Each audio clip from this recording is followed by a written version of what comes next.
And welcome everybody back to our third week here of the English coverage of the Chinese LPL. It's going to be a fantastic week of matches here. We're going to bring you all 12 games this weekend, starting off with some pretty interesting ones as well. But before we get into that, I'm Julian Page-Time Carr. This is Christopher Papa Smithy Smith.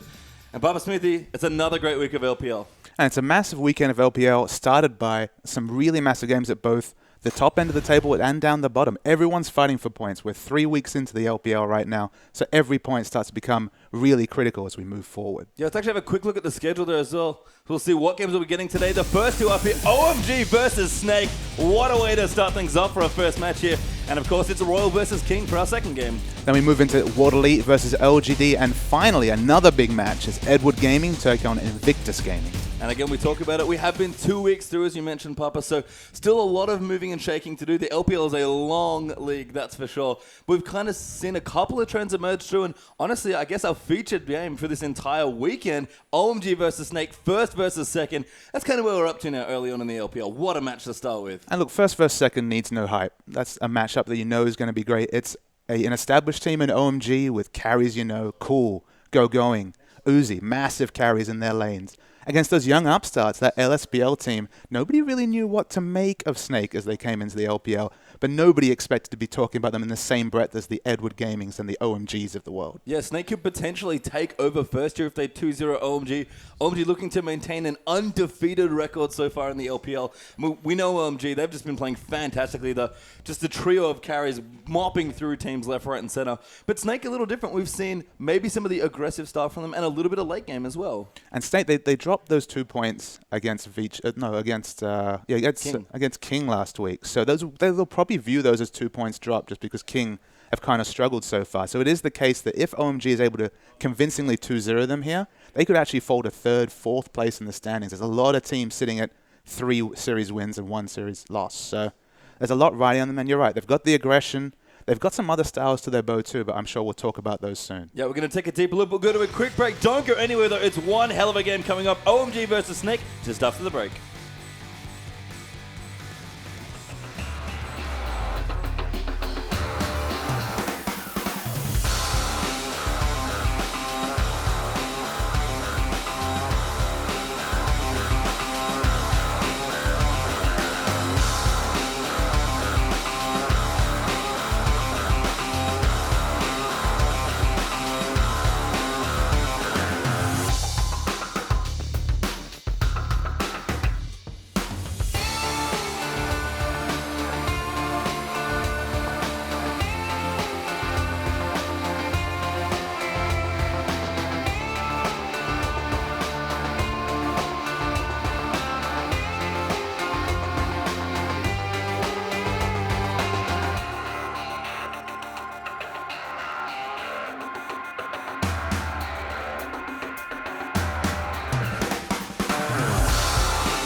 And welcome back, everyone, to the English coverage of the Chinese LPL. We've got one hell of a game to kick off our third straight week of LPL coverage. OMG will be taking on Snake in what should be one incredible matchup. I'm Julian Page-Shamkar, joined by Christopher Papa Smithy Smith.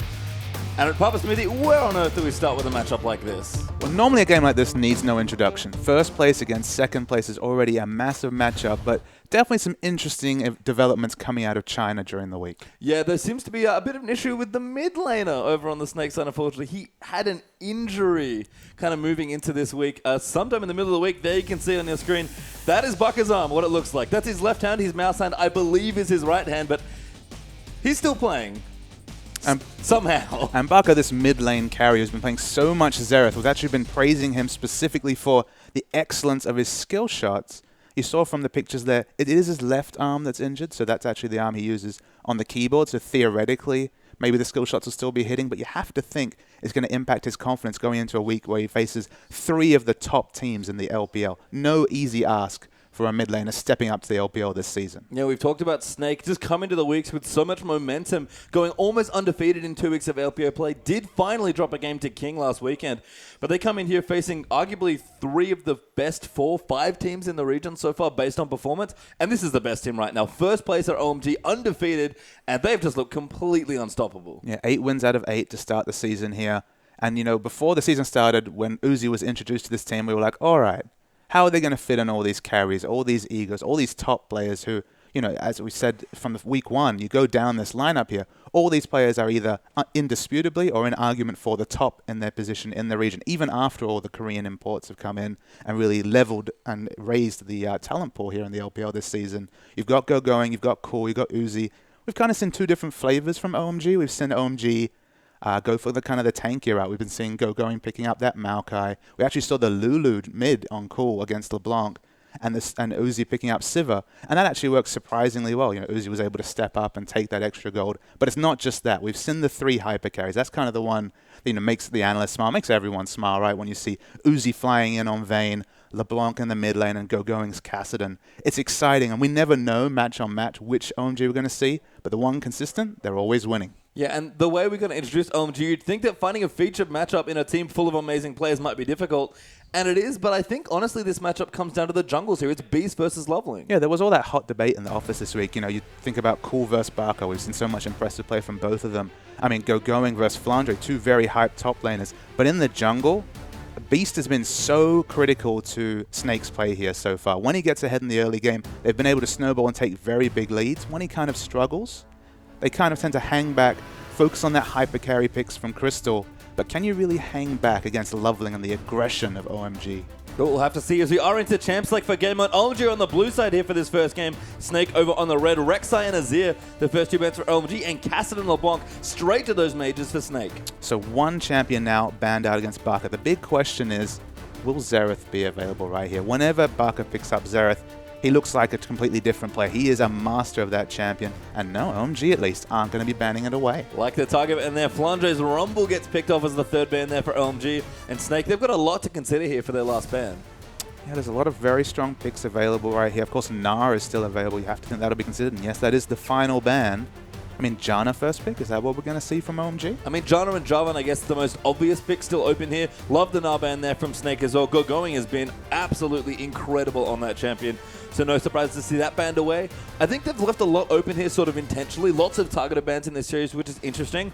And OMG, they're going to make a great first pick here, but that's going to give Snake 2 very strong picks. Yeah, we didn't even speak about Lissandra as they're kind of deciding between all of the flavorful strong picks we've been talking about. They're settling on Aurelia right now. Obviously, still plenty of time. I'd have to think it's going to be Lissandra just because she's the one real popular meta pick right now that can't be peeled away by that Janna. Yeah, and I think as we do lock it in, Lissandra will be the first pick there for OMG. And I couldn't agree, but this drafting's really weird from OMG. They've maybe overdone it with the targeted bans because Snake are going to get 2 really strong champions here. If they want Java and Xerath, they can just snap it off right now. And I think you've actually been keeping statistics. Whenever the red side starts to get those really 2 powerful picks, we've seen a lot of red side victories in games 1 in a series just because they're able to get 2 of what is a pool of maybe 3 or 4 champions that have been escaping the bans and then be able to come out and get a priority pick in the second game here. So, I mean, Janna Javan, that's been as meta a duo pick on the red side as we've seen so far. Yeah, the JJ might be coming out here for Snake. It's been just so good here. Ella's played a fantastic Janna as well. Really impressed me with his play. Another Korean import coming to play for this team, and that's what they go for. Can't argue with these two picks. Absolutely. It's been 2 picks for their Korean players right here, the support and jungle. Of course, there is that potential of the flex pick from Jarvan, but far more common is that Jarvan jungle compared to Jarvan top. And for me, I guess the curious thing about this draft, especially once we get through this game, what's up with the Azir ban? Because we haven't seen Baka play much other than Xerath, which is what we talked about earlier. I mean, the one thing it screams to me is they want to see Baka on this Xerath, whether that's for learning purposes, because you have to remember this is a league. There is a potential. They just want to scout out that Xerath and see what Cool has to play against it, or they have that secret perfect counter pick they're going to bring out. I mean, it was Cool's Lulu that really showed the power of picking against a LeBlanc. They let the enemy team pick LeBlanc, pick Lulu, and really countered the impact of that assassin in the mid lane. Maybe they just have a really excellent answer to the Xerath. Yeah, Rengar, Sivir, though, the next 2 picks there for OMG, so going to give Loveling his Rengar, and Uzi's going to be back on that more utility 80. He's got Sivir again. But they're considering some very interesting champions right here. The Tristana for Crystal is completely a mainstay, so they are getting this hyper carry for Crystal, which is where they're more confident on. And look at this, they do actually lock in the Nunu here. I guess they're pigeonholing themselves into the Jarvan top.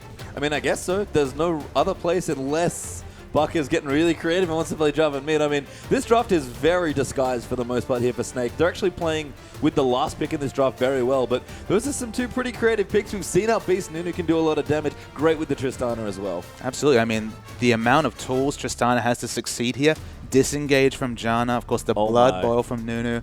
Oh my is right. I mean, we saw it from Wayless, and he did fantastically well against M5 and Dade there, but this would be something different. Yeah, that's Cassiopeia Thresh for OMG to round out their lineup. And if there's one thing I can say about OMG looking impressive, it is their double AP players looked amazing, especially with a champion like Sivir. And super interesting to see Cassiopeia rising up in terms of picks right here. I love the synergy between Cassiopeia and Sivir, just because Cassiopeia is all about putting out massive amounts of single target damage when she's able to get in range to keep her poison ticks going. Of course, Sivir's on the hunt's going to give us so much extra movement speed. It's going to be so hard to peel Cool and that Cassiopeia off the enemy team.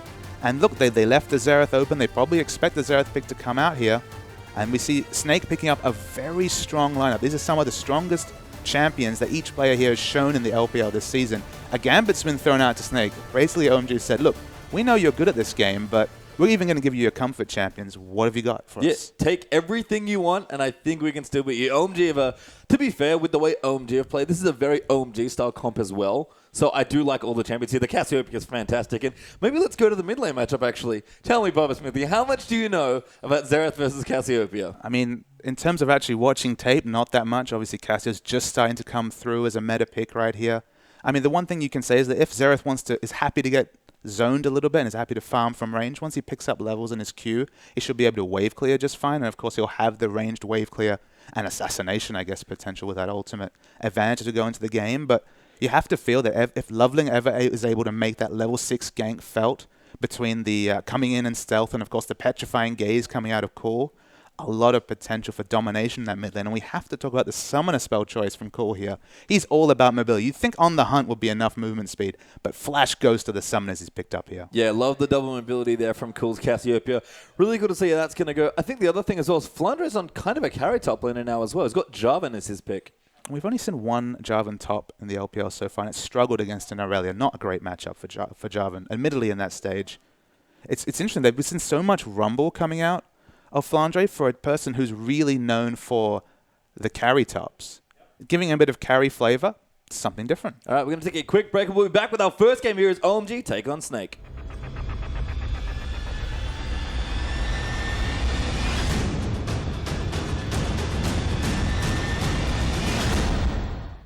All right, welcome back to the Rift, ladies and gentlemen. We are here for Game 1 between OMG and Snake here, and what a way to kick off our third week of LPL coverage. This should be fun. You mentioned it, Papa Smithy. Cool has taken double mobility summoners into this mid lane. Cassiopeia has been thrown out here. And it seems like we can answer that question you threw out there. It seems like they're happy for Snake to have those comfort champions. They've scouted out this team comp. It's one that Snake have played multiple times in the LPL so far this season, and they're saying, all right, we've got an answer to what you're bringing. Yeah, curious to see what FLICKR could do here as well on Jarvan. He's played spectacularly, but kind of a lot more utility instead of carry potential on his top laners, but he's got maybe something different here. Lissandra versus Jarvan's actually a top lane matchup, and OMG are going to be invading here quite early on, looking to get some deep wards down. Yeah, obviously trying to look for the lane. So that's been the OMG standard so far this season. They've been all about getting the aggressive wards down just so they ensure they don't get lane swapped on when that's not their main objective. You have to think they're looking for 2v2 laning here just because Sivir Thresh in a lane so much stronger than that Tristana-Janna combo. Absolutely, but I think Snake they're not okay with it necessarily, but they'll take it here. Crystal's actually gone into a lot of interesting lanes with late game champions, so I guess they'll just lane it out at this point. Although maybe OMG actually looking towards the top lane, they might initiate the swap themselves. Yeah, and it's hard to say at this point whether they're looking for the swap or whether they're just going to be fooled into a swap, but at the moment it does look like we're going to see a lane swap. Yeah, so it should be 2v1 here. OMG's Loveling will start here on the Grump into blue. Lowe's going to help him out there on his Thresh, and looks like actually an invade coming here. Beast going to get the counter jungling done early. Yeah, so they're going to get, but you have to expect it's still going to be a 2-buff start for both junglers. That's kind of been the standard so far in the LPL this season, but at least starting on that side of the jungle, and Jarvan's coming in for some experience as well. What's FLICKR doing here? He's just joining in, going to help Beast do a bit of jungling. Ella's going to come down towards the bottom lane against Lissandra there. And I can see Low already up towards that Thresh on the red buff. So we have some very weird jungling going on, Papa Smith. We've actually seen a bit of this Jarvan follow whenever we've seen a top Jarvan, just because if Jarvan can leech level 2 off some of these jungle camps, his level 2 gank in the mid lane is incredible. And look, the 5-minute standard has been those 4v4s in the mid lane. You only really need 3 levels to get all your skills on Jarvan, and you're very, very relevant in a skirmish. But Beast off to a good start, getting in the enemy jungle early. Looks like OMG will answer in kind though. And I love the way this swap works out. Snake are actually protecting their bottom lane now, vertically taking the bottom side of the map for themselves. Absolutely. There's so much pressure, presence in the top lane from OMG right here, but the bot lane and the bot side of the jungle, it's all about Snake. And you have to think that Crystal here, he's been such a key piece in a lot of Snake's wins. He's played Tristana in multiple games so far and looked amazing on it. He must be feeling great here in these few opening minutes of their first game against their biggest opponent so far, for sure. And we talk a lot about the power trough that you have with a Tristana pick right here. I mean, Snake have opted into 2v2 lanes they have no business running. You know, Tristana-Janna against very strong lane-dominating duos. And they've just relied on Crystal eventually getting to that late game point and carrying. They're happy to take games to late game if that's necessary. But that's one thing for it to be a strategy against some of the lower teams in the league. Against OMG, it's a big risk. Great warning here, though, but OMG actually got going. We'll see the 4-man gank coming. They are going to go in for it, though. Level 2 Lissandra. Not a whole lot you can do. Does glitchy, but that blind you, though. Tries to time perfectly, but go going. It's going to bait him out of it. They have to have in, though. Beast going in now. Crystal going in over the top. There's first blood for Tristana, and now Beast going to fight Loveling as well. Rengo's in a lot of trouble. Forced to flash out there. Beast going to chase in, and looks like they'll be okay, but first blood did go to Snake. Yeah, the glacial path was not able to be competed by Going, and someone who has been so adept at avoiding those early turret dives does fall, and first advantage of this game to Snake. Really aware play by FLICKR, so lining up the flag and drag combo on top of that E, and Going had nowhere to go. And we look in the top lane here. This has been a strategy that OMG have employed many times, having Sivir and specifically having Uzi freeze in the top lane and returning with a massive buy. We've actually seen Uzi stay in the top lane with Vayne until he had enough gold for a Blade of their own king, but this is a very fast push coming on by Snake. The first turret has already fallen. Yeah, an aggressive 4-man proxy by Snake gives them the first turret of the game down towards the bottom, and they're not stopping. They looks like they're going to fast push with Nunu, Jarvan for double attack speed, and Janna Triss to help in. You have to think to some degree, though, OMG are asking for this just because it's got Sivir at the top lane denying any wave pushing, holding the wave under a turret. There's no reason for FLICKR to enter that top lane. He cannot lane there safely. There's a bit of a KD Rolster Bullets feel about this, very old KD Rolster Bullets. They're responding to the wave pressure that OMG have been putting down, and they're trying to get as many objectives as possible to trade for the fact that this Sivir is going to basically free farm for the first, at least 10 minutes of this game? Yeah, as we see in the mid, looks like we could have the 5-minute 5-man gank. O's in trouble. Crystal goes in. FLICKR in there as well. Cool is so low. Goes down to Crystal. Ella taking the turret as low. He gets stunned. Crystal going back in bucket there with that next kill as well. And 3-0 Snake in 5.5 minutes. An outrageous turret dive coming from Snake. Then I want to single out Ella. I'm sure we'll hopefully get a replay of that one. But Ella was so smart, taking an extra 2 turret turret shots at full health, and Loveling's in trouble. Loveling's in so much trouble. The stun misses, but Crystal gets another kill. FLICKR is so low, the teleport's in for going, but there is nothing he can do. And that teleport is a summoner spell wasted. 2 more kills come out there. The juggling of this turret aggro is unbelievable from Snake. Crystal, okay, he's going to get his back stopped, but he'll live. And this is an unbelievable start for this LSBL upstart team. 2,500 gold up already, and Snake have just made every right decision here in the early game. They pinged the dragon and didn't go for it because they think they spotted OMG's ward that's just been sitting there, honestly doing nothing. But there's pushing the limits of your champion, and there's 4-man turret dives at 4 minutes into the game, Pastry Time. It's insane start right here. 4 members of OMG falling behind right there, and it's only really a free farm Sivir to show for all the trouble.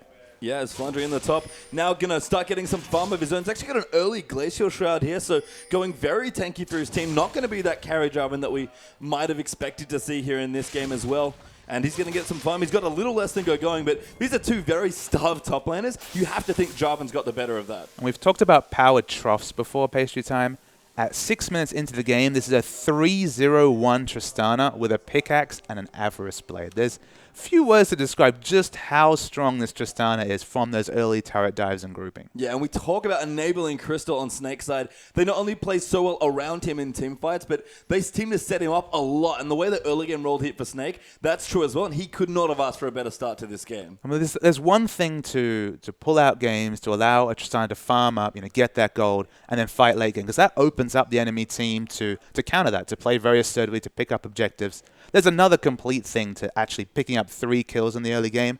And this power trough, it's not looking realistic for the Tristana right here. It's probably going to just be a complete power plateau. Yeah, OMG have rotated down here now as well. So they're going to look in to try and take out the bottom turret and pick up their own structure here. But no answer there for OMG. They'll think 3 or 4-man rotation does not yield results. And Crystal is actually going to settle into, I don't want to really say this, but standard lanes. Well, the thing is, Snake has forced these standard lanes. There was no reason for Uzi to rotate from the top lane right there. He had so much farm up there. He was doing so well. They forced this, and they're winning this early game consistently. Yeah, and we talk about lanes breaking out sort of standard here. This isn't quite the setup here. Cool's actually going to get caught in the mid. Beast over the top smites him. The ultimates come through for Baka. Can he land the last one? No! For the first time maybe in forever, misses the last bolt. Millimeters away from assassinate just with the ultimate right there. Usually Xerath will only be trying to get one of those Xerath ultimates. He was going for all 3. Yeah, Cool that dodges a bullet. No defensive summoner for himself either, only mobility, so just has to drink a potion and say, oh, Ella, got to be careful, does just miss the hook there, but there's so much damage jumping in. Uzi going to run through as well, and there's the second kill, for OMG. No summoners available here. Crystal's going to have to be very careful. She is able to jump out. Is indeed. There's Crystal. We'll get away there from that one. Still 2,000 gold up for Snake as well as FLICKR, now level 6 up against Going's Lysandra, which has also hit that same level. But again, we talk about the lanes breaking out now finally into standard lanes. Snake have set themselves up early so well. And again, Crystal is the biggest beneficiary here. But FLICKR is kind of struggling. I mean, he'll really like this. Eventually, you'd have to expect Frozen Heart coming out. But he has no items for laning whatsoever against Going compared to Double Doran. So in terms of laning stats here, FLICKR is in trouble. But you know what? I've seen Snake play enough times now where I think they're actually okay with that. Loveling does get out with the Lantern. It looks like Snake are trying to defend this blue buff that OMG will look to invade. Pink Ward's going to get cleared out now as well. Tristana not quite available. Good dodge of the hook there from Ella as well. Baka's also around the side, but everyone from OMG are 3 members strong. 4 members now as Uzi rotates in. Going to look for the blue. Who got it? I think Baka actually might have sniped it. He might have, though. I can't really tell if that... No, Loveling's is fresh. It was Loveling that picked it up with the smite. I think Snake must have snapped the other blue buff then after that invade. They almost got a kill on Cool as well. So buff's going to get traded there back and forth, it seems. Looks like Loveling and Baka both have their blue buff. And yeah, as we said, FLICKR is struggling a bit, but he's played a lot of resourceless-looking games when Snake have played. And it was a smart, calculated aggression from OMG there, just because they had a teleport advantage on Going. You see right here, FLICKR is just about to get his turret up, but did not have it for that engagement. They could have turned it into a 5v4 with Going so strong right now, free farming in the top lane. So the controlled aggression's still coming out from OMG, but they're definitely starting from a massive deficit. Yeah, Snake have slowed it down a little bit here. Haven't quite gone in for an early Dragon. They do have options with Nunu, of course, to get aggressive, but they'll stay relaxed for now. Mid lane looking decent. Actually, FLICKR a bit behind despite the injury, but only 10 CS against Cool here. Probably pretty happy with that. Maybe the other difference, so Crystal, 20 CS behind Uzi's free farming Sivir. 20 CS, but is actually up in gold just a little bit, of course, with the Avarice Blade income and the 3 kills. He still has the kill advantage, but it's very close between those carries. Probably a little too close given just how amazing Snake's start was here. Yeah, I love Snake again moving in for a 2-man Dragon to start things off. Ella and Beast, the Korean duo for this team, are going to move in, and looks like they'll just steal this away. Just had enough vision here. Good wards behind the back as well. Crystal going to rotate in. You can see they do actually have vision of the speed shrine, but no answers there for OMG. First Dragon goes to Snake. Yeah, another neutral objective coming down from Snake here, trading on their early advantages. About 1,700 gold. Of course, no gold coming out from that Dragon anymore. So actually quite a sizable lead for 11 minutes. But it feels like we're going to get into the real nitty-gritty of this game right here as we're starting to see massive CS leads being accumulated in the top lane. And I think the other thing is that OMG, again, playing double AP. Double AP is almost always a very mid-game centric type of team composition. And Snake have clearly gone again to put a lot of eggs in Crystal's basket and hope he can carry. If, you know, in the next 10 minutes or so when OMG's comp really powers up, how do you think Snake's going to be able to weather that assault? It's a big question mark here, just because this Sivir actually is doing reasonably well. It does have very similar gold to Crystal, but Crystal's gone for a very early game focus build. He's not just going to cash in for 600 gold on that Avarice Blade. Has opted in straight into the static shifts, has a lot of wave pushing here. And they're just trying to counter this mid-game focus team with aggressive pushing and grouping. And just, of course, they will eventually scale into the late-game beasts that are Xerath and Justino at level 18. Yeah, and Crystal very comfortable. Static shift plus the pickaxe picked up nice and early. Going to make that transition into the 2-3 item power spike as smooth as he possibly can. Now, Uzi looking good as well, though. Avarice Blade plus 2 components of that IE with the BF sword and the pickaxe already completed as well. Looks like Tear of the Goddess, though, for Cool, looking for a Archangel Scepter, early on. And we've seen a lot of these tanky focus builds coming out from Wayless, I guess, who's been the main Cassiopeia player in the LPL right here. One thing you can say, he's going to avoid the Rod of Ages, so he's not going to go for that early stacking. He's looking for the instant power right now. It might hurt him in the late game just because you have to position so aggressively on that Cassiopeia that if the Petrifying Gaze doesn't hit the correct targets, you can be instantly exploded. But I imagine it's going to be the very early Seraph's Embrace into probably a Rylai's Crystal Scepter just for a bit of sticking power and a bit of health. You see Crystal up in the top lane, actually, picking up some CS here. Going to use that static shift to push in maybe another turret going. Has to be a little bit careful, maybe, so does Crystal as well. And I think they'll reconsider how aggressive they're going to be in the 2v1. Looks like low rotating up as well. We're going to make it a 2v2 lane. And FLICKR, we see him moving towards the mid lane right here. He's kind of been the only person on Snake who's really struggled in the early game right here.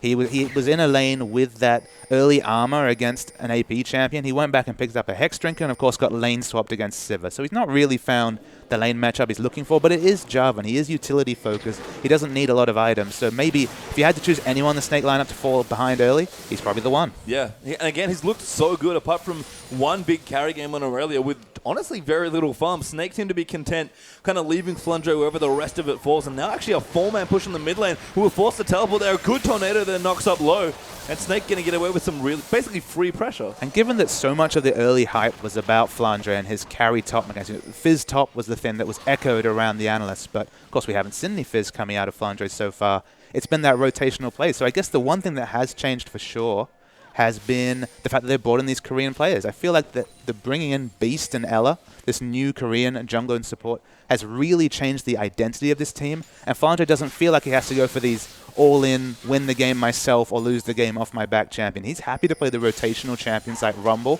and to a lesser extent Aurelia and Jarvan, and just try and impact the team that way. And Crystal, man, has he stepped up so far in the LPL. He's been one of the top 80 carries to watch. Yeah, maybe not the Korean utility duo for support jungle we were thinking of moving into the LPL coverage, but Beast and Ella have been fantastic on this team. FLICKR as well, looking good, still behind a bit in CS, but Xerath seems on point despite the injury. Absolutely, and that's what I said about this matchup. If you want to play aggressively as Xerath, you're going to take a lot of pain. He's not interested in getting in range of any of the poisoning, especially not in terms of the Twin Fangs coming out of Cassiopeia. Happy to get denied, 30 CS here. As long as that doesn't grow to 100 CS or more, he's happy to sit at 30 CS or less as in terms of a deficit in mid lane and just scale up to that late game where his obnoxious range will come out and he'll still be very team fight ready. Yeah, so as we move through 15 minutes, have a lapse, Dragon back in 2 minutes, and some important items being completed by OMG now as well. The mid lane has seen Cool picked up his Archandel Scepter, and Uzi has finished his Infinity Edge completely there as well. Morellonomicon not quite up for going, but this will be a very competitive dragon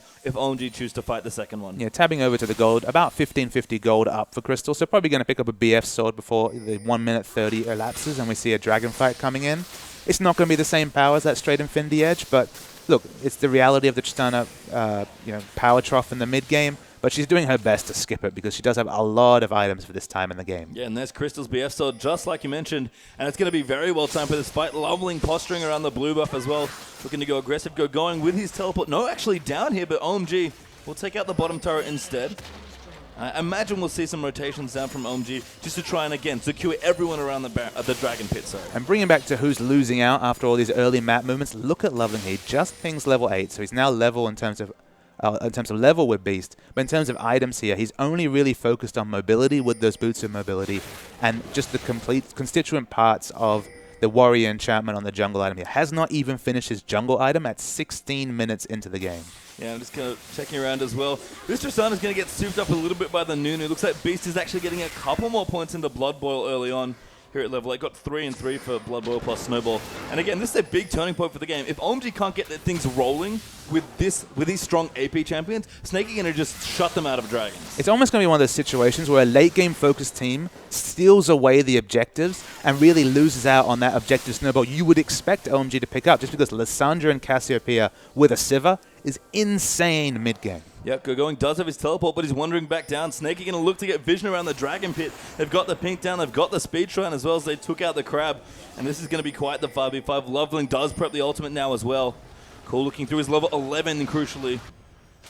Loveling didn't see anyone, didn't want to go in, and they're maybe going to trade here. Snake go in 5 minutes with the dragon. That'll go down very quickly. Baka going to poke them off the turret, or try to. They do get it, but the second dragon does go to Snake. Okay, so the objective snowball starts here, but we're going to see a rotation coming through. Of course, Uzi does have access to On the Hunt, so they are so fast moving between lanes. This is a decent trade for them to opt into. I mean, because the second dragon, not so important in the grand scheme of things, but it does set you up for a third. And that's where OMG, I think, are going to have to really knuckle down and say, all right, we're going to have to opt into a fight here. I like Snake's response as well. Going to try and counter-push the mid lane instead, but the wave clear between Lissandra and Cassiopeia is pretty immense, not to mention the threat of Lowe's Thresh hooking you in as well. So Uzi will get the third outer turret pretty much for free there just by pushing that in, and Snake really want to open up more of this map, not able to do so yet. And those words are almost ecstasy to your ears if you're an OMG fan, because so much of OMG's best work has been done after they get out the outer ring of turrets. It's taken out right here, and I'm going to start to expect both Loveling and Luo going into the enemy jungle, getting those aggressive wards down, because their pick potential here between the Sandra ultimate, between all of Thresh's engage options, they have a lot of engage right here. And even though it's a Nunu jungle right here, and even though Snake probably have their tails up after a very impressive first 18 minutes, once those picks get started, they often don't stop from OMG. Yeah, we've kind of swapped the gold lead around as well. OMG have actually crept themselves up to about 1,500 gold ahead due to the turrets they've been able to take out. And some of the spare CS they've gotten, both AD carry in the bottom lane and the mid lane have actually opened up pretty sizable leads now. And it's one of those questions where you ask, how much is 2 dragons worth? You know, what's the gold value you can put on that? In terms of the stats, you can start to estimate it. Obviously, 6% AD and AP will scale as the game goes on, so it's definitely not got a linear value in terms of the value of the gold of those stats. But I guess the bigger question is, how much gold do you put in being in the best position to pick up the 3rd, the 4th, even the 5th, the mythical 5th dragon? Yeah, so it's one of those things where you're setting yourself up for the late game. Yeah, crucial rotation by Snake as well. We had Ella team up there with, I believe, Beast, and just be able to, Baka, and be able to take out the mid turret for themselves. So 3-2 now in turrets. That's good gold for Snake, and a lot more room towards the bottom half of the map, where they've been concentrating a lot of their objective focus on in the early stages. So good movements there. But again, this is where OMG's comp and their playstyle really start to power up. And what I want to see from Snake here to capitalize on their early advantages is to invest in 5 pink wards and really get those defensive pink wards going down in the obvious spots where we're going to see OMG set up for picks right here. Once you get those defensive pinks down, they already have double sightstone, so they should have great vision. But vision denial right now is actually significantly more important than getting aggressive vision down themselves. And OMG looking to group here. Crystal still taking side lane farm where he can, just trying to pick up whatever farm he can to get towards that Infinity Edge. Has fallen pretty significantly behind Uzi here, about 40 CS behind so far, so does need to catch up and keep the Tristana train going. And it just tells you the power of Sivir in this matchup, that if you tab over to gold, it's about 1,000 gold lead for the Sivir right here, despite being behind in kills and an assist. Just because that's the reality of the laning difference between these two champions. You don't pick Tristana for the early game laning. She's going to be happy enough to be 1,000 gold down, because if not for those kills and those early rotations, it could have been 2 or more 1,000 gold. Yep, Cool has transformed his Archangels into Seraphs now as well. Loveling actually aggressively in the enemy jungle. Going to pop his ultimate and go hunting here with Cool. We'll find a pink ward. Ella has to be careful. Does spot them off though. Do take out the pink ward with OMG. And this is a lot of what we expect now at the 20-minute mark. OMG really looking to apply lots of pressure and force Snake back towards their own base. And reiterating that time at 20 minutes, and I believe that was the first Loveling Rengar ultimate coming down here. Loveling's been really heavily denied and behind right here, although he's positioned very aggressively. I'm not sure what he can really do by himself at this point. I mean, going to have to rely on, I think, a lot of Kulungo going to help him engage. And there's a lot of heavy engage here for OMG. So all enabled by Uzi's Sivir ultimate. So lots to love here. But OMG going to look to get grouped. Probably try and take away the first dragon and just strangle Snake back into the map before Crystal's Tryst really gets going. And you can see Crystal's up top. He's trying to farm. He has enough gold for the Infinity Edge. Hasn't backed right here. Of course, there's no real pressure for him to get down until Dragon starts to spawn. This timer finally comes up. 2 minutes before is usually when we start seeing the best teams in the world start to posture for vision right here. I'm going to really monitor the pink wards for Snake. I think they are really the important thing right here. Although with Crystal's positioning right now, maybe they're looking to make a trade. Maybe they want to trade that top turret for their first dragon. I mean, they're already ahead on dragon, so that's a reasonable trade. You can see Bucker in the mid lane as well, building up towards his Rabadon, so going for a very aggressive mid-game oriented Xerath build here. Just wants maximum poke out of that item here. Crystal again still taking empty lane farmers. Going. We'll join him in the top lane just to clear some things out. And again, we're going to have one hell of a fight here. OMG, if their comp needs to start to fire, it's probably this next dragon fight where it just has to go. The Archangel's transform was super, super early in this game. I believe it was around the 19-minute mark we saw that coming out. So much extra tankiness coming out from capping out your tier in that situation. It's going to be the Zhonya's second, probably, from Cool right here. So it's a different flavor of tanky frontline Cassiopeia build. He's going to rely on that stasis and, of course, that Seraph's Embrace to get stronger. And you tab over to Nunu, he's really just going to double down on boosting up that Crystal. Well, Crystal, yeah, just finished his Infinity Edge, so this is a very crucial moment for both teams. OMG have got a lot of major items done here for their two big AP carries here. And Uzi, of course, 2-item Power Spike ready to go on Sivir. We've got 2-item Power Spikes both for Bucker and Crystal as well. And the Dragon's back in 30 seconds, Papa Smithy. And just checking to see how many points we see in Rapid Fire coming out from Crystal. It is the 5 points. So between 5 points in Blood Boil, 5 points in Rapid Fire, Infinity Edge, Static Shiv, this Tristana is going to be doing crazy late game damage at the 22-minute mark of this game. Yeah, and this is really where Snake, kind of what they set themselves up for, I guess, in the early stages of the game. Accelerate Crystal's build a little bit more, get them to a point in the mid game where they feel comfortable fighting. They got ahead on Dragons as well. Crystal actually, oh my god, that's so much damage onto Loveling. Bucker actually going to use his ultimate. Loveling, can he dodge the last few? Does dodge 2 or 3, and that's keeps him alive. And it's going to be that deceptive damage that Patient on, just because you can never expect a Nunu to max out Blood Boil first from the jungle. It doesn't help him selfishly almost at all when it comes to clearing jungle cramps or even picking up neutral objectives right here. But with all that poke on Loveling, no way they can test this third dragon right here. The lead's growing for Snake. Yeah, really strong pick there. Or not even pick, just some strong pressure by Snake to get Loveling out, remove that smite from the map. Crystal got to be careful though. Does go hook, flashing that good sign. They're coming, going. Gonna get in there. Beats flash ulties on top of going. Crystal receives that kill now. Loveling gonna dive in. Nunu's in trouble around the back, but Crystal is firing on all cylinders right now. Xerath gets the neck kill. Crystal jumps forward, and that is poking them off here. 2 free kills for Snake. Crystal free hitting on the Tristana in the mid game is not usually a huge problem if you're OMG, but he's massive right now. He has so many items, has that Blood Boil, and he was able to free hit at full HP, almost full mana, and OMG had no answer. These objectives will melt as well if Snake get free time on them. Crystal, thanks to turret, it probably didn't want to do that. Uzi around the side trying to poke, but that turret, goodbye tier 2 mid lane turret. That's 3-3 now in turrets for Snake, and their comp has started to go. OMG was supposed to be winning now. And OMG just seemed to have no answers right here. Uzi was forced to poke at the minion wave from the side. As we come to the replay right here, Crystal makes the evasive maneuvers. Going gets stunned at just the crucial moment, then dies during all the chaos right here. But watch Crystal at the side here. Free hitting with the Blood Rail, with 5 points in Rapid Fire right here. Doing so much damage for mid-game Tristana. And if you're an OMG fan, I got bad news. It's only going to get worse. Yeah, it's not looking good. The gold is even back up, but Snake have 3 dragons over OMG at this point in the game. Almost 25 minutes have elapsed, and what a way to kick off our first game of the day here, Papa Smithy. Is cool. Gonna look to get his own blue buff for, I think, one of the first times in this series. And we knew it was going to be a big game. It's first versus second. It's already a banner match, but this Barker on this Xerath, OMG were confident enough to leave up Xerath and give Cool a counter pick. They knew Xerath was going to be snapped up if he had the choice, especially with that injury. Comfort is the one thing you want when you're forced into a situation where something's different. Obviously, he's going to have slightly less mobility, but he's going to be so experienced on this champion. He hasn't skipped a beat. He's behind in CS, but that was expected in this matchup against Cassiopeia. He was just farming from range. And look, 2-0-3, respectable CS. Barker's a trooper. You want to talk about comfort? Crystal's Tristana just looks so good. 4-0-2 so far. Just again, the beneficiary of so much of Snake's early game and mid game here.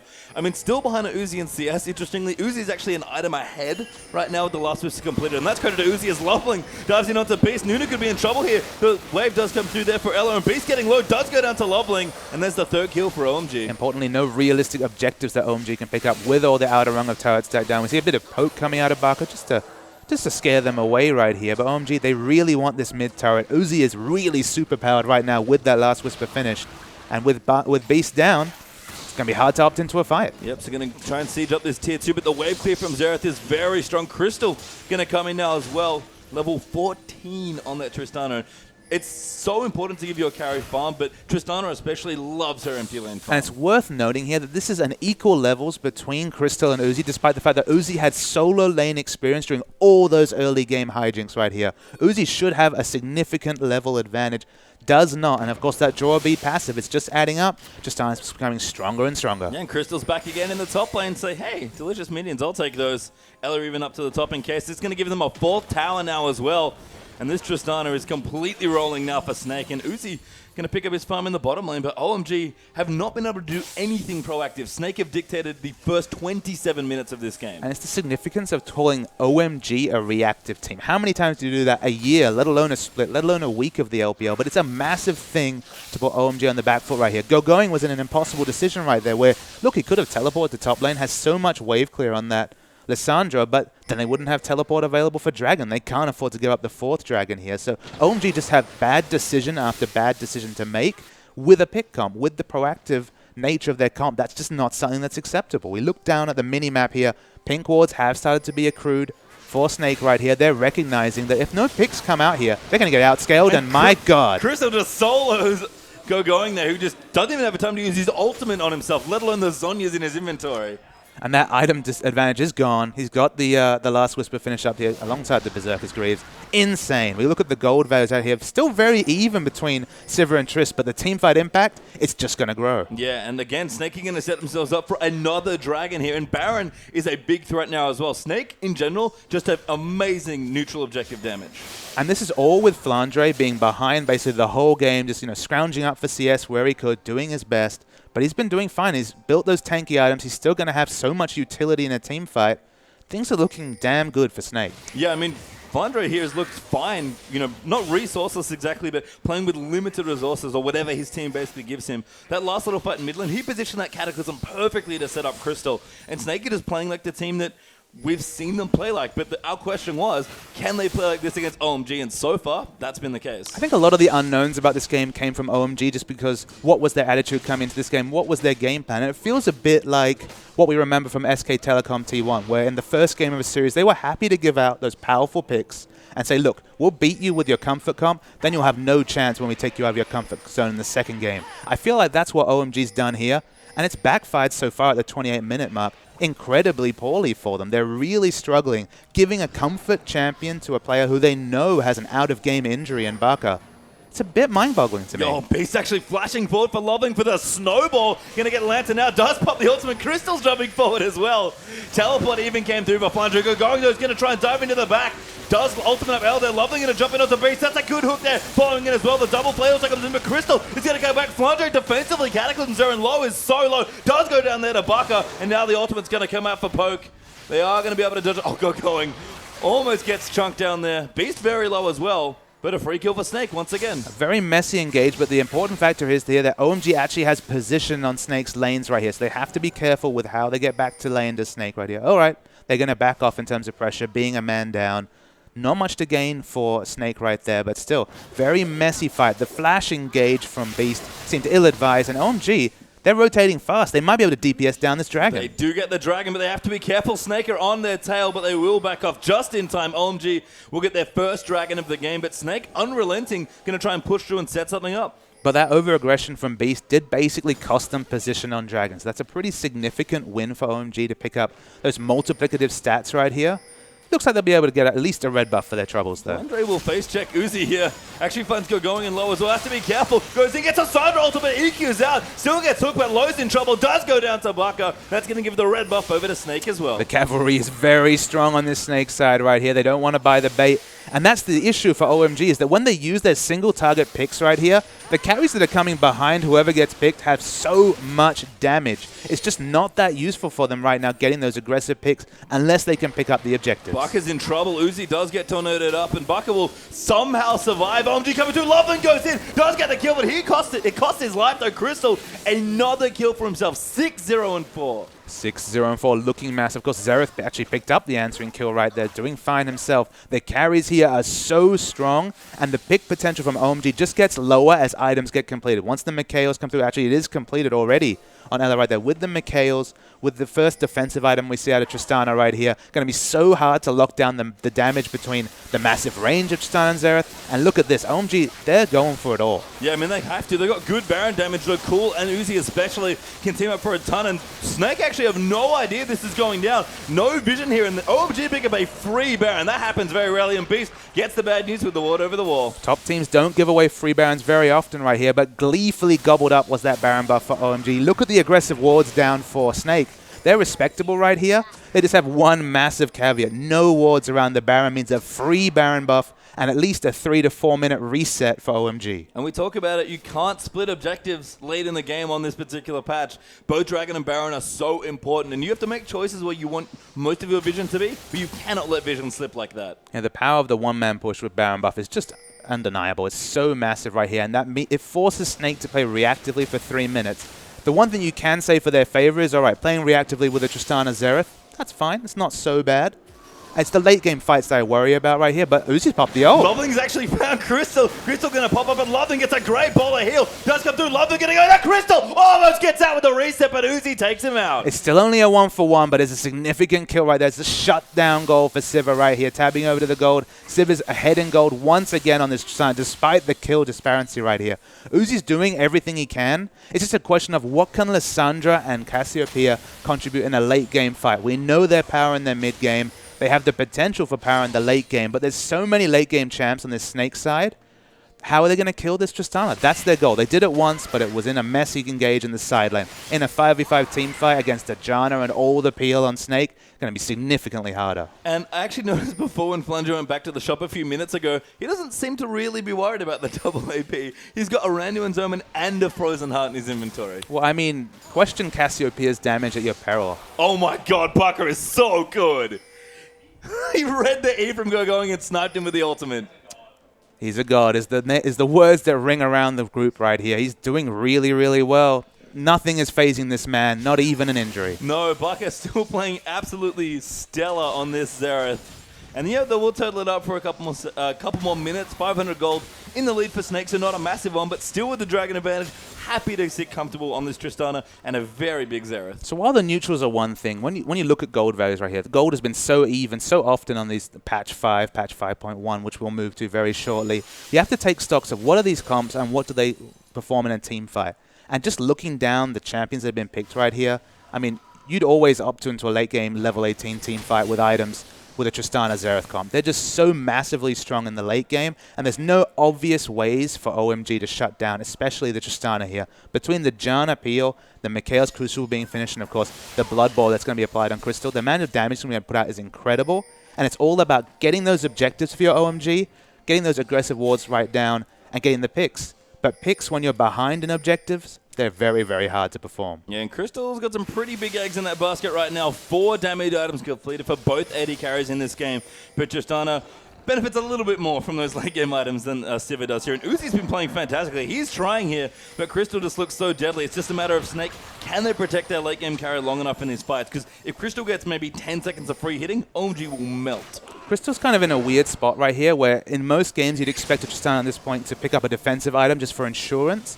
But you look down this lineup, where's the damage realistically going to come from Snake? It's their hyper carries. It's Barker and Crystal, but we could see a fight. Yeah, Loveland going in there. Beast has to be careful. Flying over the top. Crystal cutting back and forth out of the hook, and Beast now jumped in. There's a good auto reset for Ella. Cool now going in as well, but Crystal has been found out. Gets ulted by Alessandra, but Ella comes in to defend him. Flandre gets that first kill on to go going, and OMG are sort of being rallied back here low, coming back in looking for a hook. Crystal's in trouble actually. Uzi gets that kill. That's important now, and the flash out does come through for low. 1-for-1 trade, but they did lose Crystal. Such messy fights right here. So we're probably going to see the disengage coming out right here. Crystal had to play a really important role in that fight. He actually showed up and auto-attacked aggressively just to take away aggression from the rest of his team. He bought time right there. He had to use his flash to be able to remove some of the aggression onto Snake right there. They were hopelessly split, and they can't afford to team fight like that when they only really have 2 true damage sources on their team. Yeah, that's going to lose them a second Dragon, it seems like, to OMG. Dragon back in 7 seconds, and no real way for Snake to contest this. Low's even going to go back, spend his money.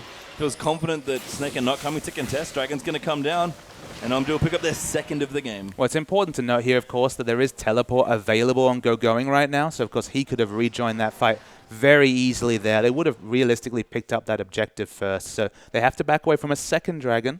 It could be objectives equal very, very soon, and once again we see the value of stealing away that Baron buff and what it's meant for this game. From there, they picked up that pick on Crystal. They've picked up some good fights right here, and OMG are very smart at engaging in situations that help their comp. They're not interested in an elongated 5v5 team fight in the open. That's where they're going to struggle. But these fights where Crystal has to be split from his team, they're drawing aggro to both sides, that's where OMG can really come up big in a team fight. Yeah, and it feels like for all the strong early game play of Snake, they've faltered a bit in the mid game here. Flandre gets found out by Loveling, does get bowled up. Ult does get popped by Sivir, but Uzi going in aggressively. Flandre should be okay here, but this tower might not be the same here. Just getting chunked out by Uzi's 4 damage Sivir, and that's gone. The rotational play has been so strong from OMG right here. Snake, actually the ultimate was used on Beast right here, ostensibly just to stop him going in. The snipes come out, not going to fall this time, but man, there's so much happening all across the map in this game. Bucket just does so much damage right now on this Xerath. He's got a Need to See Large Drop plus 3 damage items with the Fiend's Void Stuff and the Rabbit. I think if all 3 bolted hit got going, he would have actually died. So we see teleports available on Jarvan right here, so of course Snake looking to stranglehold this Baron vision. They had none of it 8 minutes ago, but now with just a minute to go till Baron spawns right here. They have excellent vision around the Baron. They're not going to let it be stolen away once again, but can they still win a 5v5 team fight? With the way that OMG are fighting, so aggressively splitting focus between their carries, it's going to be difficult. We'll have to see. It's interesting that we've not really had a big 5v5 group fight yet. We've had a lot of picks for objectives, but both teams have kind of traded back and forth through a few Dragons, actually, as OMG do steal away the blue buff. That's important to take that away from Bucker Xerath.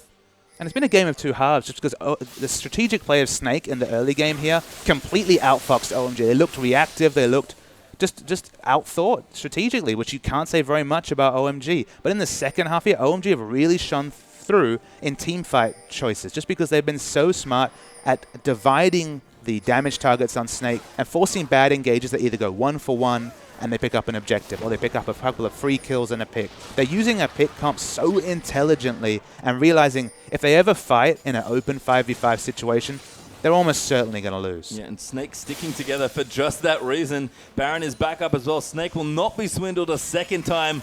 Loveling does get poked off there by Bucker, but Loveling is looking for some flanks as well. I think Uzi here has felt a lot of pressure to carry this game. He's just going full damage right now. He's got an extra zeal as his 6th item. And it's not the Sivir, it's not the Vayne carry that we kind of expect when we talk about Uzi here. It's been this Sivir choice where he's able to boost up his teammates. He trusts his carries on this team, and who wouldn't when you have Going and Core in your solo lanes right here. I mean, Going's really suffered right here, but he does have very team fight ready damage items. There's always the potential of that amazing lockdown coming down from Lissandra and then winning a team fight here. So many damage sources on OMG's side, so much relying on Crystal and Barker. That's the interesting kind of tip of the coin right here. Which one will win? Yeah, OMG back on the Baron. Snake let vision drop maybe a little bit. Flandre's actually porting in already. Crystal in the front lane here with Ella. Going to join in, and OMG immediately Sivir ulting back off. Yeah, they're not looking for a 5v5 fight. That is so much is clear right here. They almost steal away with the Baron, but not going to happen a second time in this game. Snake have position on them, but they don't really have a minion wave to be able to push down anything right here. That sounds like a Rengar ult being popped. Unsure, but really, really tense right now. Yeah, I mean, OMG are trying to get objectives in, but Snake have sort of realized that we're at such a powerful point in our game that all we really want to do is stick together and force you to fight us here. I even just got Crystal stealing away the Raptors as well. It's going to go back for maybe another round, and Beast going to get caught out here, though. Low with a great hook, and he gets the kill. OMG happy to use everything on Beast right there. They know that one pick is their solution to a Team 5 victory here, just because 5v5, Snake's got it. But in an unorganized fight, as they start to get the Vision Stranglehold, and especially taking down their jungler instantly, this should be a second Baron, but they're going to have to deal with a whole hell of a lot of poke from this Xerath. OMG have to be so careful around this Baron pit, because even grouping up in a 4v5 is a bit dangerous as well, because Crystal can just output the deeps, even without the Blood Bowl ticking on him permanently. Oh, the crab does go to Loveling, I think. Looks like they'll secure that speed triangle, OMG. But I mean, in this situation, it's actually Barker that's the big threat, just because with that magic resist debuff coming down from the Baron, once they start tanking that, those Xerath ultimates, they do a lot of damage already, Pastry Time. With any sort of percentage bonus magic damage coming out here, Barker's going to be doing incredible damage. Yeah, Uzi has been built to carry this game. The Crystal actually cleaning the wave out in the top. OMG going to jump on the Baron. Uzi does so much damage on this Sivir, and there's no answer here. The Baron going to look in. That does got to call Flandre, though. He's in the middle of them. They're going to force out this fight. Barker pops the ult, picks up low, but that's not enough. Ella now forced to reset the fight as Crystal walks back in. Barker trying to snipe Uzi. Flandre really wants to pick someone off, but OMG get away with another free Baron. They get a free Baron. They only lose one man right here. And what can Snake do during this time? This 35 seconds till low comes up. They've got great wave clear, they've got good sieging, but they have to be aggressive and go for it right now. Yeah, they're going to try and get some structure damage done here. So Flunder's already backed off, and Loveling and Uzi will actually force them away from that push, and Uzi does so much damage to these creep waves. But this Baron buff makes sieging really unsustainable, and you look down the bottom lane here, we've really complimented Snake for their side wave control, and there's a massive red minion wave coming down the bottom lane there. Unfortunately, the moment the cool shows up on Cassiopeia, all those minions are going to be buffed, and any of this macro sixth man strategy when it comes to map movements is going to be completely negated by this second Baron buff. Yeah, top lane's been pushing in for OMG as well. The Snake just going to stick around. I think they really want this fourth dragon. They're probably a little disappointed that they didn't have it earlier, because that makes forcing OMG into bad choices so much easier for them as a team. So this fourth dragon should go over to Snake if OMG don't want to contest. It's been such a neutral focus game right here because of these comps, but Loveling is going to go in. He's going deep. The Beast does pick up that dragon, and Snake will back off. Loveling going in. He's got to be careful. Does throw out the bowler, and Cool is looking for that ulti, but both teams will back away slowly. Yeah, it's been so little fighting despite all our hopes for a bloodbath right here, just because this OMG comp can't look to fight 5v5. It's just not an option in their comp right here. They're looking to split push and force Snake into bad objectives and bad decisions. They've done that very successfully, picking up these two Baron buffs right here. But how do they close out a game to OMG? That's kind of my issue right here. Their sieging is fairly abysmal despite having 4 ranged auto attackers. No real range to speak of between those 4. I mean, Snake, do you think they're just comfortable sitting here for the late game as well? Because they have been very patient with trying to close out this game, despite how big Crystal's been basically the entire game. I think they're waiting for that big neutral buff to come in, whether that's the 5th dragon or the Baron. I think access to either of those would have been the death knell of OMG. That's why it's so significant that they've picked up the counter dragons and also picked up the Baron. We're moving to the late game here where one pick with 50, 60, 70-second death timers can be critical right here. We're going to see level 18s across the board very soon. We, in fact, see a couple on OMG, significantly only just one on Snake right here. But we're going to get to that point. And at that point, a pick comp almost goes through another power buff just because one kill's enough to win a game. That's a good point here. Azuzi's going to clean out these minion waves in the bottom with the help of some Baroned up cannon minions as well. Flandre, by the way, his job is apparently to tie up Uzi for the rest to the end of time, because he has a Thornmail as his next item. No damage to speak of whatsoever, barring a late game Hex Drinker right here. He's just super, super tanky. And basically, they're buying time for Crystal. They're buying time for Barker. That's the strategy right here. But Loveling's going in. Yeah, it does. Ella does not need to reset. Good stun there coming through. Great poke coming in as well. Loveling goes down to Barker. Flandre dives in, and Beast actually flash ultis in. The damage is massive there as Crystal gets another kill with Barker working in, and now loads of trouble. Crystal goes in aggressively. Cool doesn't quite get the ulti. Crystal hops out and hops back in again. Uzi in trouble. He's going to go down maybe to Crystal, but does somehow all walk his way out of it. Uzi, though, going to go down to a snowball. Beast collects his gold, and that's a wipe there for Snake. There's 3 members up, but crucially not Tristana here. 4 members, sorry. They should still be able to finish the game. game here despite Crystal falling down. It was amazing to see that 1v1 between Sivir and Tristana. We'll have to see a replay on that, but it's going to be Snake. No one thought about it, especially before the season, but it's going to be Snake taking the first game here against OMG. Yeah. Between Janna, Nunu, and the Janna shield, it's Bildra and AD Carry to close out the game for Snake. Actual AD Carry is dead, unfortunately, but Snake, they don't need Crystal here to close out this game. Gonna take a little while to take out these structures, given that they've got kind of a mishmash of champions left, but they'll do it here. And Snake, what a way to start their week here with a win versus OMG.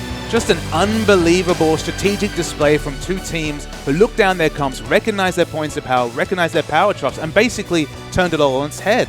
For a team that had mid-game problems, early game problems, Snake played so assertively in the first 10 minutes of that game to completely flip the game on its head, pick up an objective lead against a mid-game focused team, and then it was OMG's turn to really understand that it was a two-threat comp, and if they could split those threats in the team fight, they were actually able to take down those two big Barons, get a couple of Dragons, delay the big power spikes, and then the finish, it was worth the wait. And we're going to get a replay here just to really see how this game come through. So this is right at the end here, of course, this big push that we're seeing right here. 5 men strong. This is finally going to be the 5v fight that Snake was looking for the whole time. So we'll roll the clip here. We see Loveling is actually the one who initiates a 5v5 right here, something that OMG have done basically not at the whole game, and Loveling just dies. He's exploded by Barker's damage, and wait for the Xerath ults to come down here. The AoE damage is massive, and then we're going to see the 1v1. It's going to be a lot of fun very soon. So Crystal, he actually gets Petrifying Gaze, has to jump out, flashes back in to take on Uzi. Look at this 1v1 here, so exciting. We do see a bit of damage coming out from Cassiopeia. Finally falls down. There's the lazy snowball. And that was the game for Snake. I feel like if that spell shield had lasted one more second as well, that Uzi may have at least got a second kill, which would have been amazing to watch. But Uzi, we saw he tried so hard. He had a Trinity Force, his last item. He wanted to carry that game, but he could not get it done. And let me make one prediction, Pastry Time, for this next game. We're going to see a hyper carry come out of Uzi right here. He's had enough of that Sivir, I think. He wants to play that Vayne. He wants to put out the damage because he was so close to doing it and kind of a bit hamstrung by the champion right there. And it was for once his solo laners. It was once cool and go going that let him down a little bit. Well, we'll have to see. It's going to be one hell of a second game here. OMG take on Snake in their best of two right after this.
And welcome back, everybody, to the English coverage of the Chinese LPL. What an amazing first game between Snake and OMG to start things off here for our third week of LPL coverage. I'm Julian Page-Time-Card, joined by Christopher Papa Smithy Smith.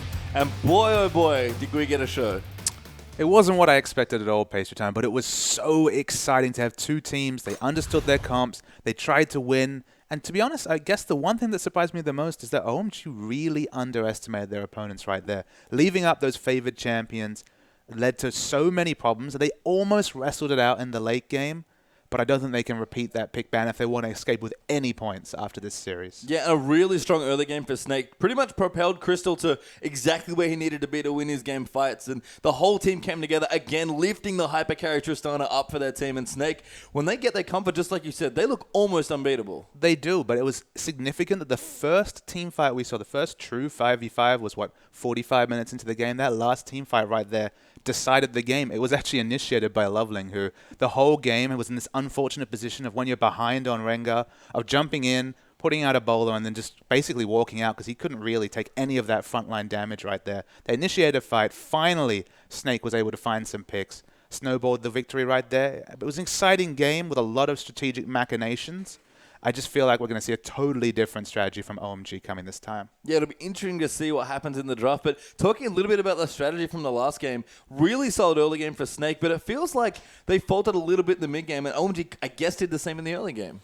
I mean, Snake in the LSPL won a lot of their games through early game snowball. They were all about the early game. They showed masterful early game prowess right there. But late game, especially in kind of a tricky spot where OMG was able to separate their threats and never engage a fight, they didn't have a lot of answers, and they would have gleefully accepted that team fight right at the end to finish out the game because it could have gone much longer. All right, we'll have to see here as we get into game two between these two. Snake are up a game here on the blue side as they ban out LeBlanc and Cassidon. OMG on the red side here. Down a game, they've banned out Rek'Sai as their first champion. So obviously trying to pigeonhole Cool's picks right here with two mid lane bans. Now Azir's out of the champion pool. A lot of those powerful picks are getting banned. I could even see them first picking Xerath right here if we do see him escape the pick and bans. But I don't think that's going to happen. Yeah, I mean, an injured Barker, I have to say, played really well on that Xerath, as we do have Snake banning out Gnar as their third, so lots of respect there to go going.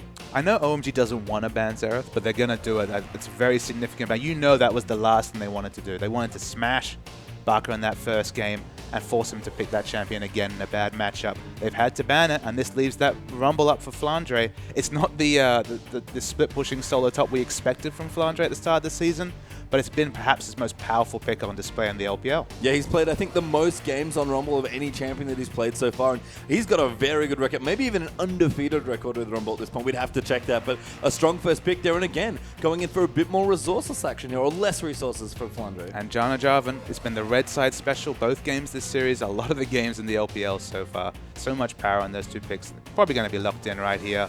The important thing here is that Snake doesn't get that Rumble Jarvan combination that has been huge in the LPL and throughout the world. Yeah, important to deny that. So Jana Jarvan, it is for OMG, the same two picks that Snake did pick up in their first draft in the game one. And we'll see what Snake want to go for now as well. Kind of an interesting hover there to be a nice blocker pick for Snake. But again, I like that Flandre feeling confident and just doesn't feel pressured to carry for his team.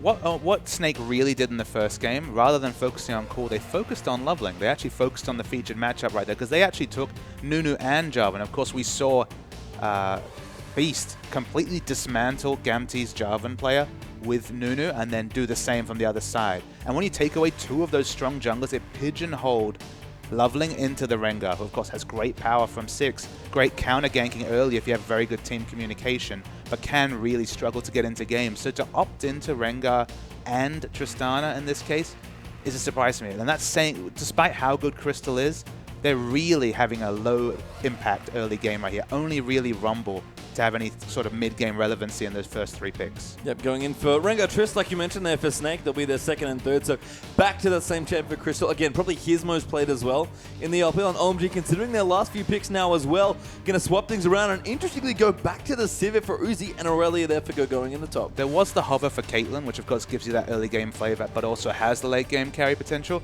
But they're settling on Sivir right here because they've decided to go with Aurelia. And Sivir Aurelia, having Aurelia fly around the team fight, it's not enough that she can phage proc and move very fast natively, but then to add on the hunt, to have so much CC reduction, Aurelia is going to be massive this game.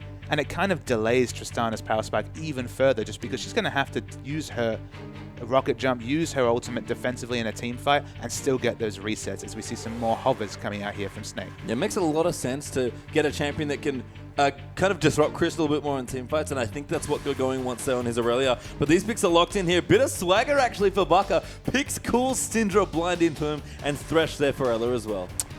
You never really want to be in that position where you blind pick into Cool. He's got such a wide champion pool, so many champs you could pick. I wouldn't be surprised to see the Ahri come out here. That's the Cool special, probably one of his favorite champions. He loves that Ahri.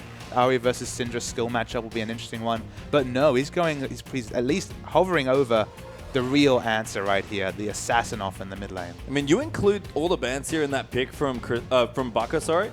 That's 5 mid lane champions that got taken up before Cool got a chance at his last counter pick here. So they're really saying, you know what, you banned out Azerath, fine, we'll pick on you, and it is going to be Fizz there, the last pick for Cool. And Fizz basically makes it a bit of a ping comp here. It's all about vision once again coming out here, but the team fight from OMG, if they can get the initiate they're looking for, and of course with Jarvan you're usually pretty confident about that, is crazy. And Snake have opted into a really weak mid game, and that's kind of the scary thing for me here. So we've seen that strategy work against a team like World Elite, where they were able to lose the minimum in the mid game, come up at the late game with a huge Tristana and win team fights.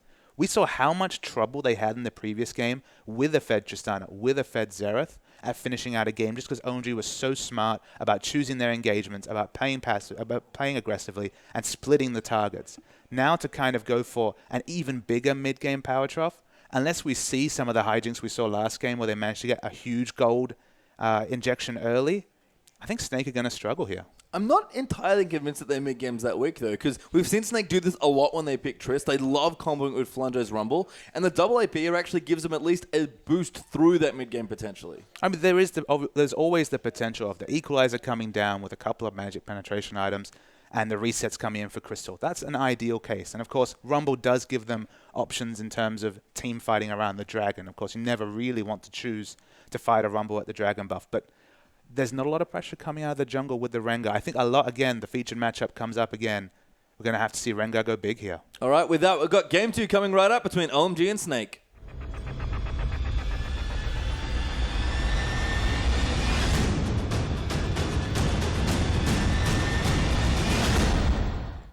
And back onto the rip, ladies and gentlemen, Snake versus OMG for the second time today. Snake is surprisingly up a game here in this best of 2, and OMG are going to look to make sure they don't relinquish first place. That was the one thing we may have missed in our pregame. Papa Smithy, this is a battle for first. If Snake can win it, they are the undisputed first place in the LPL. And the only way to truly choose their own destiny here today and not leave it in the hands of that group of teams at joint third place is to get the 2-0 victory here. Of course, if they lose this game, go 1-1, they only take a possible 1 point. They will be overtaken by any of the teams at 2 wins, picking up a third clear 2-0 win right here. So it's all on Snake to choose their own destiny, and they're beginning that very early with this invade. Yeah, we wanted to talk about Snake maybe proving themselves against the better teams as well. What a statement it would be in the LPL to 2-0 OMG, who were until this point undefeated in LPL matches. Absolutely, they're the only team that hasn't decisively lost a series here. So we see the aggressive wards coming down. It's the OMG standard. They once again have lane wards down.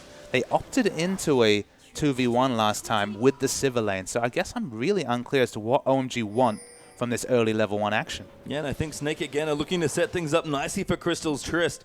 But I do like the double AP they've got as well. Be interesting to see the early movements. Again, Snake played the level 1 fantastically in the first 5 minutes of that game. It was beautiful to watch from him. And OMG going to be paying close attention to all these movements, as it looks like Loving's going to start at his blue, actually.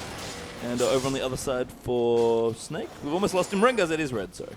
So I'm going to kind of talk about what I expect to happen this game, particularly with Uzi, because last game he went for what has been a really standard play. He's been holding that lane, freezing the wave top, getting solo lane experience, getting access to that on the hunt quickly, and then showing up at team fights with a big buy. I think that was the plan last game, but from all the curveballs Snake sent out, it wasn't a viable strategy for them, and they had to group Uzi early with just a pickaxe for his troubles, and they kind of negated all the extra work they'd done into putting that freeze up top. If we don't see those early rotations in this game, I think we're going to see Uzi return to this strategy of just freezing that lane and then really showing up with a huge item lead in the first team fight. Yeah, Freezer started for Crystal as well, actually looking to get aggressive, and maybe HOOKR going in for a bit of poke damage. Vertical jungling will once again be the flavor of this game as well, and Snake will continue to defend the bottom side of the map where Crystal's sitting, trying to farm safely on Trist. And once again, it's this very early jungle follow coming out of Snake.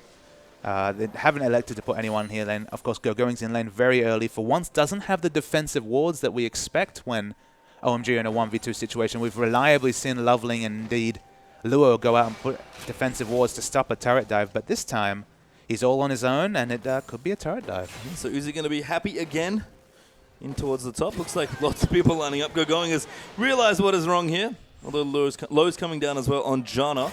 Flandre, looks like it's just going to maybe proxy again, and we might have the fast push go for the second game in a row. It worked so well the first game. Why not try it again? They're not going to get the early kills to really make it easy, but I mean, this feels like some Season 3 League of Legends right here as we see the complete turret XP denial coming out onto Going. I mean, the standard 3.5-minute 4-man proxy. Yeah, you know. Totally normal here. Welcome to the LPL, everyone. Here is Snake. We're going to try and fast push this turret once again. We've got more members of OMG joining them now. 3 actually here. It's Cool still there with Fizz and Bucker. Actually dueling quite nicely. That isolated mid lane giving Cool a bit of the edge there. And what's, I guess, a skill-ish matchup. I just worry that we're going to see Uzi show up at level 6 with Snake, you know, sharing XP among 3 to 4 people. Level 6 with a BF sword is going to really set himself up to carry an early game team fight right here. But Snake, they're doubling down right here. They are not interested in allowing Going access to any CS. Loveling though going to go in. Flandre does get out of that though. Beast uses his flash as well. But no early turret here for Snake. That might actually cost them here level 1. Yep, the XP advantage is definitely in the top lane, but the CS actually very even here. Crystal has been picking up almost all the CS in these 3-4-man pushes, so he's doing fine in terms of CS. It's just the levels that Uzi's really going to have to show for this. And it seems like, again, a very similar strategy for Snake, but not quite the same amount of success in execution. He's so Beast off to his own jungle again. 3v3 down the bottom lane to start off a pretty interesting lane. Looks like 3v2 now as Crystal and Ella going to get left alone for now in the bottom lane. Going to be left to his own devices again. We might see Low stick around, although both the jungler and support are recalling. And Uzi continuing a long freeze here in the top.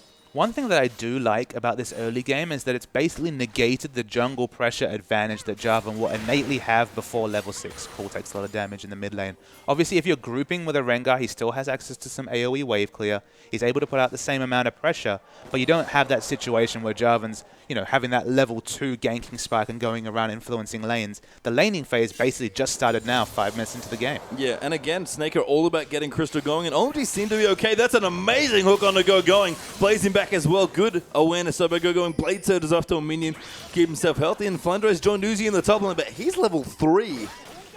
Yeah, watching the top lane, so many members right here. Flandre's going to have to be careful. Loveling going in, no flash tag, can't close the distance, and Flandre again that intuition, although did have a ward to spot them off as well. Will keep him safe here. And so Rengar again, he's kind of unmolested in his attempts to get to level 6 right here. Only level 3, but he'll keep getting experience. And finally we have Crystal getting the solo lane farm in the bottom lane. And Going, he's gleefully accepting the XP and last hits. Of course, he has 13 CS to 6, but a lot more item intensive is this Aurelia compared to Flandre's Rumble. And I love this change up here. Is OMG actually going to look to go in for maybe a dive? Flandre could be in trouble. Looks like Beast is actually off to the side as well, and maybe now OMG rethink their turret dive. Yeah, it's 3v2. They're going to go in for it, or at least get some pressure down. Uzi's in there as well. Flandre and Beast rotating in to clear out some waves. Loveling going in, just needed to get to the other side, and does do so as Beast and Flandre will farm up as much CS as they can under this turret. And you can see why OMG were considering their options right there. Level 6 already was the Sivir against 2 level 3s. Obviously being the sum of 2 people's levels, not something you see so often in League of Legends, barring the level 2 action. And again, despite the fast push not working nearly as well this game as it did in game 1, I love that they've realized that, you know what, if they're going to leave Uzi alone, we're going to leave Crystal alone. And so a name we didn't actually call out very often in the first game was Cool. Like, Cool had not much impact in that first game right here. We were praising Barker's razor-sharp skill shots. Important to note that Cool is 5 CS up in a melee versus Syndra matchup. Fizz versus Syndra changes a lot at level 6, but it's quite painful at the early levels. It's down bottom. We see a little bit of love taps coming between the, at this point, bottom laners. Yeah, great spell shield there by Uzi as well, dodging the hook out there from Ella, who has rotated in towards the top lane. Level 6 is in the mid lane for both as well, and we've got quite the party here in the top lane, actually. Looks like 2v2, actually, but not the 2v2 lanes we expect, and again, Crystal has to be happy with the free farm. Yeah, FLICKR is going to get experience, but the thing is here, Rumble actually scales off levels better than he does off items. So actually having a second member in this lane, having the Thresh, soaking up experience, is not ideal for Snake whatsoever. Of course, it stops the time when they can realistically fight for that dragon, just because, again, it's the equalizer that makes Rumble such a relevant champion at a dragon fight, and it's going to be delayed to what, at least probably the 10-minute mark at this point. Yeah, credit to Loveling's pressure there as well, kind of keeping Snake scared in the top lane and kind of forcing them to have Ella there, just to clear out minions if nothing else as well, with the fast push now coming in from Uzi and Low. And to me, this doubles down on the late game focus of Snake, just because their mid game came through almost exclusively Rumble. To some extent, Beast hitting level 6 and impacting lanes, but mostly their team fighting is about Rumble and then waiting till Trist hits that power spike late. At this point, OMG are happy to give Snake, and specifically Crystal, the side lane solo lane here, just because although that does let Trist scale up faster, we're still talking 25, 30 minutes into the game. Not that Rumble having equalizer at the 5-6 minute mark. Yep. Bucket did use his ultimate, by the way, in the mid lane. Just tried to burn a bit of harass on Cool. He's actually down towards the bottom side of the map now. Bucker got his blue. Cool with the same, and Crystal has to be very careful. Cool will back away, though, just looking to get some wards done. Does ward up the Krugs. He's going to wander his way back to mid lane, find the pink ward on his way as well, and take that out for his trouble. And we talked about how OMG love to give that defensive vision for Go-Going, and this time it's actually Cool as the person who's able to go down there and put it down for them. Go-Going is set up to succeed this game after really struggling last game. Both solo lanes. How often have we said both solo lanes were one of the main weaknesses in an OMG loss, but they really struggled, and it was all about Crystal. Yeah, Uzi's still getting a lot of CS here as well. Up about 6 or so on Crystal right now.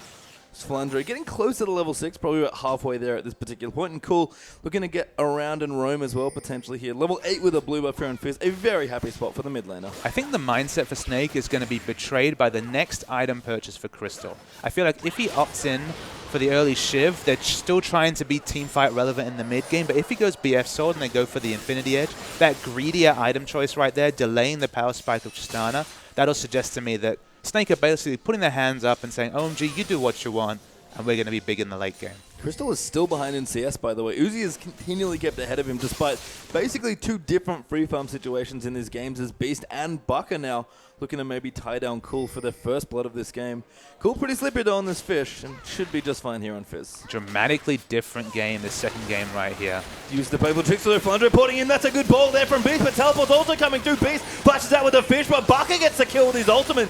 Going to will answer there onto Rengar as FLICKR going to try and turn around. Does already use his ultimate. Lovely in trouble, actually gets flashed off order, but Low's here for the kill. Now Bucker in a whole host of trouble. Equally going to strike down for Aurelia, and there's another kill. FLICKR was over-aggressive, trying to get a trade kill right there. Thought he could buy time for Bucker to back away. He couldn't. 3 for 1 is the trade right there for OMG. They're going to pick up Dragon, and this game totally different to the first. Yeah, Snake, for all the strong early game presence they had before, this is not going to plan at all. And we talk about, again, them playing around Crystal a lot. He's going to have a lot of farming to do in this game. When you have an aggressive team making successful early game moves, you're going to be very quick to compliment them and say decisive play. When you try the same thing and it doesn't come off against a practiced and experienced team like OMG, the result could be really painful. And we've credited FLICKR so much for aggressive teleport usage. Never mind, there's a replay of that last Yeah, we see the replay here. The bowler does hit onto Cool, and it looked like Beast was over-aggressive in turret, danking the turret. They do pick up the first blood here, but Loveling's still going to engage on it. Of course, we're going to cut away there as we see a kill on the bot lane. Crystal very important. Gets a kill. Uzi flayed back as well. Exhaust now down, but the hook does go wide there. As now Uzi going to cut it with his ult. Crystal pops heal, actually, to try and get further forward and do some more damage, but Uzi does get away. Summon a spell intact also. I think Crystal really wanted to pick up a couple of crits there and then really commit to the turret dive. Was hoping for that with the use of the heal. Didn't pick it up, so they have to back away. They'll take the kill, though. Yeah, I mean, Crystal, again, after the best start of anyone on his team, he's getting all the gold as Beast actually coming on to go going. FLICKR in trouble. He going in to chase him out. Flash forward there. The ultimates are out, though, and Beast is now trying to do the damage. FLICKR is desperately kiting, but Beast now going to get aggressed on. FLICKR turns around, looks for the flame spit of damage. Does go in there. Bucker's rotated in as well, and FLICKR picks up the kill. Going did so much right there, but Loveling's come in too. He's come back now. Beast is here, but Bucker takes him out. Cool now is looking. He really wants to fish 1 or 2 people, but can't find the line for the ulti, and Snake get away with 2 kills. So that kind of changed the game on its head, Patient. I was ready to say OMG had the ascendancy in the mid game here, but they're actually ahead in kill now, a Snake. It was very smart trading of damage right there. You would have felt so bad if you were going because you were so close to the glorious double kill. Shades of PDD's Rumble many years past coming out right there, but the result is just 2 deaths. And Crystal, so aggressive, jumps forward towards low to try and get damage down, taking out wards now, defending the pink ward with his life. And the kills, most importantly, go over to multiple members on Snake. So it's not just Crystal now. It's got a bit of mid-game gold. Everyone now has at least 1 kill. And I've learned not to question Crystal's aggression on those rocket jumps. I mean, we saw Uzi at the World Championships, of course, and people were just so impressed with his aggressive use of that ability right here. Very similar flavor from Crystal, as we see, of course. The hook goes wide. Really nice hook there, but Beast is down here as well. Crystal going to go in. Beast on top low with a good ulti. Going to try and reset, but Crystal going straight back in, gets smited there by Loveling. Forced to flash out. Cataclysm, though, will get him the kill, and Uzi going to get busted shot back, but Beast now trapped in the Cataclysm. That's a good hook there for Ella. Flay not going to follow quite through yet, and Bucker nowhere to really get. Does stun up Loveling. Cools down here as well, though, and OMG pick up much needed kills as Ella forced to dodge the fish. The dive comes in there. Ella plays them back. Does look on the cool, but Uzi gets that kill. And sometimes as a caster, you have to eat your words, Pastry Time. As that time, he jumped straight into his death and, of course, sealed the fate of 2 of his team members right there. It feels like both teams are taking turns, throwing the aggression down, taking hits, then regrouping, going for another aggressive, and right now, it goes towards OMG once again. Flandre going in, actually pops the ulti down, going, he has to be careful, but he's doing a lot of damage on this Aurelia. Flames comes in, Flandre might get the solo killer onto going. Can't quite get it done, the silence hurting him there with the overheat. And meanwhile, on the bottom lane, Loveling escapes with about 200 health himself. The direct-to-camera view I had just couldn't decide what to show. There was so much action happening in this game. And that's a good way to sum up this game. So much action in the first 14 minutes already. These 2 teams are going blow for blow. Let's see the bottom line. So we see the replay. It's a very smart play right there, but Beast gets hit out by the excellent Janna ult right here, and that, for once, jumping in for Crystal seals his death right here. 3 members of OMG, free DPS on Beast. Obviously not that tanky on the early game Rengar right here.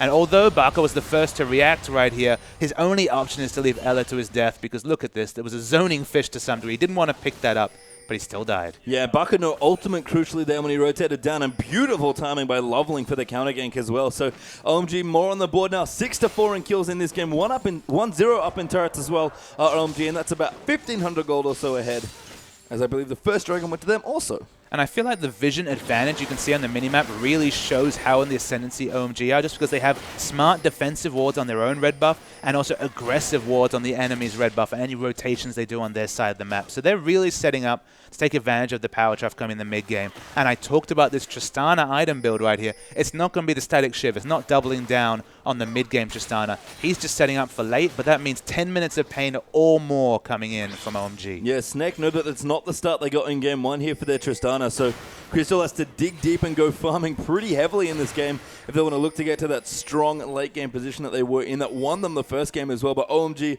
are playing with even more aggression in this particular game. And with this Sivir pick, with 1 outer turret down, you know that their 20-minute goal right here is, okay, we're going to take this next dragon and let's knock out all those outer turrets and start doubling down on this ward, because they have no interest in letting Crystal free farm for another 10 to 15 minutes of this game. Yeah, Cool is so aggressive. You're actually going to go in 1v3, looking for the fish, doesn't get it. Forced to get out, the exhaust comes in, but the tornado comes in as well. Ella getting low, that's a good double play, but Uzi gets the first kill. Great ult from low as well, but Flandre, amazing equalizer there. Low's going to go down first there, as Crystal now going to get the resets to hop back in. Uzi's got to be careful. Now Flandre going in, there's the next kill. Another reset coming in as Bucket's trying to chase out Cool. Does flash the slow though, and 2 for 1 the trade. Actually 2 for 2. Lovely flash from Flandre. They effectively cancelled the animation on his rocket.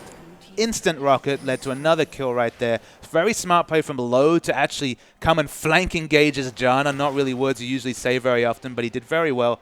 But it ends up being a 2 for 2 even trade. And the big thing from that, it's not the 2 for 2 trade, it's the fact that look who's farming freely at the bottom lane after it. It's Crystal. And any time they can buy for this man to farm, sets themselves up to really contest this mid game. Good pressure here in the mid, going. Very cute blade service to a minion, and will look to apply pressure to this mid lane turret here. It does get defended though by Snake as they roll 3 people in, and OMG posturing very aggressively around this dragon. Crystal has to be so careful. Yeah, 4 members coming down from OMG right here. Crystal, I think you've overstayed, mate. He's in a lot of trouble. Well, Ella's there, but he's maybe a little too far away. Loveling going to line it up. The smite comes in first. Beautiful pitch. The lantern maybe going to go. No, gets cancelled by the ultimate, and going picks up that kill. I don't think I've ever seen that interaction. The fish came at the most fortuitous moment possible, popped up that whale. The death comes in, and look at that. Dragon's up. It's going to be an easy pickup for OMG, but it's all afforded by this vision. They have perfect vision on the red side enemy jungle right here. And look, Snake can't buy a ward above their own Raptor camp. Yeah, and a little too aggressive there by Crystal. Too far forward in that lane as OMG will now pick up their second dragon of the game.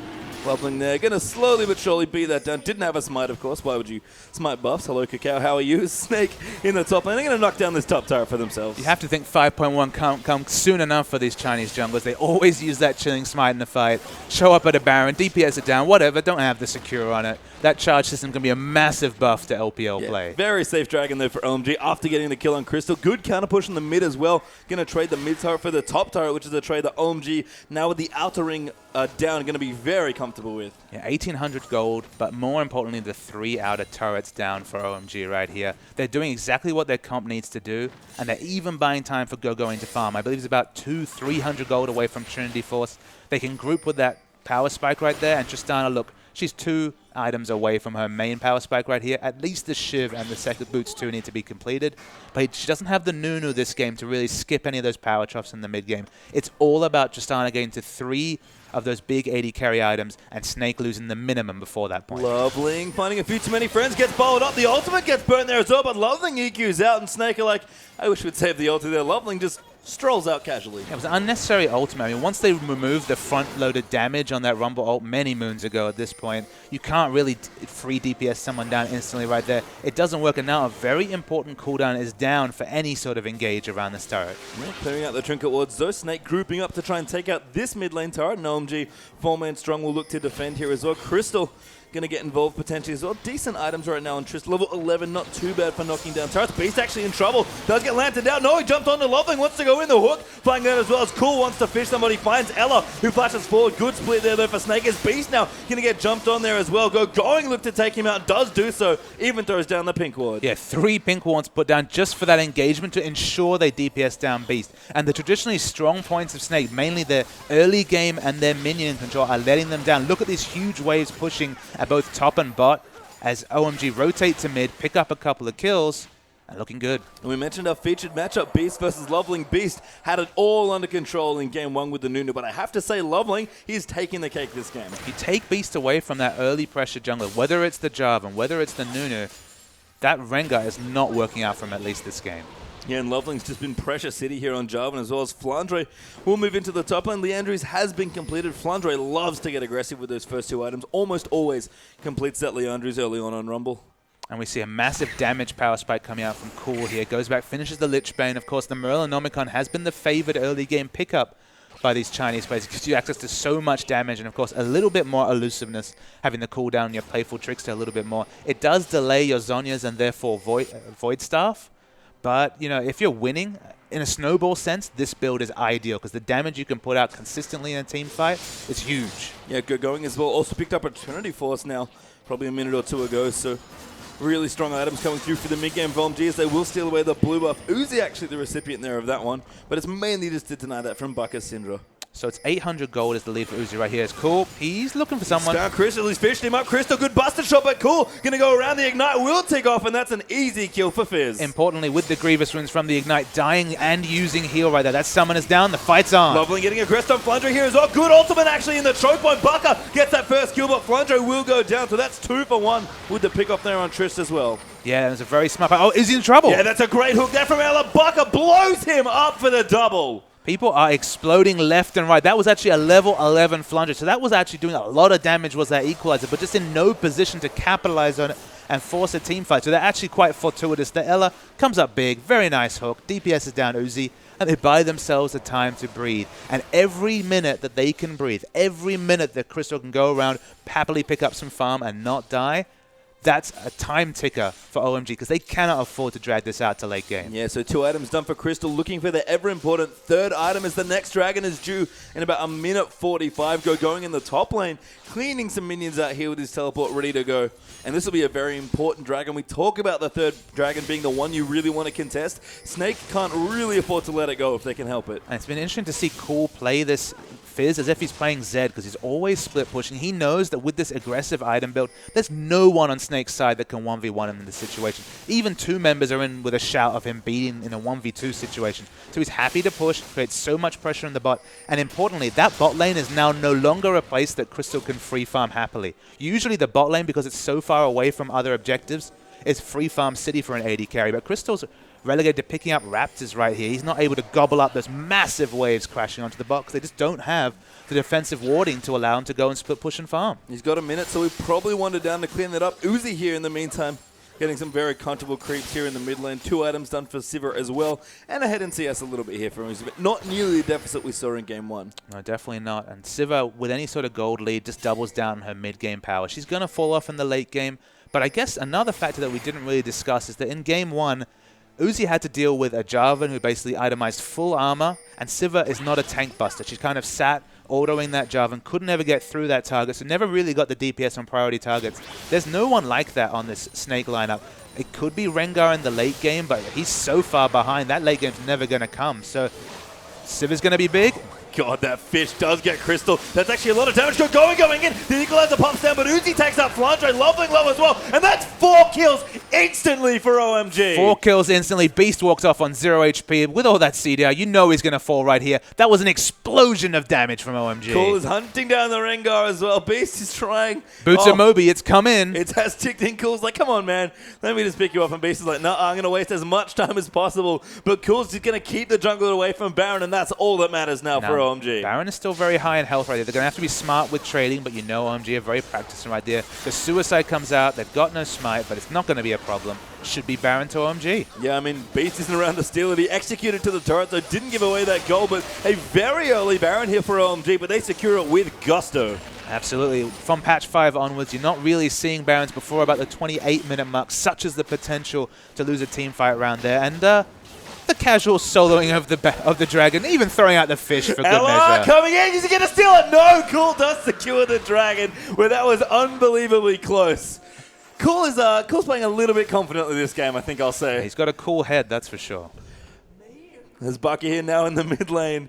Finished up his Zhonya's. It's got his Void stuff on the way with a blasting one done as well. Snake definitely have some options here moving through, but OMG just busted through a massive lead here, about 5k ahead. And it feels like Fizz is about a half an item away from really being unassailable in these team fights. He's so close to comboing that 40% CDR with the Zhonya's Hourglass. It'll come really soon right here. And Cool's been the difference. And the solo lanes in particular, I love this blast from the past from going right here. Trinity Force into Guardian Angel. Sounds like a Season 1 item build, but still so effective, especially 24 minutes into the game. Killing 2 Aurelius? Good luck with that. I mean, Gogoing has one job in this game, and it's to make sure Crystal is as irrelevant as possible in these team fights. And I guess Cool maybe has that job as well as Loveling. Narrowly escapes the hook there. Snake going to clear out and try and get defensive vision down. Flandre going to get dove on. Good flash out. Gogoing has still got the GA going. Now here's low on Uzi. Flandre nowhere to go. Does get knocked up, and Uzi says, thanks, mate. I'll take the gold. I mean, interesting to me, Page Time, is that's not just one person's job. That is OMG's job this game. There's a reason you see Fizz split push. There's a reason you see so many invasions coming out here as Cool might be in trouble. Does get jumped on. Beast very patient. Pops in. There's the ult actually coming through. Cool. Going to go in. Ella does find the hook. Bucket gets the stun as well. And what a great CC chain for that first kill. But Crystal down the bottom gets 4-man Dovin killed by OMG. They finally killed that priority target, but at what cost? They lose one turret here. They're in no position to protect the second one either. Uzi is massive on Sivir. They're going to DPS this turret down like it's nothing. And this is the mid game we wanted from OMG here. So much power here in this stage. Snake struggling to push OMG back out of their base. And the first inhib of game 2 goes down at 26 minutes. And this is feeling more and more like a standard OMG performance right here. After being just so overconfident, cocky even, I would suggest of them, with their drafting and play in the first game right here. They're just turning on the style. They're showing the power in their picks, and they're playing wonderfully. And you said it before, OMG, if there's one place from that first game they needed to step up in, it was probably the solo landers. And Cool is putting on a standard Cool performance at this point, playing with such swagger and such confidence. 4-2-7 with almost 200 CS. Cool, and now with the Rabadons as well. He is all OMG's game plan at this point. You know, I thought he'd go for the Zhonya's there just because it fits the item build, allows him to be a front line. No, he just wants to instantly DPS down people. And with those 4 instant kills in the last team fight, you know they have absolutely that potential. Yeah, it does help with the split push plan as well for Cool. And Going is also going here as well. 5-1-7 with 140 CS. Flandre, you know, a pretty safe, solid resourceless-esque champion, I guess, on Rumble, but he's just not been able to have the impact here. Snake are just getting shut out of big 5v5 teamfights, and Crystal's still struggling for fun. And you can see from their map movement here, every time they see Crystal meet a minion wave, they move 3-4 members to that wave. Rumble's they're happy for Rumble to free farm in the top lane right here. They know that's not going to have a big impact on the late game fights. OMG know if they group and force Crystal away from creeps, they're going to win this game. Yep, and Crystal does get Lantern back to safety as well. Beast looking aggressively, maybe for a flank there as the tier 2 mid lane turret will get looked at here by OMG. OMG, by the way, got themselves to 9,000 gold ahead as that's an amazing fish for Cool. He doesn't even want to go in there, just saying, you know what, I don't need this. The harassment fish. When you have 40% CDR on Fizz, something that we haven't seen until these Morello Nomicon builds started coming out, you can afford to do that because the cooldown's super short. I believe it's about 38 seconds cooldown or so with 40% CDR. Look, it's already half up. Yeah, as Bucker here with Crystal will look to defend. Good wave clear here from the Syndra. But going. I mean, he could dive as well if he wanted with the GA. We've got a quick Aegis done for Loveling now as well. OMG just have all the tools they need in this mid game. And you have to feel they're a Dragon or a Baron buff away from just having go in there, tank the turret. He's got Guardian Angel, and they'll try and finish the game off that. Right now, probably a little bit too over-aggressive to dive right here, but 10,000 gold lead. There was never a significant gold lead in the previous game. It was severely just really coming out through objectives. In this case, the gold lead is huge. Yeah, Equalizer does go down. Ella trying to fish for a hook there. Crystal actually going in. Beats has popped his ulti as well. He's going to try and find someone. Bowler goes wide, though. Don't really want going, so they'll back off here. But OMG just wait out the ultimates, and they'll come right back in. And it just feels like a repeat of the previous game when we discussed this Rengar. In both games, Rengars have kind of looked to engage and then realized, oh, my team doesn't have any business fighting right here. I've got to back away instantly. Yeah, Uzi as well. It's massive on this Sivir. 6, 2, and 7 is going. Because he uses his ulti. Pops the ulti there as well. OMG going to go in, going. We're going to dive in on the back. Finds the blade touch onto the minion. Lovely dives in there as well. And does so much damage. But Flandre gets the first kill. Cool now diving into the back as well. There's the next kill onto Beast. Going. Low, but Crystal firing from the back lines is getting in the damage. But going. He is so tanky right now. He'll popped aggressively by Uzi, but the GA does get popped. Cool now. Low as well though. Uzi coming through. Gets the triple. Can he actually find it? No. He doesn't quite go in for the Penta. He wants it though so bad. Crystal getting locked out. Uzi. Oh my god. Crystal with the double. Does go down to going though. 5 for 3 the trade. Crystal almost pulls off the heroic 1v3, 1v4 action right there, but it's not enough. They'll lose an objective right here. It's that inhibitor going down for them. And Crystal, look, she wasn't even the focus in that fight, was that Tristana? But she just can't handle it just because her front line dies instantly. I don't think Crystal had Last Whisper for that team fight. We might have to watch, see if we get a replay at any point to see exactly how that panned out. Uzi as well, he really wanted that pentakill. It's going to be very interesting to see a replay because that was just such a cluster of a team fight. There was so many low health bars, abilities going off left, right, and center. The only really thing you can take away from that team fight is that what's a Tristana to do when she has no front line? That's the one consistent. We saw a 400 armor Jarvan in the front line freely tanking damage from a Sivir. That's what Tristana's looking for. But with all these kind of damage off tanks coming out here, the likes of Rumble, the likes of Rengar, it's just not the same for that Tristana. She wasn't able to order. She was zoned by the implied pressure of Aurelia jumping on her, and there was nothing she could do. I mean, credit to Beast here as well. He's actually got a Warlock as his first major item, so he's trying to be the frontline that his team needs, but you're right, it's just not quite enough here. And OMG is setting up for their 4th potential Dragon now in the game. It has respawned.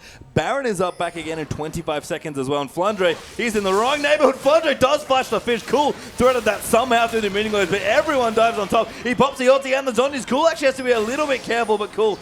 No, never mind. Just Urchin strikes through, gets a clean kill. He buys a bit of time, so credit to him for that. But Uzi in the mid lane, he's been caught. Good play from Al, but Uzi going to turn around and going now. Going to dive back in. Baka does get that next kill, but going. Is going so deep. Now Crystal's joining in. Beast has to be careful. Tristana trying for the damage. Loveling diving in. They get the kill. That's an amazing knockup as well. And Crystal forced to jump out there. That's 4 clean kills there for OMG. Crystal's running as fast as he can, but there's 4 members here from OMG, and he's absolutely dead. Words define me to describe the cataclysm into flag and drag that was pulled off there. The amount of CC that Loveling put out in that team fight is illegal. It was incredible play from him. They capitalized on Uzi being caught by just cleaning up the rest of the members. Are they going to go for this Baron here? They can't really push in and finish without a ranged AD carry. But OMG, they've got all the options. It just feels like they can choose whichever one they feel like. And Baron is the choice here that they want. They can feel like they secure the Dragon whenever they want here, and Loveling will start up the Baron. Cool will join him soon as well. Uzi's not even there. You know, their main carry damage dealer. Don't need him. More than happy here with what they've got, and that'll be a 2nd Baron now for OMG. And look, he didn't get the hyper carry this game, but Uzi looked down. He's got 4 damage items and even a lazy BF sword on top of all of it. He's only interested in damage this game is Uzi. because his front line, once his Guardian Angel comes up in about 2 minutes, the Jarvan and Irelia front line will not be beaten by Snake. No, OMG do dare pick up their second Baron, sorry, here. B's going to clear out some vision. Maybe Snake can steal a first Dragon here, but Uzi is going to go in for the 1v1 again. Pops his ulti, Lantern goes in as well.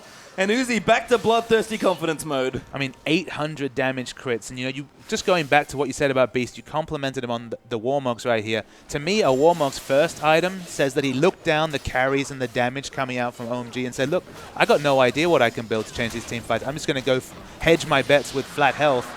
It's not that useful when you're taking 800, 900 damage crits from Uzi. No, fourth Dragon in a row there for OMG as well. Snake have been starved of objectives this game, and Crystal has gotten to the point where he can start being relevant now. Basically has his 3 core damage and plus a Vamp Scepter. That's the best jumping off point for Tristana, but they're so far behind in this game, and OMG are just closing the trap. Of course, the 4th damage item will bring a tear to the eyes of anyone playing the live service right now, as DFG is picked up on Fizz right here. Who needs a Zhonya's when you have just an ungodly amount of AP and burst damage? That is so much damage, and Cool's ultimates have been on point. He has somehow led them through caster creeps like I just can't believe here. And Cool, we've said it, the solo laners needed to step up for OMG here in this game, and both Going and Cool, and let's face it, Uzi as well, have been playing fantastically. This is the trinity that we love to see, as Loveland might go in there. Beast actually a little too far forward. Uzi going to get jumped on. Ultimate there. Great for Flandre. Good stun there to Uzi as well, but everyone dives in. Crystal gets the first kill, dives out, but Cool is right on top of him right now. And Crystal's got nowhere to go. Going picks him up. Baka in trouble there as Going goes straight on top of him as well. And Flandre looking to go back. Ella plays them back as well. He was next to go down here as Cool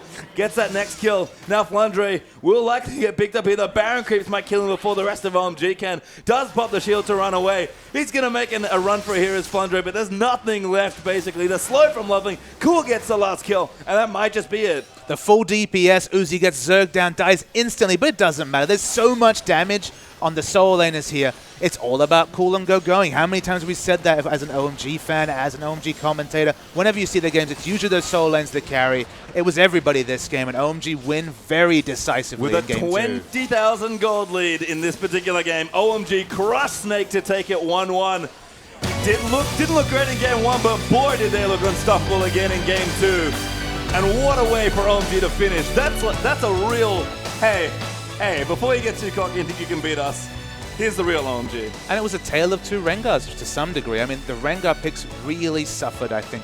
Anybody that opted into that early game power trough and the big featured jungle matchup really paid for it right here. And this was the Loveling show. He played wonderfully well on that Jarvan 4 and took the game. And we're going to see a replay just to really get a flavor for what we saw in game 2 here.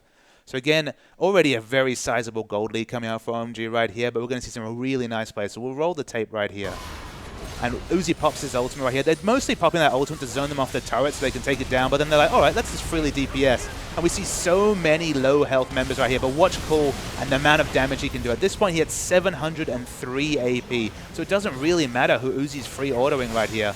They take down Baka, and it looked really bad for Crystal, but there's low health members across, and Crystal's still almost a 3 damage Tristana right here. Blows away the Janna, isn't able to finally kill her though, and they basically just all take turns using their DPS onto the Tristana. 2 of them fall, but it doesn't really matter because they get the same result. Yeah, and I think Uzi was just saying, give me the pentakill, that's all I want. I don't care. We're so far ahead that it's so unlikely for us to lose that game. And we talk about OMG being a team when they're 3 carries fire, they go off. That was 4 carry OMG in full force. 4 carry OMG, absolutely. But Snake, I mean, they'll take a lot out of that series. OMG, they'll kind of wonder why they let those picks slip in the first game. We can only speculate that there was that SK Telecom T1K from many moons ago theory of give them the comfort, beat them on their comfort champions, and then smash them in game 2. They didn't manage the first part, but they certainly blew away Snake in a very impressive game 2 performance. Well, the feature game delivered today, but we'll be back with more LPL action. 11 best of 2s to go and 3 more today. Stay tuned, we'll be right back.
Welcome back, ladies and gentlemen, to our English broadcast of the Chinese LPL. If you've been under a rock, OMG just took down Snake in our last match, but Snake managing to bite back against our undefeated champions of the LPL to make them suffer their first defeat. But now we've got King taking on Starhorn Royal Club, if I manage to get my brain into gear. And this game, more of a middle-of-the-pack option, but Starhorn Royal Club really needs to find their identity. Absolutely, and identity is a very important word. I mean, we've talked about how Uzi, their shot caller, their hyper carry, they used to build up that puppy. They no longer have that option. They've let him go free. He joined OMG, and they've just been striving to find that identity. Of course, in the off-season, all the focus was on that Name pickup. Of course, Name was the AD carry of EDG in the previous time. They thought he would take up that mantle, be their new hyper carry. Still is not available to them. He's still not on the roster this weekend. Hopefully only a few weeks away. But in the meantime, they're kind of taking these games to really experiment with their identity as a team. Obviously, Insec is still growing into that shot caller role, taking over Uzi's mantle and trying to shot call from the jungle. Known for his aggressive plays, but his actual shot calling has been less than aggressive, and it's sometimes not so decisive, which is probably not that surprising given the language disparity between Insec and Zero and their teammates. Yeah, that's exactly right. The thing with Royal Club as well, though, is despite the fact that, you know, they may not necessarily have Name, that's affecting their ability to find this identity.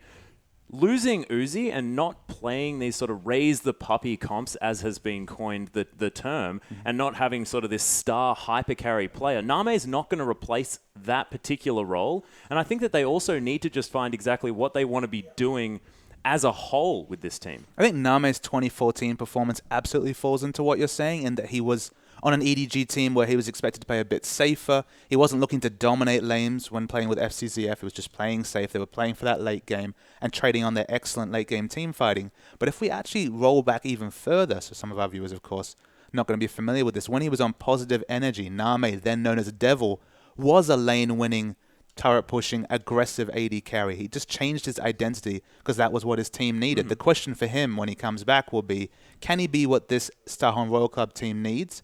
And is it actually a hyper carry that Starhorn Royal Club needs? Just because there's actually been quite a lot of statistics and analysis done, and when they started to give a bit more gold to Corn and Cola, obviously still the focus on Uzi in terms of carrying, but when they started to give those solo lanes, who've been settled in those lanes for a while now, a bit more gold, the results actually started to improve. So they're finding that identity.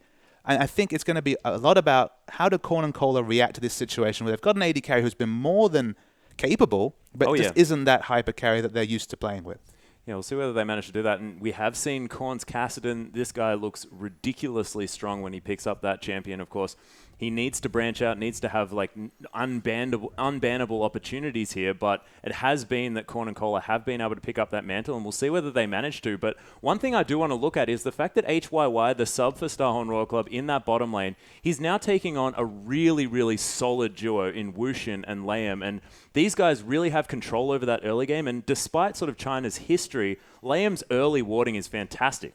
Yeah, Wushin and Layam, and talking about King as a whole, are a very settled team. They've taken a while to kind of step up their play after dominating the LSPL last season, finishing in first place, auto-qualifying for the LPL.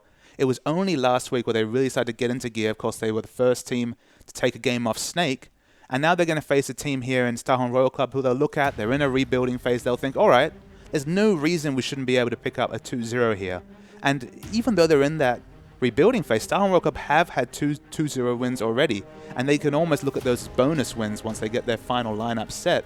So I guess the question is, I think both teams are really going to be looking for a 2-0 victory here, but it's going to be a really close series, I think. I think so as well, and of course, very even, of course, 4-4 for Starhorn Royal Club and 3-5 here for King, but having arguably a little bit more of a difficult time going through as far as those matchups are concerned. But of course, we are into Champion Select, and we have Na and Siva being taken off the board on the side of King, now Corky as well, and Lysandra Rek'Sai taken off for Starhorn Royal Club, and that Na ban is sticking out like a sore thumb. Kohler has been doing work on that champion, they just don't want to see him with it again. And you know, you'd think my eyes would be drawn to that Na ban just because of how strong Kohler's been on Na, but I'm actually going to focus on this last ban here. Yeah. A ban on Corky. Of course, Corky's had plenty of changes. They've toned down his laning a little bit, but the important factor here, of course, is that this is HYY, someone who is obviously new to competitive play. People aren't really clear on his champion pools. He's looked most impressive on those more mid-game focus carries, the Sivas and Corkys of the world. Whoa. The mid-game focus is out right now, and now a Caitlyn ban.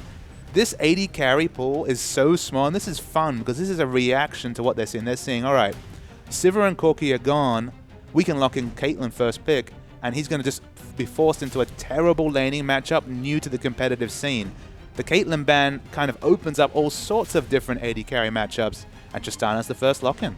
Yeah, but it is very dangerous locking in this Tristana, not necessarily a first pick champion, and there are all sorts of things still left up on the board here. I mean, that classic combination of Jarvan and Rumble could be taken away immediately here by Royal Club if they want to, but we'll see what they decide to do because the Thresh is available and Insect's Lee Sin is going to be not taken, and Jarvan's locked in. Yeah, two very strong pick champions come out here. I love the picking up pick champions against a Tristana just because with a Tristana, you're expecting a lot of lane rotations, a lot of farming off lanes to get to that late game.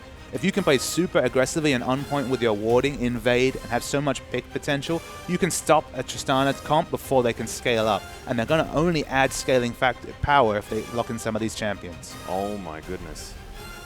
And Assassin, if he does get this Azir, it could be very, very scary. But should we talk about Zero managing to pick up the Thresh here? Of course, one of his massive comfort champions as we have the second two lock-ins for King.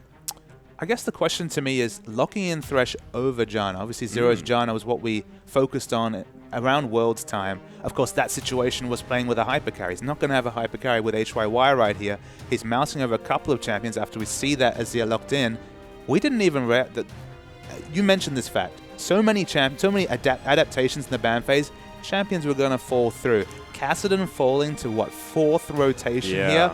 Unbelievable for LPL play this season.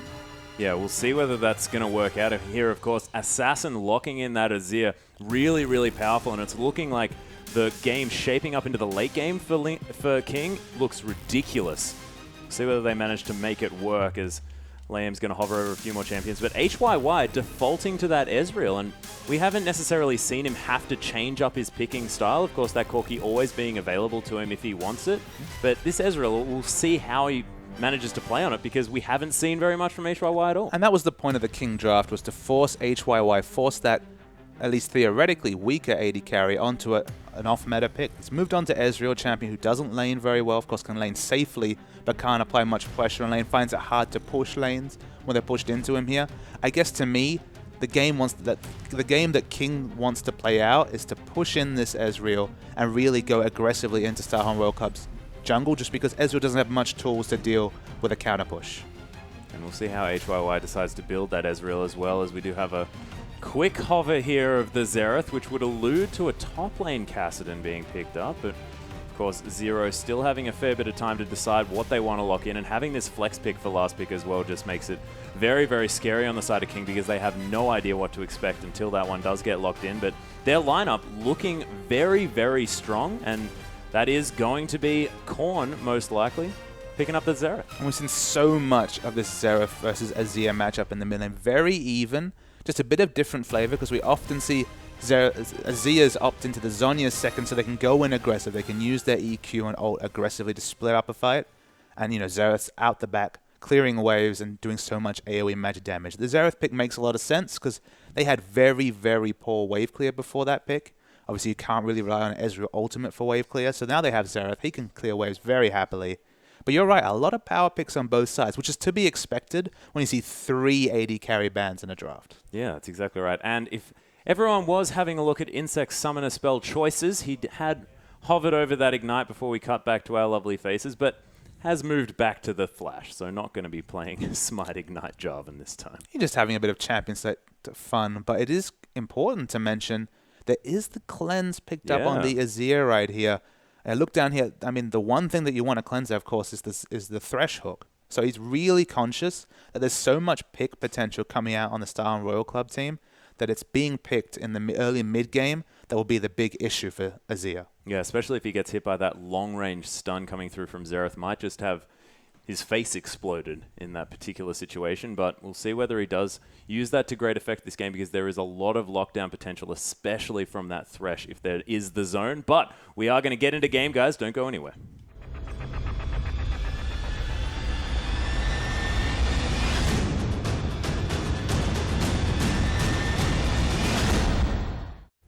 Welcome back, ladies and gentlemen. We are onto the Rift with King taking on the Starhorn Royal Club. King on our blue side and Royal Club on the red, and we'll see whether there's going to be any funny business as this game unfolds.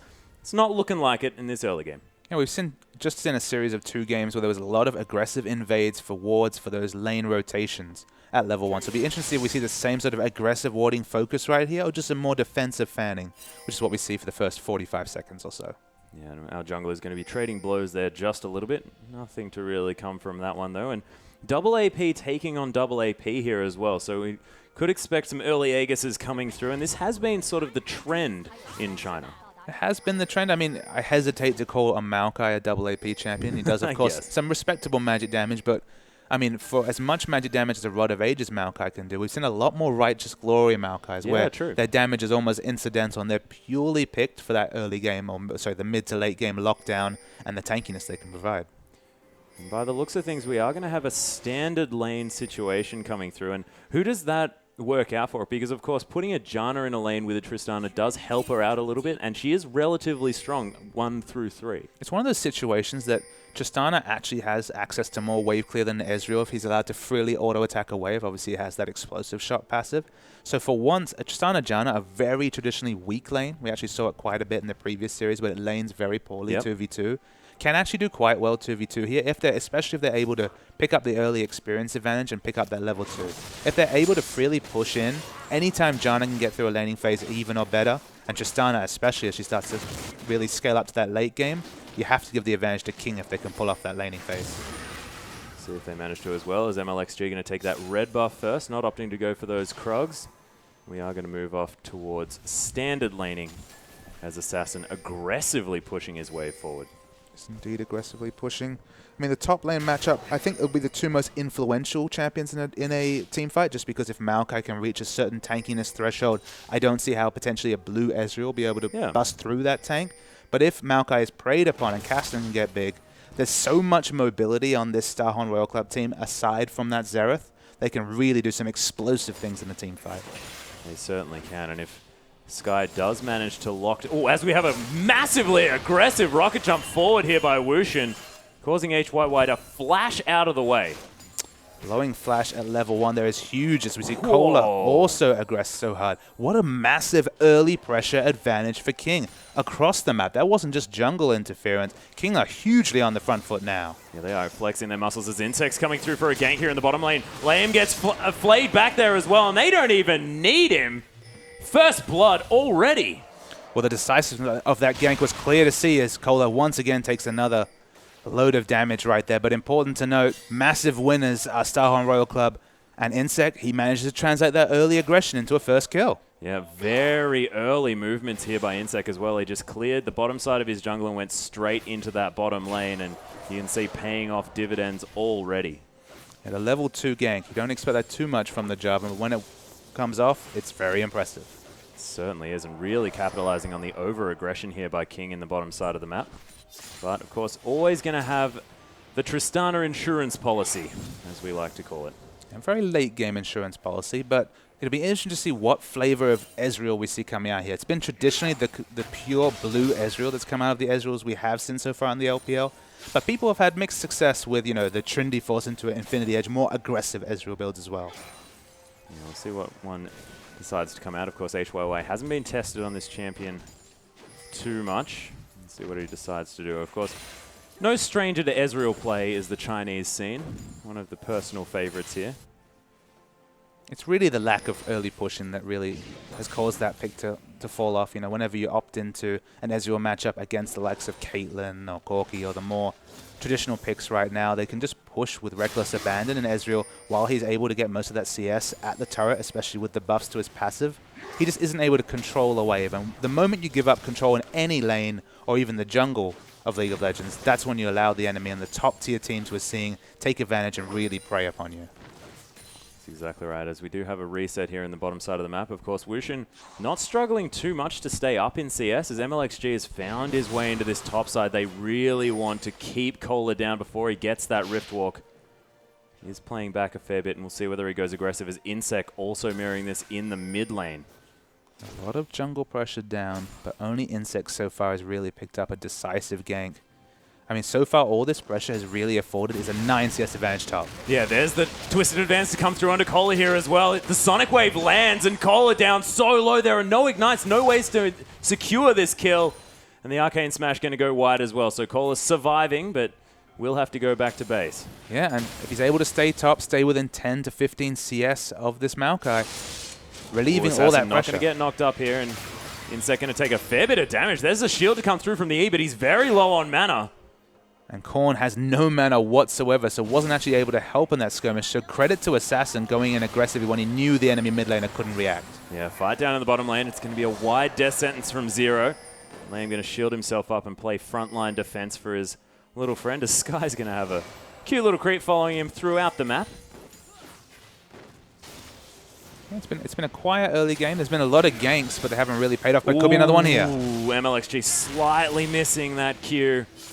Unable to quite get on top of Korn, who's definitely going to have to go back at this stage. So a lot of pressure being put on by King, but not being able to make that count as far as kills are concerned around this map. Death Sentence going to go wide once more, as Wushin trying to get down as much pressure onto HYY as he can. Hasn't translated into a CS lead, but of course that first kill is going to be helping out. For all that aggressive movement, he's down 9 CS is MLXG compared to Insect. He hasn't got a successful gank to his name, and his laners haven't really been able to translate their pressure advantage into a big CS advantage. Of course, 800 gold is the lead for Starhorn Royal Club right here. We see the auto pushing coming down the bottom lane. Even with Janna falling, they've been able to have the wave consistently under Ezreal's turret, but they haven't been able to translate that into the jungle win that they could have afforded. Yeah, we'll see whether they can translate those leads into potential dragons later on in this game. Of course, King wanting to play for that late game stage if they can, but it is dangerous against the likes of this Kassadin. But at this stage, they have a lot of peel potential as well with this Maokai. They have a very strong and solid team comp. It's just whether they can really get to that late game point, whether they can get Tristana to the late game they're looking for. But there's much the same story on the Starhorn Royal Club team. Of course, they have an Ezreal who his power before those 2 items are completed, especially if it's blue Ezreal, the 1 item power spike on a blue Ezreal is really minimal. And we'll see what he does decide to buy when he goes back, whether he wants to have a little bit more of that power, whether he decides to go for maybe a Sheen first up, or whether it's that Phage, whether he actually wants to go for this Trinity Force. There's always a lot learned from the first back of an Ezreal. We're sitting on about 2,000 gold here, so all the options are open to him. It's just on HYY here to really work out what flavor of Ezreal helps his team the most.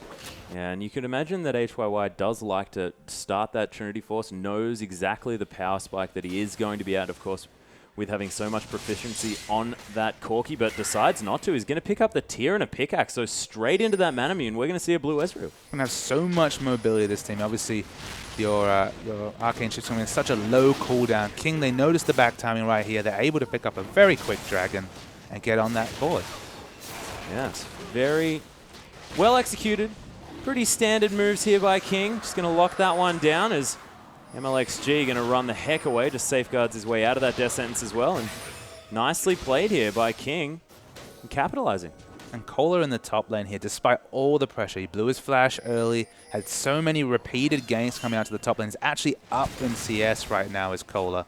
Checking which ability is maxing. He's still maxing the Q, so he's looking for lane trading pressure. But I expect to see him quickly shift into maxing his E.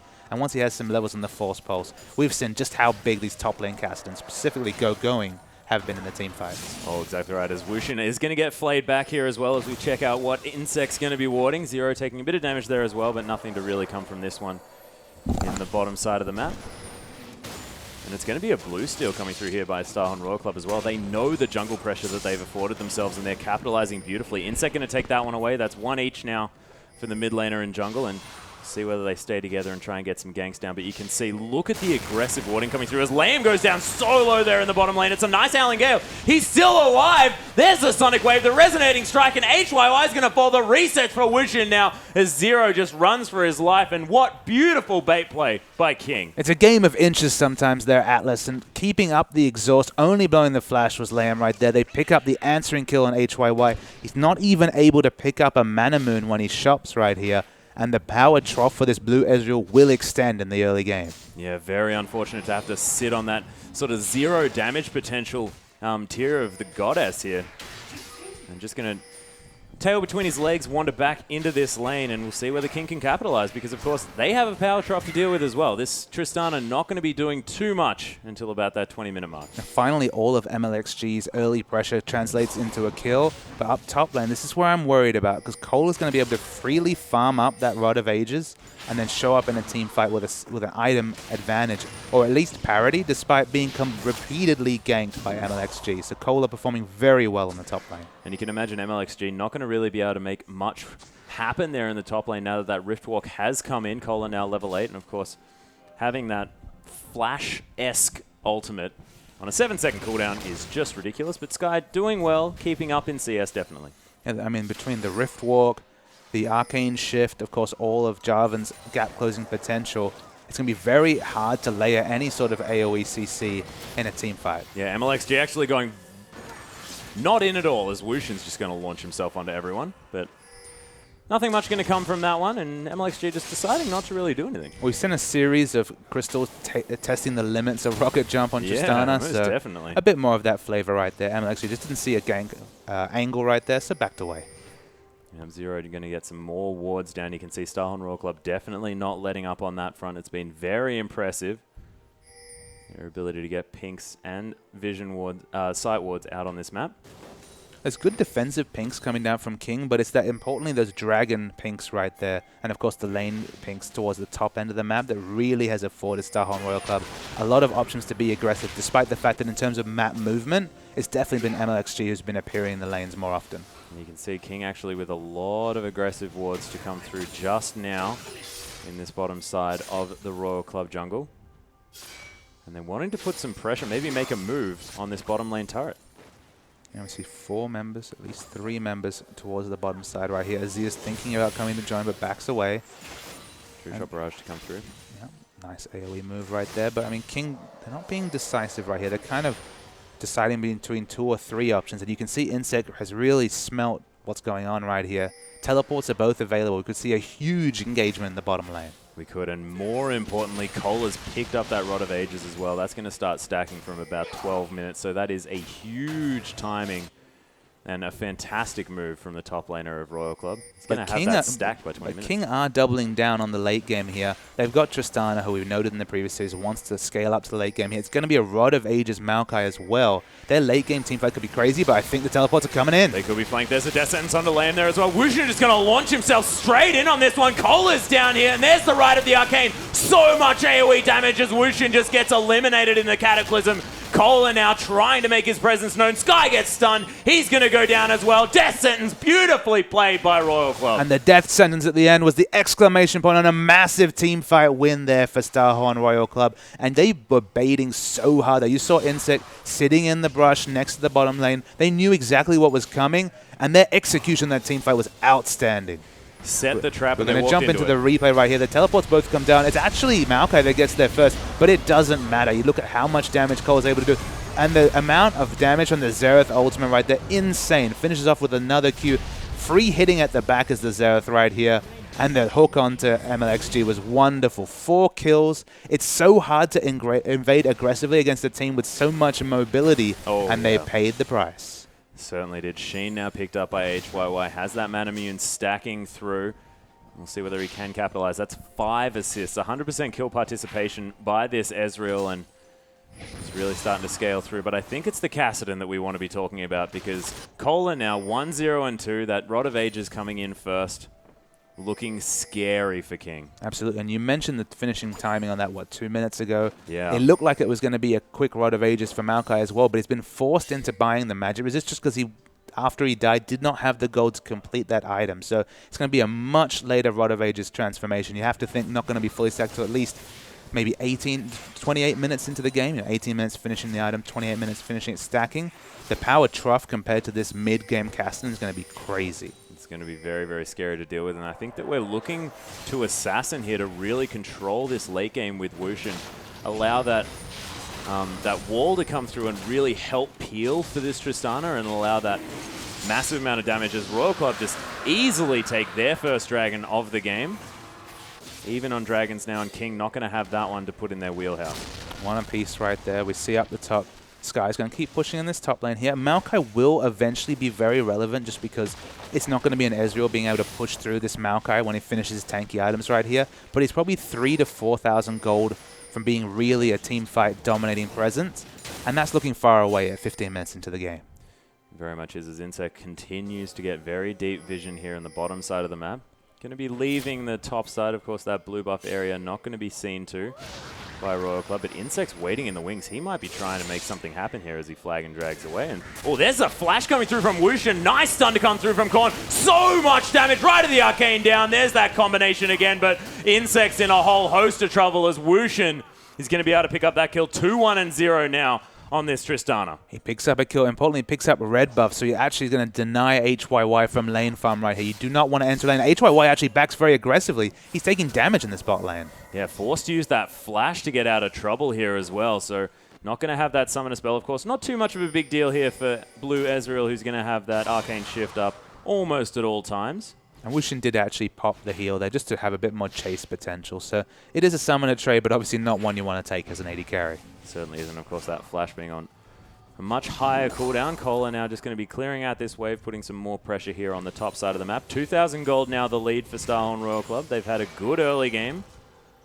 But, of course, the late game coming through from King is going to be very scary. It's True Shot Barrage to come down here as well, just to try and clear out these creeps. Tabbing over, I know it's going to be about a 4-minute hole for Sky in terms of Rod of Ages powering up right here. 4 minutes will be the difference between Kohler finishing up that Rod of Ages transformation and Sky still stacking up. So that's 4 minutes of power that Castan will be able to show in the top lane. See whether they do manage to capitalize on this one. Of course, Royal Club, no strangers to capitalizing on power spikes, as Insect actually going to miss his Dragon Strike, and that's going to cause this tower to fall down, as MLXG was waiting in the wings to try and help that one out. And Assassin with a decent CS advantage here in the mid lane, and he's just been completely free. And it's what we've seen traditionally from this Azir versus Xerath matchup, is that whenever Assassin and specifically Azir can really get some of that poke down, it's so hard for Xerath to stay in the lane once he eats 2 or 3 autos from those soldiers. So he's had to back away right here. The very early turret, but he's kind of pigeonholed himself into going for a death cap with this early blasting one pickup as Assassin. So we're not going to see the likes of Pawn and Rookie who love to dive in on that Azir and really influence a team fight in melee or near melee range. It's going to have to be more range damage coming out from Azir. Actually, no, he actually completes the Abyssal Scepter. We have not seen this from Azir so far in the LPL. Yeah, very interesting item pickup. Of course, does need to get fairly far forward, so he's going to be able to capitalize on that one relatively effectively, but there are some aggressive pings going down onto Sky here, who's just trying to be a tree in this jungle, but he's being spotted out by wards left, right, and center. He may need to execute himself. He's in a lot of trouble here. 4 members chasing him. He's probably too tanky to really go and try and kill himself. He's eventually going to have some gold, especially with all this mobility. Here comes the damage.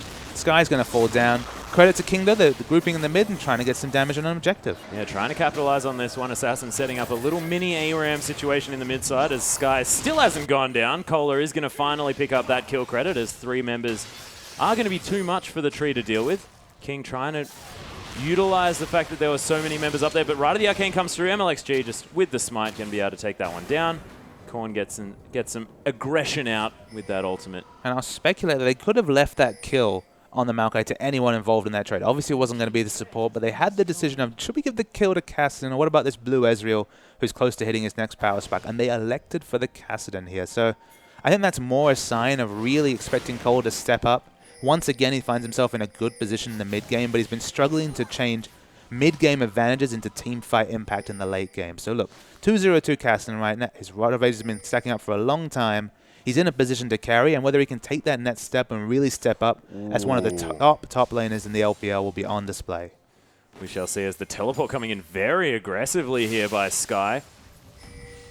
Not really going to find too much. Dragon not going to be available for another minute and a half, and Sky seems to sort of not be playing like his usual self here. Some of the teleports have been pretty questionable, I have to say. They haven't really afforded his team any sort of advantages. And now we have a situation where Kassadin, he's got some wave clear, he's got plenty of AP stacking, and he's got teleport advantage as well. Yeah, and Royal Club now setting up their vision around this Dragon area. That minute mark is going to signal to them that they really want to get this one done. Of course, King already having some forward vision. But with Royal Club all here, they are going to be able to clear this one out. Scuttlecrab going to go down here as well. HYY picks up that one. but Putting not going to be themselves- clearing out too much more. Yeah, they're just putting themselves in the best position to pick up the next dragon here. We have a look at the wards. Very nice defensive pinks coming down from King. Not quite the aggressive wards that Starholm Royal Club want right now, but I think they probably fancy a fight given their 5 kills up. But definitely the gold lead does not reflect the kills they picked up.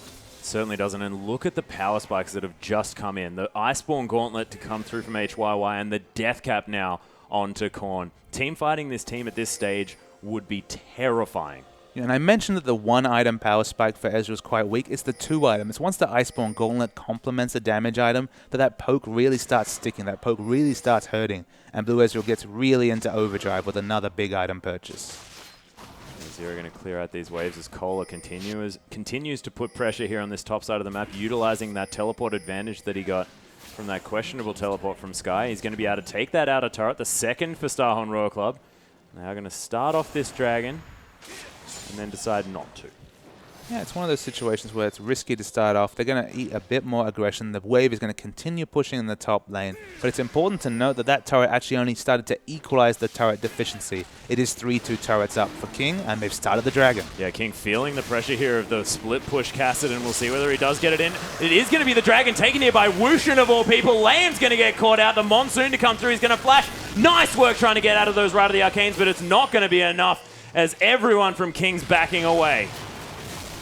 Kohler still trying to put on the pressure. Wushin comes in. There is a beautiful Emperor's Divide. Insect now taking so much damage. Wushin gets locked down. There's the death sentence as well. He's forced to flash out of that one. HYY picks up the kill, and that's the big carry down, as well as the support. Sky also getting caught by the death sentence. Zero is a monster on this champion. He gets stunned up here as well as Korn with so much damage. Zero, you deserve that kill, buddy. I'm happy you singled out Zero for praise right there because he's been razor sharp all game with those death sentences. We saw it in the previous fight towards the Starholm Royal Club blue side when he picked up that exit hook onto Maokai and ensured the kill right there. He picked up hook after hook. They got kill after kill, and they'll pick up an easy objective right here. But as you mentioned, Wushin did pick up the dragon, so they do lose one objective, and it's just an objective trade to complement the kill. So we go into the replay right here. They miss out on the dragon. The first hook comes in. It's Janna this time. We'll keep the tabs of the hooks coming because they're the big part of this fight. Of course, DPS down is Janna. They start chasing here. Kohler goes in really aggressively, but doesn't appreciate how much magic resist Assassin has with that Abyssal pickup. Dies instantly right here. I thought Insect was going to fall as well, but the flash hook onto Wushin seals his fate. Death Sentence is a very real, literal thing when it comes to watching Zero play this champion. This is the 3rd hook in a row, the 3rd kill, and they take an objective from that. So 3 kills, 3 objectives, 3 death sentences. Yeah, beautifully played by Zero. And also getting a double flay in there as well, just to add to it. Majestic. Yeah, utterly fantastic, and it's understandable why they call him Mad Life 2.0, I'm not going to lie. So we see, looking at Ezreal right here, he hasn't been able to keep up the kills, but plenty of assists. He's close to maybe the last Whisper, which is usually the sign that Blue Ezreal's ready to go. Blue Ezreal at 6 items definitely has much lower damage than a traditional AD carry, but he reaches those 6 items so fast because he has those much lower item costs. Doesn't have the Infinity Edge or the Trinity Force, those big 3,500 gold plus items to pick up. Just picks up those really cheaper, cost-effective items that work together and cause it to be such a nuisance when they're added up. Yeah, and the big thing to mention is the fact that he's got so much cooldown reduction now as well. With 25% from his items alone, he's really going to be able to throw out these Mystic shots and charge up that Arcane Shift so he can be so slippery in these fights. And the problem for Starholm Royal Club is that because he does so much magic damage on that Ezreal, we see a lot of damage coming in. Yeah, there's Insect actually coming in with the Cataclysm there as well. Gets Monsoon down and then immediately obliterated. They're going to trade junglers here in this fight. But Sky now trying to play frontline. Liam's going to fall down. That's a double kill now for this Ezreal. Kohler coming through, gets twisted, advanced upon. Assassin still alive, able to do a lot of damage in that backline. We'll see whether he can make it work out. Look at those, the Death Sentence to come through. Immediately cleansed now from Assassin, who's trying to get the work done but just can't find his way in with the damage. A cleanse pays dividends, but they will lose his structure here. Starting to pile up the objectives of Starholm Royal Club. That's the 4th outer turret right here. The gold lead does exist. It was so nominal before. It's 6,000 now. And even though there's such an emphasis on magic damage between the two, the double AP and of course Ezreal doing largely magic damage at this point, there's no answer from this King comp. The Tristana at the back is in full power trough situation. Despite having the Infinity Edge and the completed Static Shiv, really struggling to output damage and to threaten these off tanks that are jumping into her face. Still managing to get a little bit of a CS advantage, though. So 30 in the lead here as the last Wisp is going to come through for HYY. But you're exactly right. The power drop is incredibly real. And we are going to have that Muramana transform coming through very soon from HYY. And he's going to hit a gigantic spike at that point. Absolutely. I mean, it's not to say that Tristana's not going to be doing damage. She's about 1 damage item short of really being able to impact these team fights right here. But her front line is falling too far. Both MLXG and Liam were caught out that fight. Tristana couldn't freely order. She's zoned by all the threats. I mean, Tristana has to move away when either Cassidy Rift walks towards her. Insect Plus is going to use all his CC to get on her. And there's so much mobility on Ezreal. He's free to use his escape both offensively and defensively here. And Tristana just never gets the free orders she's looking for. But King, of course, known for their ability to team fight here in this later stage of the game, and we'll see whether they can allow Wushin to get the work done that he really needs to. Yeah, the Mirror Man is finally completed, so completed at 26 minutes here. Insec, unfortunately, putting his standard down on top of the Lantern. But I mean, it feels almost like King have really stolen these first 2 dragons here. It doesn't feel like they were really in the ascendancy to be able to get an objective lead. But credit to him. I mean, this game will be so much different if Starhorn Royal Club was sitting on 3 to 4 dragons right now. We do have a decent item spike coming through from Assassin. Has completed that Zonya's Hourglass now. 1-0-1 now on this Azir. And Assassin's Azir is nothing to scoff at. But it is getting very scary with this 6,000 gold lead. And now translating into objectives now that they have that map advantage with the extra turret that they've taken. I mean, Maokai is almost fully charged in that Rod of Ages, and actually he does do relevant AP damage here just because with the Abyssal Scepter, that extra 20 Magic Pen for the whole team, that does mean there's going to be respectable damage coming out of the Maokai. It's more of a burst situation rather than any sort of extended team fight damage, but that's what the Abyssal serves you here, is that Tristana's Static Shiv and, of course, her Explosive Shot and Ultimate are doing a little bit more damage. But it's mainly Maokai is the beneficiary of this Abyssal Scepter pickup. Speaking of Maokai, has decided to go with the Spirit Visage as his next item. The vision yet again going to get cleared out as this Dragon decides to make his appearance back in the pit. Royal Club now with a lot of power and a lot of control around this area, but you could imagine that King don't want to give this one up lightly. MLXG coming in. There's the first death sentence we've seen miss in a while as the stun lands onto Liam. The box coming through. Zero tries to make something happen. Nice playback on Liam. He's so squishy. True Shot Barrage going to miss. Right of the Arcane going to land one of those shots. 2 of those shots now as Assassin takes one to the face, but Zero now. The flash play. There's the Ignite to come through onto MLXG as well. Twisted advance. They're trying to turn this one around as Sky goes very deep. Wow, that Emperor's Divide just throwing Insec out as Kohler gets exhausted in the backline. King so incredibly low. This poke is too hard for them to deal with, and Sky sacrifices himself for his team. Such a long, extended team fight. Probably the highlight of it was the excellent Emperor's Divide, as you call, but it wasn't enough to stop Sky despite being super tanky falling. And the structures, they fall very fast. They really, really do. This Sheen, now an Iceborne Gauntlet doing work for HYY. And they're looking at a potential Baron here at Starhorn Royal Club. I think that will be perhaps too deep when it comes to really committing to an objective right here. The blue buff, very easy to steal, though, despite the fact that there are eyes available from that pink ward from King. They'll take it the exit blue buff as a bonus. And in terms of gold, 1,800 gold on Xerath right here. He could go straight for a Void Staff and ensure that his damage will be teamfight relevant the rest of the game. And that's his pickup. Yeah, beautiful. The trifecta, the trinity of mid lane items has been changed a little bit from that Athene's Unholy Grail, which used to be the more general pickup, as we're going to have another Sun Turret to come through from Assassin. Just trying to make it a little bit more difficult for Royal Club to push through, but right now with so much control. You can definitely see Korn's mindset right here, picking up an Elixir on top. He hasn't popped it yet, but he's ready for the next team fight to secure them Baron and really let them go into the ascendancy in this game. And that's basically how Starhorn Royal Club are playing. They're playing with their tails up. They can feel the gold advantage they've got. They've equalized the dragons, and it's really only Baron that is their next kind of win condition point before they will be able to push down, translate on all the poke that HYY is putting out in this mid-game and take this game. Yeah, Royal Club going to take another Sun Turret, of course. I did say that they were ahead in turrets before, but they've just taken a lot of Sun Turrets, ladies and gentlemen. They are ahead. One inner turret now up on King, who have only managed to take out the outer ring. Wushin has headed back, is going to complete that Bloodthirster now. Doesn't quite have the Berserker's Greaves yet, but that is a 3-item Tristana, really starting to scale up, starting to get some relevant damage.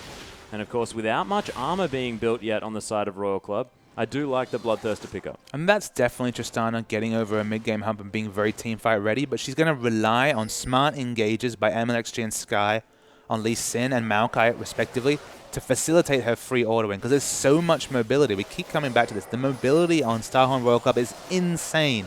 And if Tristana can't free auto as being zoned from fights or forced to focus inefficient targets, it might be one of those situations where one team ends with 4 kills and the other team has flashing health bars all over the place.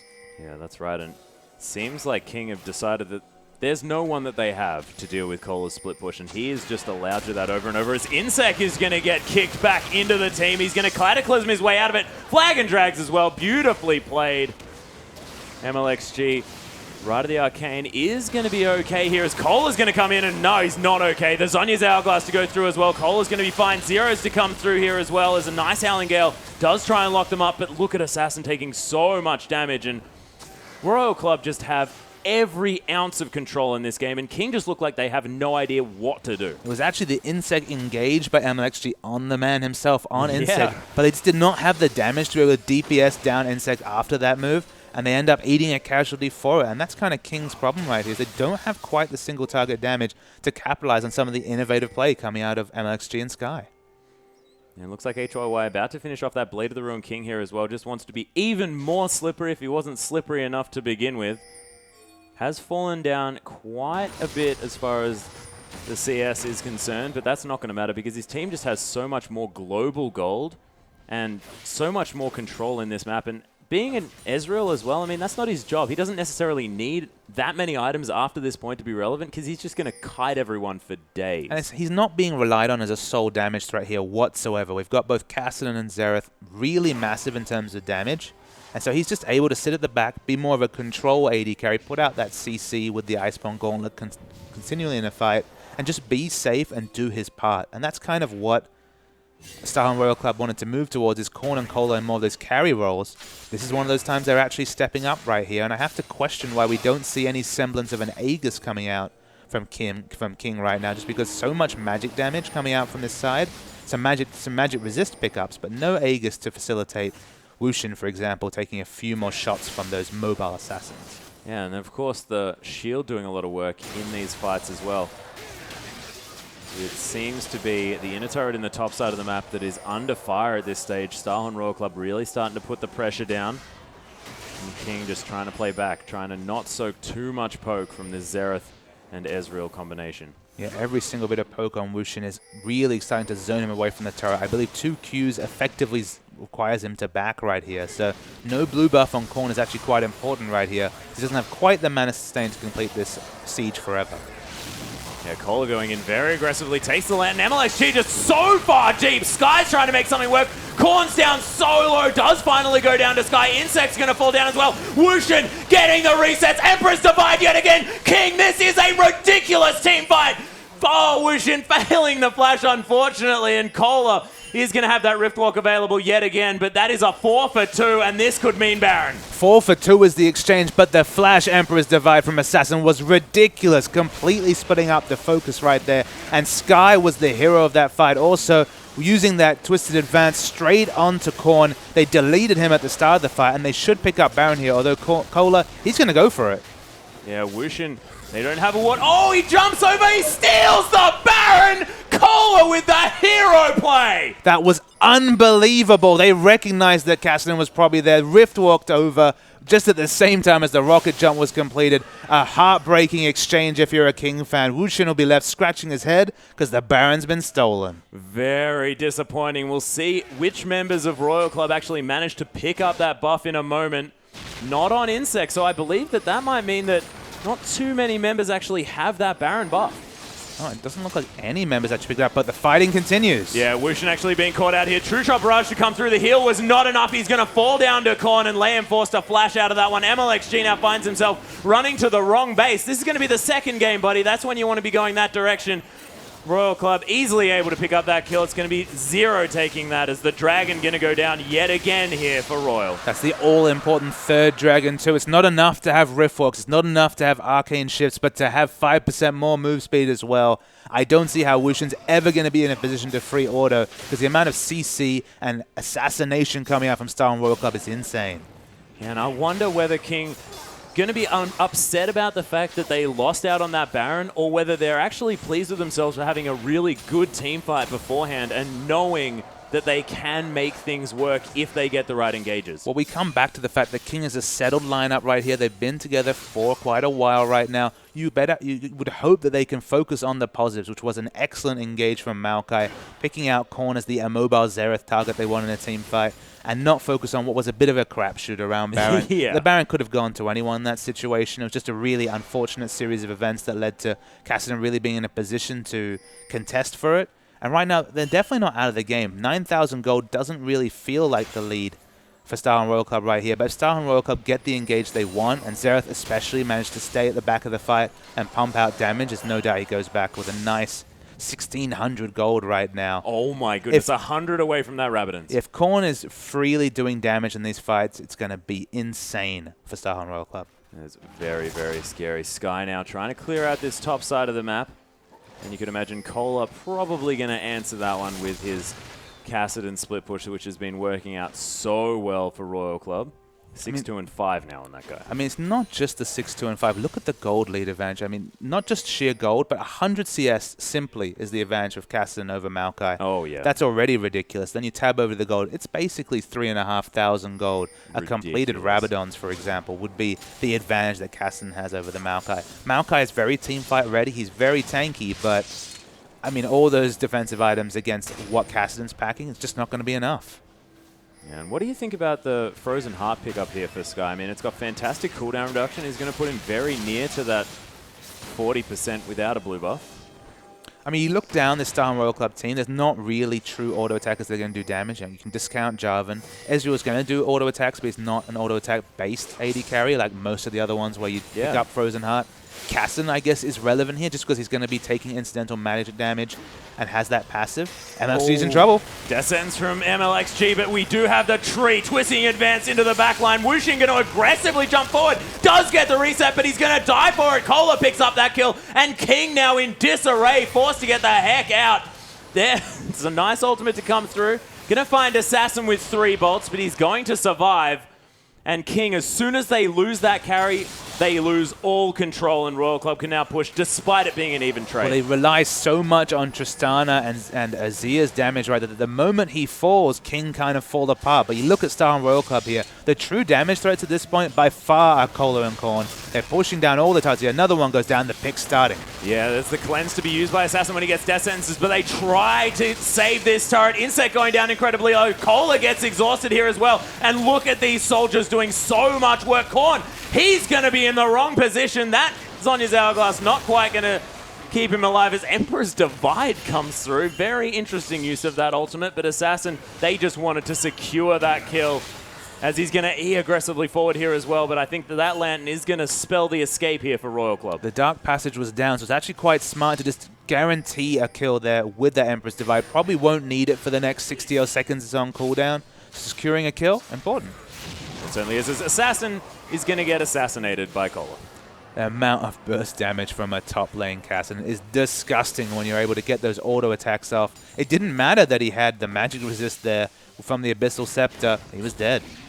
He most certainly was. Wushin now has completed that last Whisper, so this is a 4 damage item Tristana. This is the late game that they really want to get to. This inner turret is going to fall down. Wushin with some decisive play, playing very far forward as Insect wants to come and make something happen here. He has his team on his back, but not going to quite manage to get this one to work. MLXG going to steal away those Raptors. It's so fun to compare. It's so fun to compare the late game Maokai with the late game Kassadin. Obviously, Kassadin has the really flashy plays with the impressive burst damage, but Sky is doing a lot of work in these team fights just because if he can ever get the Twisted Advance onto Korn, Korn is kind of stuck in no man's land. He's a bit of a sheep, just not really being able to do much. And the amount of cooldown reduction from that Frozen Heart, although the passive isn't that useful, the stats it's providing have proved really important in a team fight right here. So even with the gold deficit, Sky is trying to dictate these fights as much as possible. And of course, Assassin and Wushin, both champions auto-attacking for their damage and doing massive damage in a long team fight. They certainly are. Their consistent DPS is definitely what is going to help King throughout this one. But if they lose these carries, as we saw in the last fight, it could be very, very scary. So Wushin may need to hold on to that rocket jump for just a little bit longer. It's all about target selection for Star and World Cup. They have so much burst that if it can burst down a frontliner, whether it's probably going to be MLXG, just given how tanky Sky is, they can definitely translate that into a team fight win. But as you say, the consistent DPS, Wushin and Assassin auto-attacking from the back, you've got to give a fight to King even when you're 10k gold behind. Yeah, King's setting up a siege here as well. They're going to put a sun turret in the way and then head down to potentially pick up this dragon, which is going to be available in 15 seconds. Seems like Star and Royal Club, though, have their eyes on a potential Baron here as a trade, and I think that they may win out on that one. Yeah, the only time we've seen a dragon for Baron trade work in the advantage was when OMG traded a fifth Baron. A fifth dragon for a Baron. You definitely don't want to trade a third dragon for a Baron. Certainly do not, as we are going to have the blue buff steal going over to Khorne in incredibly quick fashion. And King sort of don't know what to do. They're stuck between a rock and a hard place here just a little bit because that dragon, they do want to take it, but they don't want to leave Royal Club able to just freely take the Baron. Yeah, well, we see the pings onto both objectives. They've committed to the dragon right here, and you have to think they're going to have to make evasive maneuvers and rush towards this Baron. And he kept his smite MLXG. It's a very good idea as the Scrying Orb's going to come through. Scrying Orb worth 1 million gold right there. Yeah. Not going to be able to get a ward down against all the pick power of the Star and Royal Club team. They have position on Star and Royal Club. They're going to push aggressively down. How much damage can they do to this turret?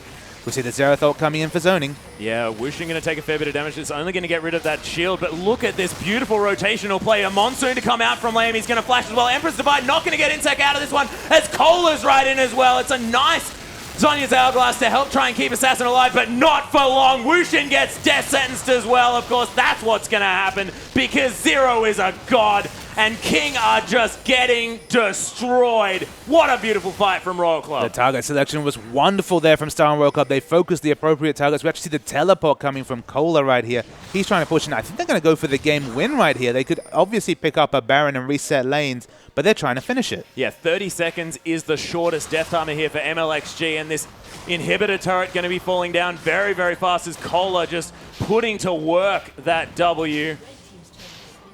And we'll see whether they can crack the base. 18 seconds now on the clock, and it looks to me like with the damage all pouring in, these Nexus turrets going to fall down, and Royal Club with some beautiful play towards the late game, just showing us that we were wrong when we said that the late game was in the hands of King because Royal Club were just too far ahead. Absolutely, and it was definitely that top lane carry. That Cola went massive this game. Oh, yeah. We saw Cola in a similar position to carry on Aurelia in a previous series and couldn't translate a 5-1 Aurelia into really impactful teamfight play. It was totally different on Castellan. That's why we've seen so many Castellan bans coming out in the LPL this season, just because that champion is so hard to peel off. You have Janna, who's the queen of disengage, so good at peeling off threats, but when you got Riftwalk on a low cooldown, it's impossible for her to peel that champion off. And we're going to go to a replay here just to see a bit more of the flavor of this game. It was the dragon fight right here.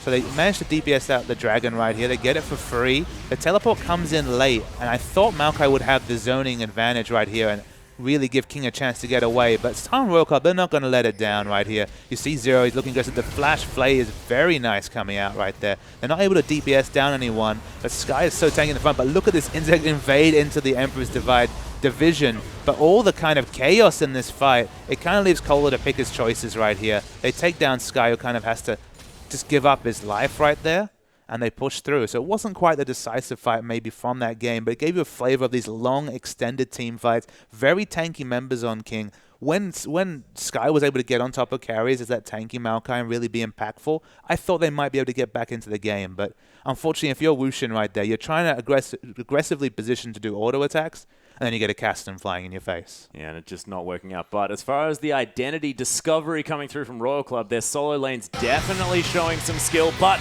we are going to have Game 2 coming up very quickly for you guys, and we'll see whether King can bounce back.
Welcome back, ladies and gentlemen, to our English broadcast of the Chinese LPL. We're up to Game 2 between King and Starhorn Royal Club.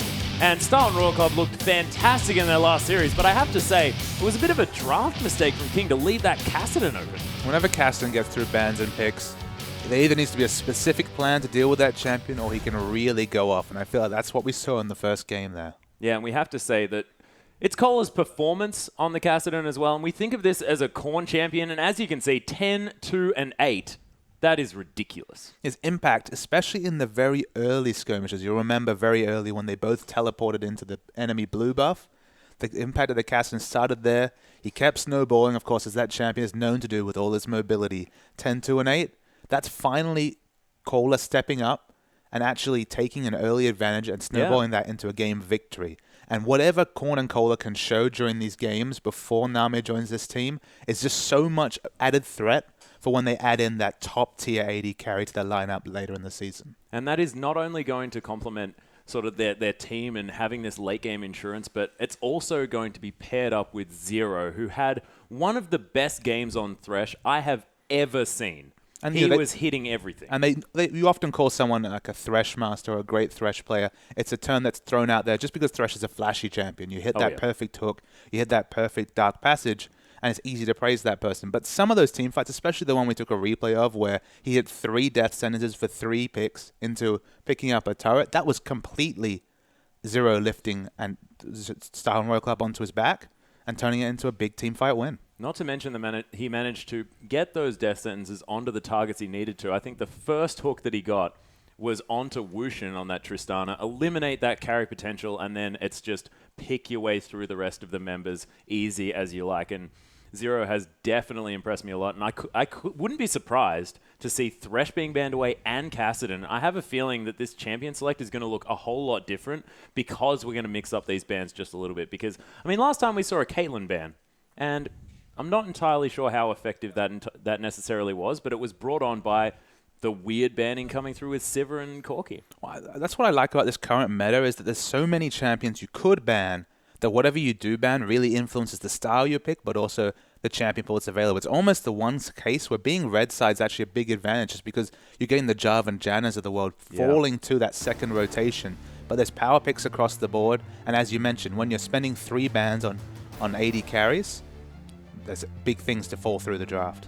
Yep. Speaking of falling through the draft, Cassidy not going to this time. Going to be the first ban away here from King. Going to take away the Nara as well. Very Cola-focused ban phase. And Royal Club actually respecting the Azir pickup. I think that's smart. Assassin showed a lot on that champion despite the team not picking up the win there, so it's probably a smart ban coming out here. It's where we go with these last 2 bans I think will really let us know what to expect in this game coming out. See what they do decide to go with. Of course, only 12 seconds to go for Royal Club, and they have put a lot of time into this one, but Rek'Sai, she generally needs to be taken off the board because she's just been so strong. But for Rek'Sai to be banned on the blue side, I guess, is interesting just because, I mean, taking that champion as a first pick, I mean, especially on this patch 5 where she still released Rek'Sai, has all the power still in that champion. Surprising to see the ban come out on blue side, but I guess it just suggests to me that either Insect's not really practiced or they're not really scrimming that champion, or they have someone else in mind for the first pick, and it's not going to be Jarvan. Yeah, but Thresh has been left up, and that's going to be instantly locked in for Zero. We're going to be seeing some more sweet plays, as you were saying, pretty flashy. Here's Zero's Thresh, but we'll see what King decide to answer for, because Jarvan now taken off the board.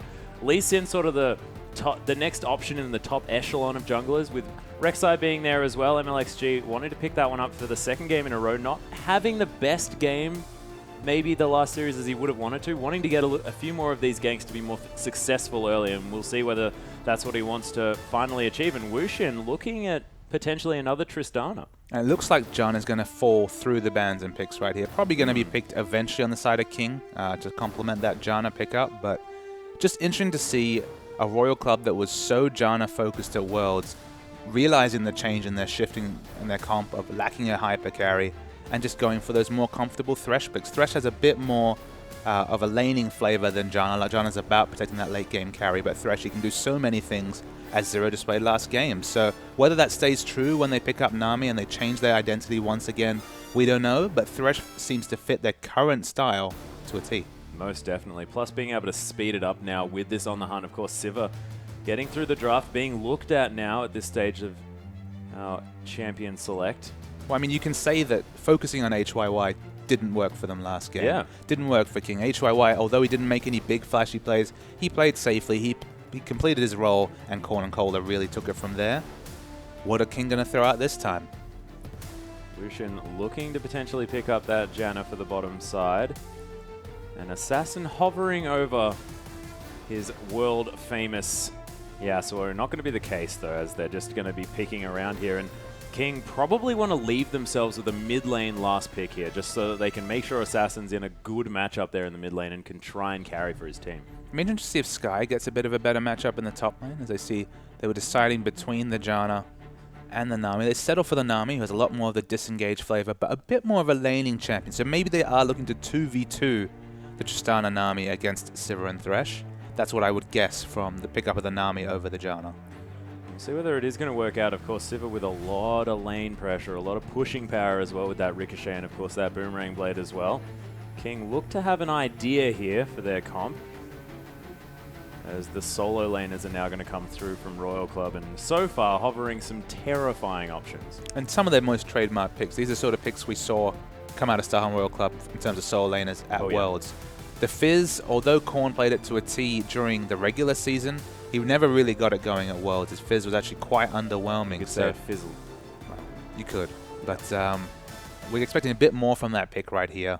And the Aurelia, Cole's actually shown a lot of proficiency on that champion in early skirmishing and in laning, but hasn't been able to really team fight like a late game Aurelia, like we saw from going in the previous series. So, you know, he's managed to get his tails up, but he hasn't been able to translate that into team fight wins. After that first series, he's probably feeling very confident. So let's give Aurelia another go.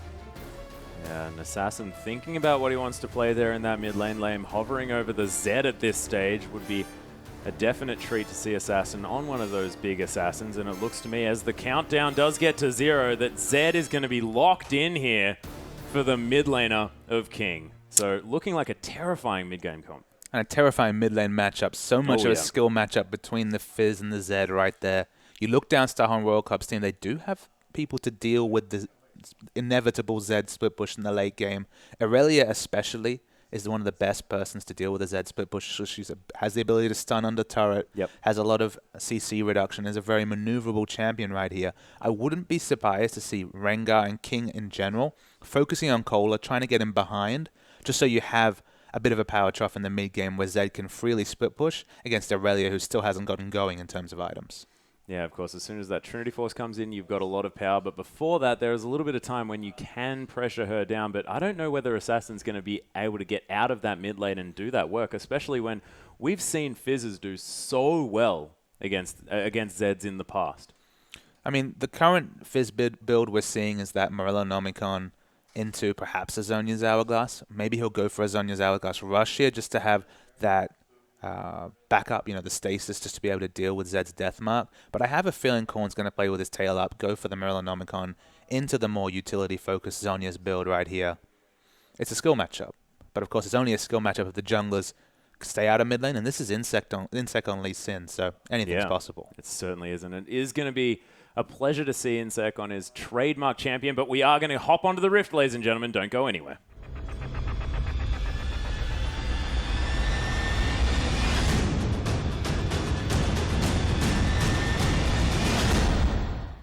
Welcome back. We are onto the Rift with Starhorn Royal Club taking on King. Now Starhorn on our blue side, King on the red.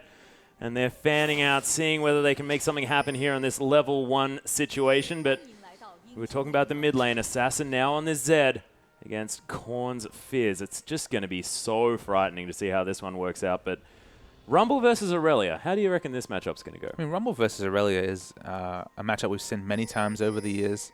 Rumble has a lot of fun in the early game right there, bullying around melee laners. So, of course, Aurelia no exception to that rule. But once we start hitting level 9, it starts to really move in Aurelia's advantage. Of course, both champions very adept in a 1v2 situation.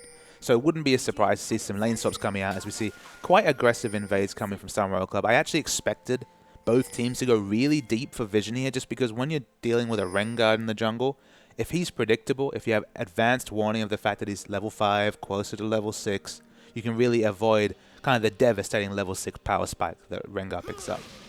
Yeah, they haven't quite managed to, though. A little bit foiled here by MLXG's positioning on the map. They are going to be able to get their wards down, and Royal Club just going to slink back into their jungle. As far as this early game is concerned, standard lanes look to be the thing. You're exactly right as far as using that Nami to really try and get themselves forward in this lane, give Tristana a little bit of a hand trading. Of course, that Tycole's Blessing being fantastic in that department, adding you that slow and the extra damage. But against a Sivir and against Zero's Thresh, that could be scary. I mean, realistically, it's going to be Tristan, Nami under turret doing their best to CS. And Sivir free pushing. So, of course, that opens up so much extra space for Insect to play aggressively because they'll have perfect vision on Wushin and Liam in this bottom lane. As we do have the red start here for MLXG, opting not to go for the Krugs again, as Insect is going to take those and then head straight over to this red buff. Just see whether anything changes as far as the aggression is concerned. Zero taking a lot of damage here in the bottom side of the map as a little bit of early pressure being put on by King. But this is what happened in our last matchup, and it didn't seem to phase Royal Club at all.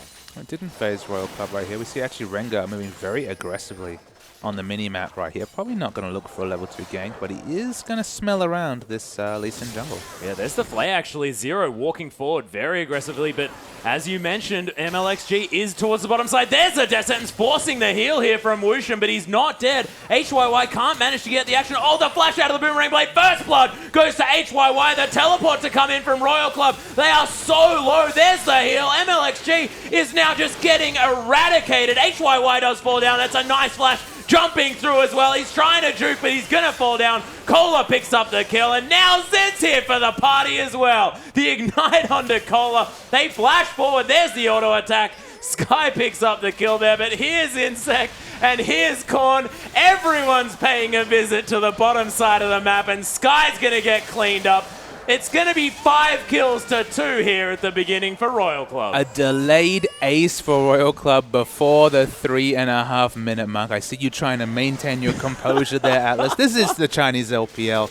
We have a lot of fun in the bottom lane at this early in the game. And I have to say, some of the rotations there from King were really off. Specifically, Rumble was so late on the teleport that there was a massive amount of work being done by Aurelia in that fight. It just felt like King were responding so. So we see the replay right here. They've already had first blood at this point. And MLXG comes in lane level 2. They were baiting from this whole time. He is able to pick up 1 exit kill. But Sky at level 2 came to this fight late, had little to no pressure. And we see the cavalry's coming down from the mid lane right here. So many level 2 members trying to pick up kills. But of course, not much strength on that level 2 Rumble right here. The moment that Insect hit that Lee Sin Q, it was all over for King, and 5 kills is the result. I mean, if this was a scrim, you might be FFing out at this point. It's not looking good for King. Not to mention the fact that Zero went down to no health at all, and everyone just ignored him, thinking that he was going to die. Ended up surviving the entire time, picking up 4 assists and a kill for himself. So Zero again starting to have a fantastic game as they're trying to reset these lanes. As nice spell shield out from HYY is going to save him from that explosive shot. And it's one of the kind of the double whammy here for King is that you look down, there's a bit of gold for everyone, a kill for everyone except for the Lee Sin right here. And crucially, this is a Starhorn Royal Club team with so many threats. Irelia, Fizz, and Sivir are all massive damage threats, and they've all got going, especially Fizz. I mean, 2-0. A Sheen at 4 minutes into the game. Oh my goodness. What goes from a skill lane matchup in mid lane is now just a bit of a disaster. Yeah, punishment, I think, for Assassin at this stage, as MLXG is going to get discovered here by Insect, but it's a nice empowered bowler. He's actually going to flash here, gets the Sonic Wave. The Resonating Strike came in as well, and MLXG just going to get auto-attacked to death as Insect just follows him around for a while. You know how a game's going where you can aggressively flash onto an enemy jungler and take him down solo at 5 minutes. Yeah, things just not having the start that King wanted to, but of course with the coordinated play that Starhorn Royal Club have been showing throughout this series, it's almost to be expected at this stage as they already have a 2,000 gold lead at 6 minutes. And what Starhorn Royal Club will take away from this series, let's assume they win 2-0, which is looking likely at this point. That'll be their 3rd 2-0 victory with this kind of makeshift lineup with HYY at AD carry. So basically, oh my goodness, we're going to see a trade down bottom lane. Yeah, On my monitor, I see a lot of damage coming into Wushin. He's not going to fall, but what they take away from that is you have to say Nami is going to be a straight upgrade on HYY, just from what we know about the players. Yeah. So for a straight upgrade to walk into a team that's actually doing fairly well, Star World Cup could be making a serious jump towards the top of the standings as the league progresses. 44 best of twos. We're only going to be 10 games down for World Cup after this series. Plenty of time to really get going. Yeah, not to mention the fact that HYY is actually a mid laner as far as his preferred role is concerned. So not even on his normal role, and that shows a lot of the power of having a lane with 0 in it. Because that guy's just able to carry anyone. Well, I mean, we knew the trade came in very late for Nami, obviously happening outside the trade parameters.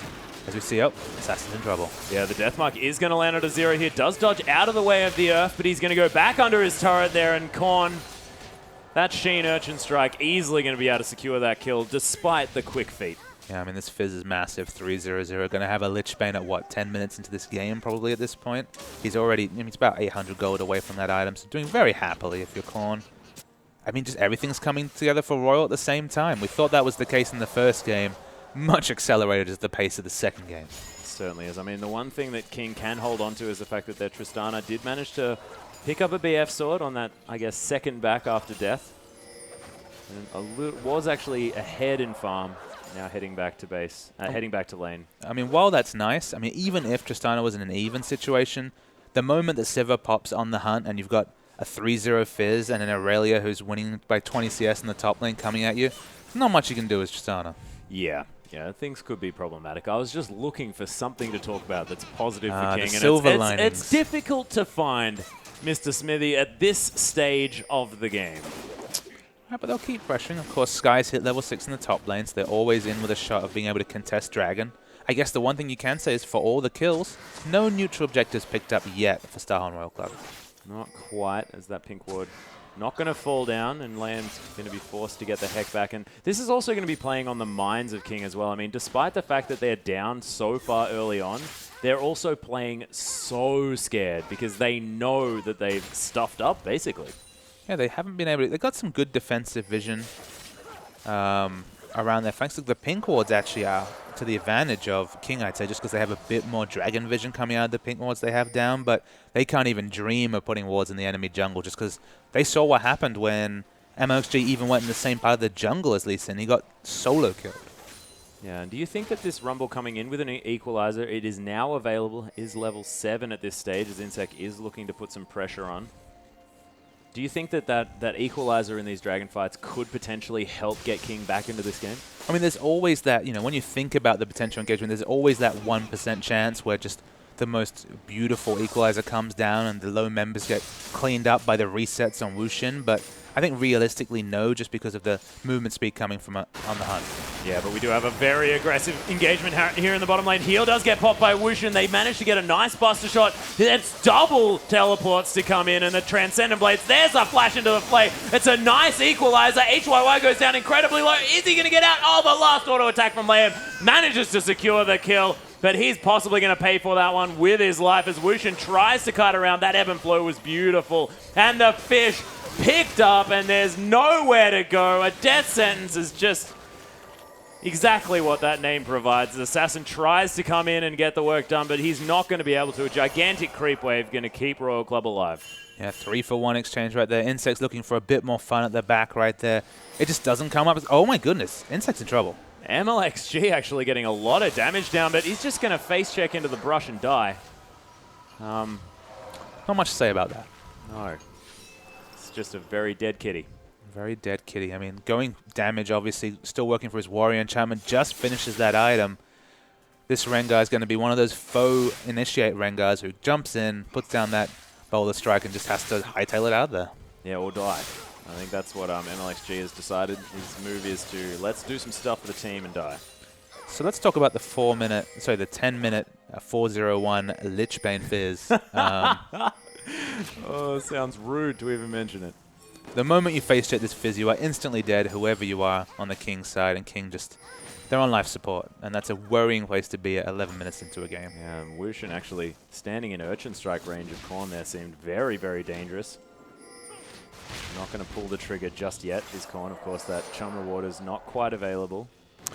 Whenever you're ahead with a double Sightstone comp, obviously Lee Sin going to be happy to pick up an early Sightstone here. It's littered with wards. Is this bottom side of the map. Just unbelievable amount of wards. 3 pinks out on the map. Greens in every other brush. I mean, they haven't taken a dragon, but my lord, they can have it whenever they want it.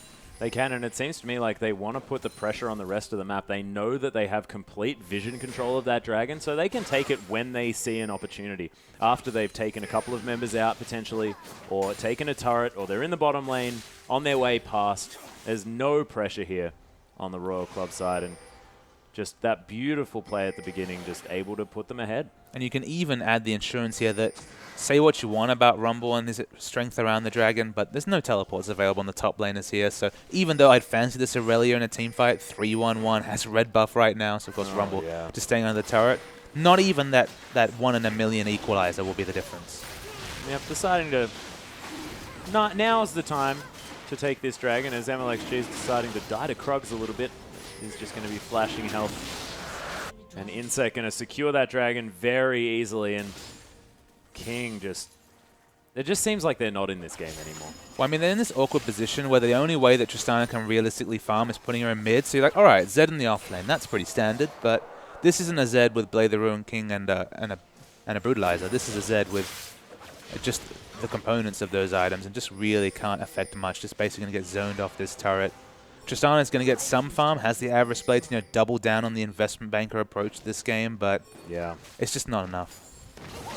Oh, there's the Chum the Waters. A nice rocket jump does get Wushin out of the rest of it, but Korn too slippery, and Kohler going down very low in this top lane, but does manage to get a follow-up kill. MLXG, he secures it in the end, but a 1-for-1 is not what you want. A 1-for-1 when you're committing 2 people to a lane is definitely not what you want, so it just extends Starhorn Royal Club's dominance of this early game right here. I mean, Wushin's taking so much damage just from an EWQ. That Aqua Prison was insane. Insect does flash to get the kick there. The exhaust was a good attempt, and Liam now in a lot of trouble. He gets Chilling Smited, a nice Sonic Wave to land there as well as the Death Sentence lands. Of course it does, and HYY picks up the kill. This series, the Death Sentence has been a targeted skill shot coming out from Zero. It's been so on form.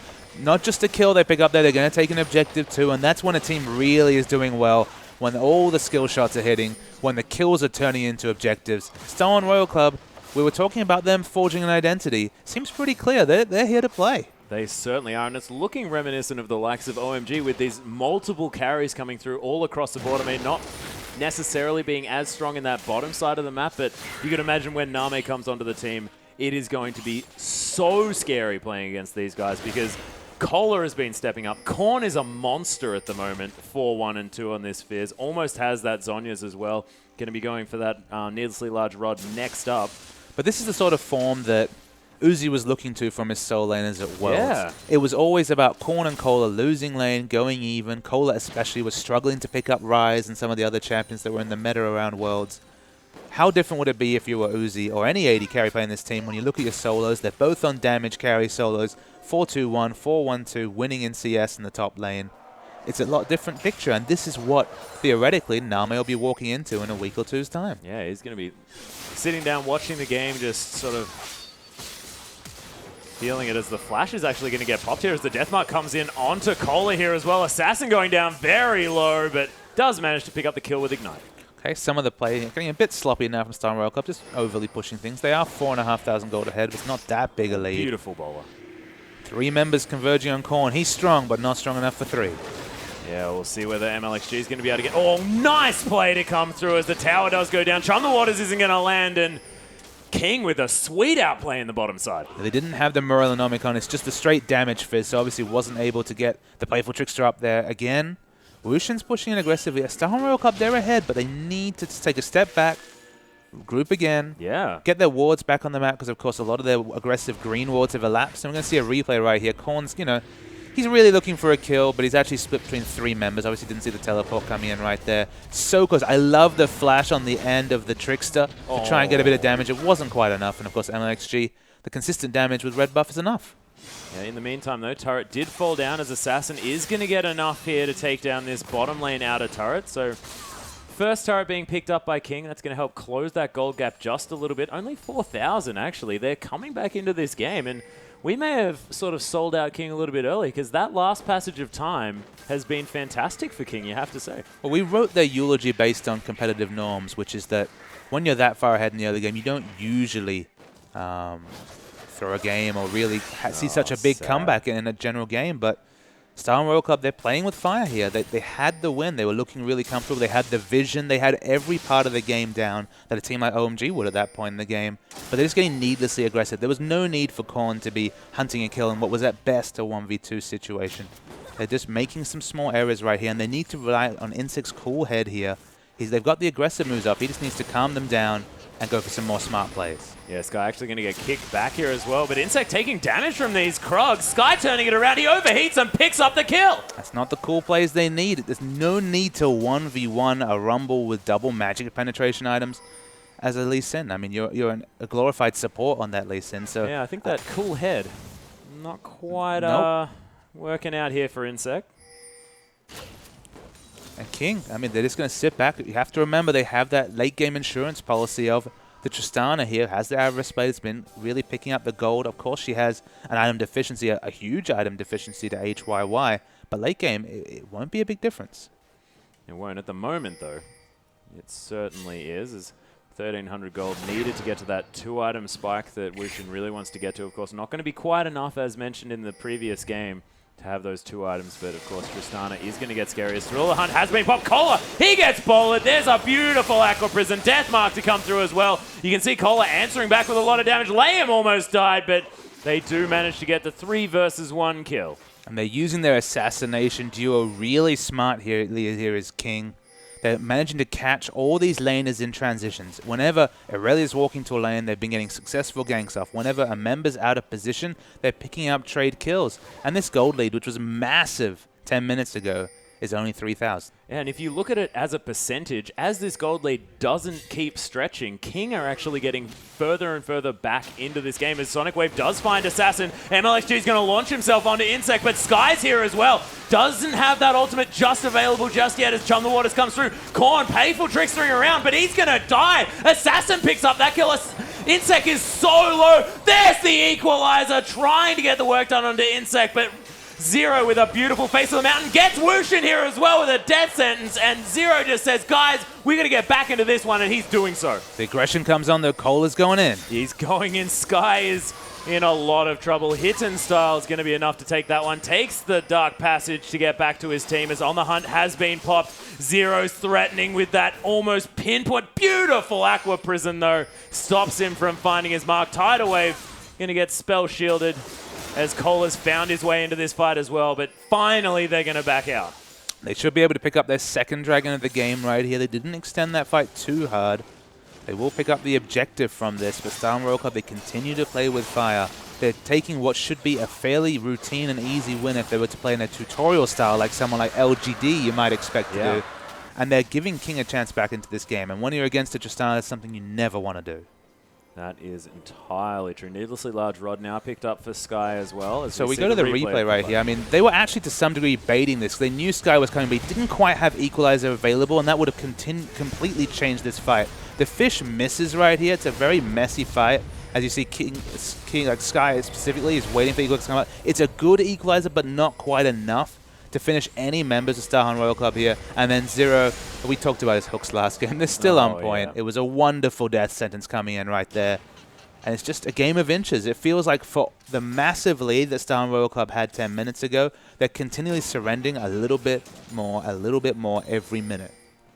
And you think as well, I mean, Assassin's forged himself a massive CS deficit by getting that that free lane farm there with his split push that he started so early. So that lead in the mid lane is not as much as you'd otherwise expect, especially considering the start that Korn had in this game. I mean, Korn effectively entered lane with a Sheen. Like, obviously it was after that long engagement in the bottom lane, but 3-4 minutes into the game had a Sheen, which should be the end. That should be Fizz aggressively positioning, denying CS from Assassin, and while that happened for a good 5-10 minutes, the result afterwards, they split Assassin off, they let Tristana just solo in the middle, and of course Fizz can't do much against an AD carry and support duo. They can't get a double kill in that situation. So there's actually very smart rotations coming out from King that have really got them a foothold in what's still a very difficult win for them, it's becoming more and more in the realm of possibility. Yeah, MLXG actually Thrill of the Hunting up here as well, and Royal Club is going to back away seeing those exclamation marks. Nice Dark Passage going to get HYY back to his team, but they successfully hold on to that inner turret in the top side of the map, and Wushin, more importantly,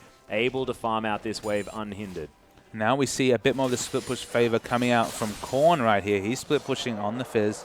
Going to back right now, sitting on a nice amount of gold, but not enough to get towards that Zhonya right now. 500 gold short of it in this large rod. I feel like once the Zhonya comes through, they're going to be happy putting Korn in a 1v1 off lane against Assassin and being confident that he can deal with that split pushing Z factor.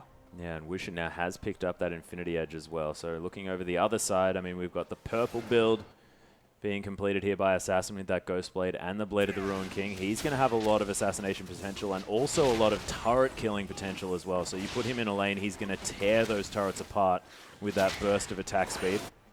And also be very slippery with that Blade of the Ruined King movement speed as well. And what feels like an unbelievable stat is that right now, Assassin's actually 200 gold ahead of this Fizz, which, my goodness. I mean, he was probably a good 1,000, 1,500 gold in the hole not 15 minutes ago. For that to change so dramatically, it shows actually the rotational play of King. They were very smart to put him in that off lane. I questioned it, but I didn't really click with the fact that a Fed Fizz, while he's a lane bully, he can't lane bully a 2v1 situation. He can't lane bully an 80 carry support. And that early rotation from King has opened up a bit of breathing room for what was looking to be something they were going to be choked out of this game much earlier. Ooh, Assassin actually popped that Ghost Blade now. Gets a little bit creep blocked, and Korn does manage to make it to safety. Of course, while Korn doesn't have that Zhonya's Hourglass. Oh, Sonic Wave just missing here from Insec.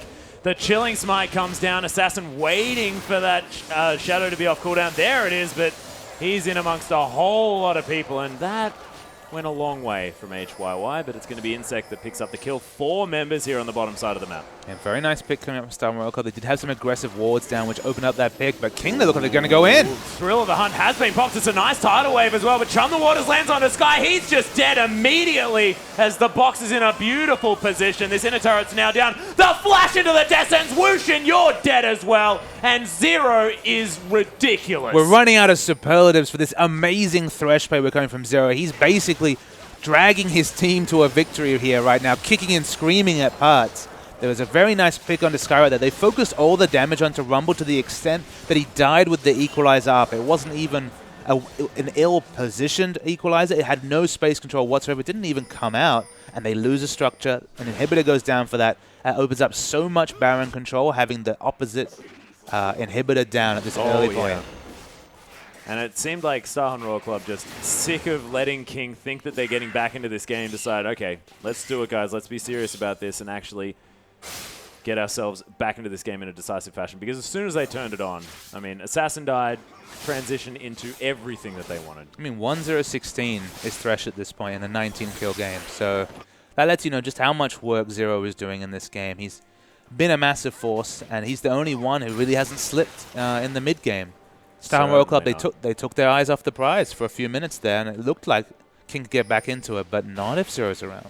Yeah, and we have to talk about Kohler as well. He's been a little bit of the unsung hero as far as what we've been talking about. 7-4-2 now on this Aurelia. Has that Frozen Heart and, of course, a Giant's Belt to complement that yet again. And against this comp with the two sort of main damage dealers, you have to say, being so AD reliant, that Frozen Heart's going to be doing so much work. Well, I mean, you can also talk back to strategy. King have a Zed. Zed's all about split pushing, but how can you split push against this combo, all this armor that's been amassed right here as we see a bit of fighting going on? Yeah, Korn's very deep. Chum the Water's actually going to get flashed out of the way from by MLXG, but he's still going to take the damage from it. Sonic Wave not going to find its mark. Royal Club want to find their way in, but MLXG is down so low, and Powered Bowler just going to be thrown into the breeze. One thing we didn't touch on is that this Royal Club only has Sivir as a ranged auto attacker right here, so it's very difficult for them to take down structures. The fact that they could get a 24-minute inhibitor is so massive for their minion wave management right here. They're going to take another structure. Every single turret they take is a bonus given the comp they've picked up. If they can ever take a turret without getting a pick, that just illustrates how far ahead they are. Yeah, not to mention the fact that there were super creeps in the base of King as well, so they knew They weren't going to be able to hold on to that inner turret for long, as Assassin taking the Raptors in exchange for this Dragon that Royal Club are going to be taking, and that's an easy third Dragon for Royal Club. They have so much power across this map, and King just again looking like they cannot handle this pressure now that Royal Club have turned themselves back on and back into this game. And the movement speed will only help Starhorn Royal Club's rotations right here. And again, speaking about this Zed who's on screen right now, he can't split push against Fizz just because, of course, the Zhonya's Hourglass is completed there. And Irelia also is not a realistic option. So I don't see how Assassin's going to have any split pushing flavor right here, just because the two main threats, the two main people most likely to be split pushing this Starhorn Royal Club, Assassin doesn't really hold a candle to either of them. Not at all. One thing that we can talk about for King, though, is that Wushin is about to pick up this last Whisper. Only needs 1,050 gold for that one. But 1-5-1, and sort of a little bit of a magnet for those death sentences as well, you have to say. I mean, it's more on Zero being fantastic at getting the picks, but getting hooked as a Tristana is almost just a team fight over.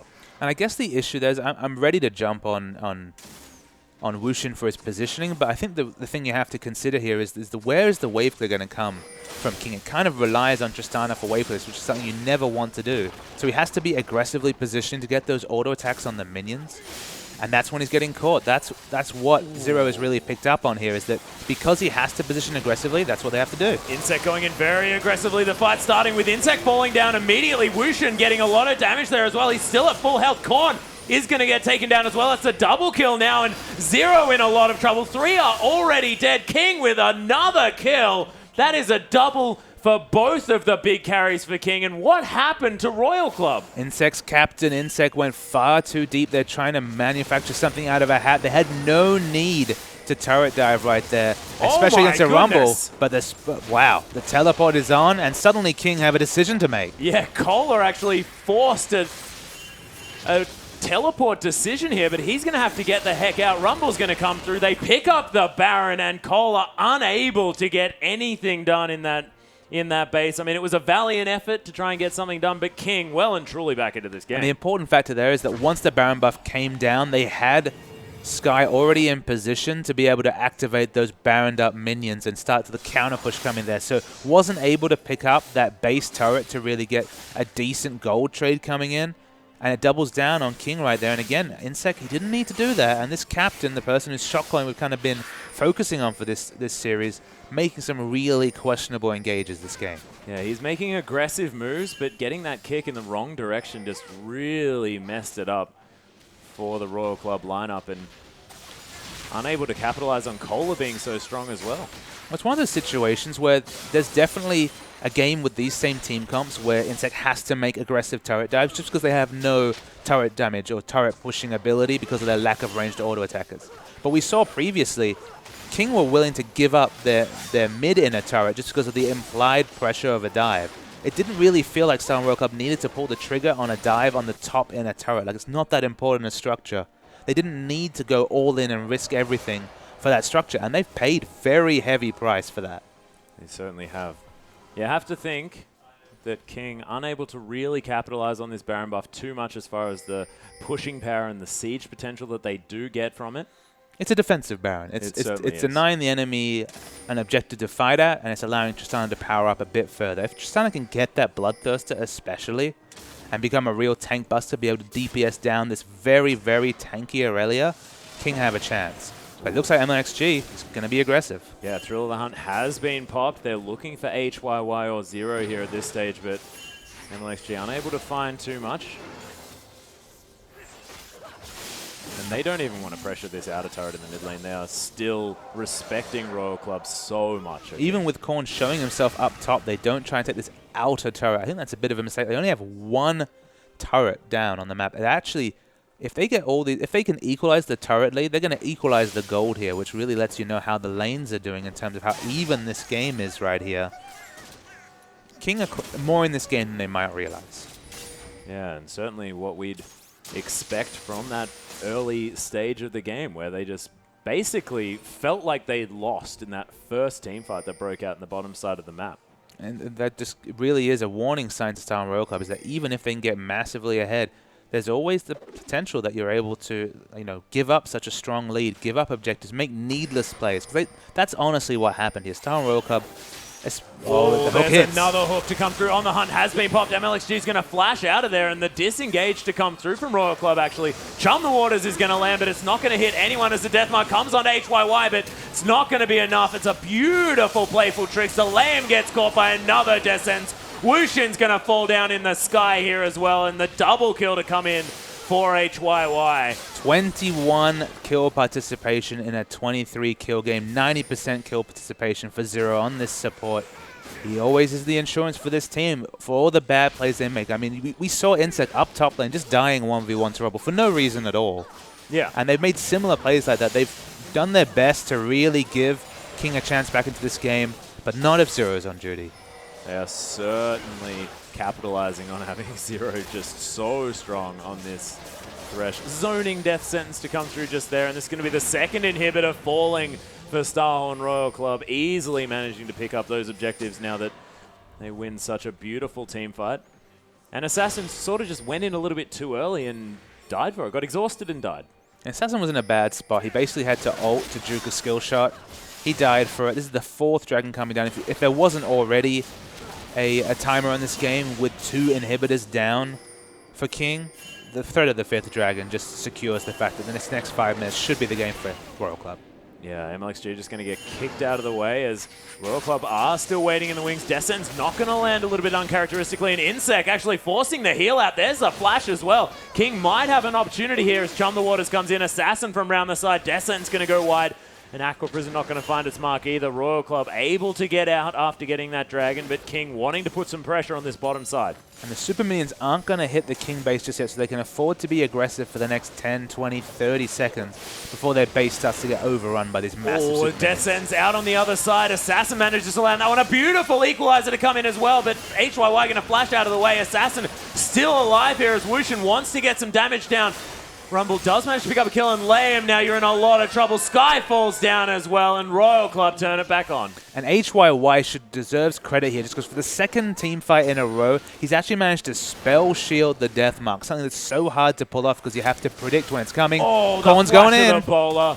And nice flash out of the way of the playful Trickster, and the Buster shot here as well. Assassin just presses E, picks up the kill, and a beautiful passage of play from King after what was pretty disappointing. It's going to be an answering kill. You'd have to think that the Fleet of Foot passive is going there for HYY. He picks up the kill. He's been a very depth tan this time. 7-3 and 10 on Sivir. HYY, maybe he's outclassed against the top, the creme de la creme of the LPL, but he's doing very capably this game. Certainly is, especially when you have the support of such fantastic players on this Royal Club side who have really stepped up. And what we were talking about before was the identity crisis that Royal Club's had, and even though they may have been playing a little bit overconfidently, they have definitely shown that when they need to, they can make the plays required of a team that doesn't just have one carry.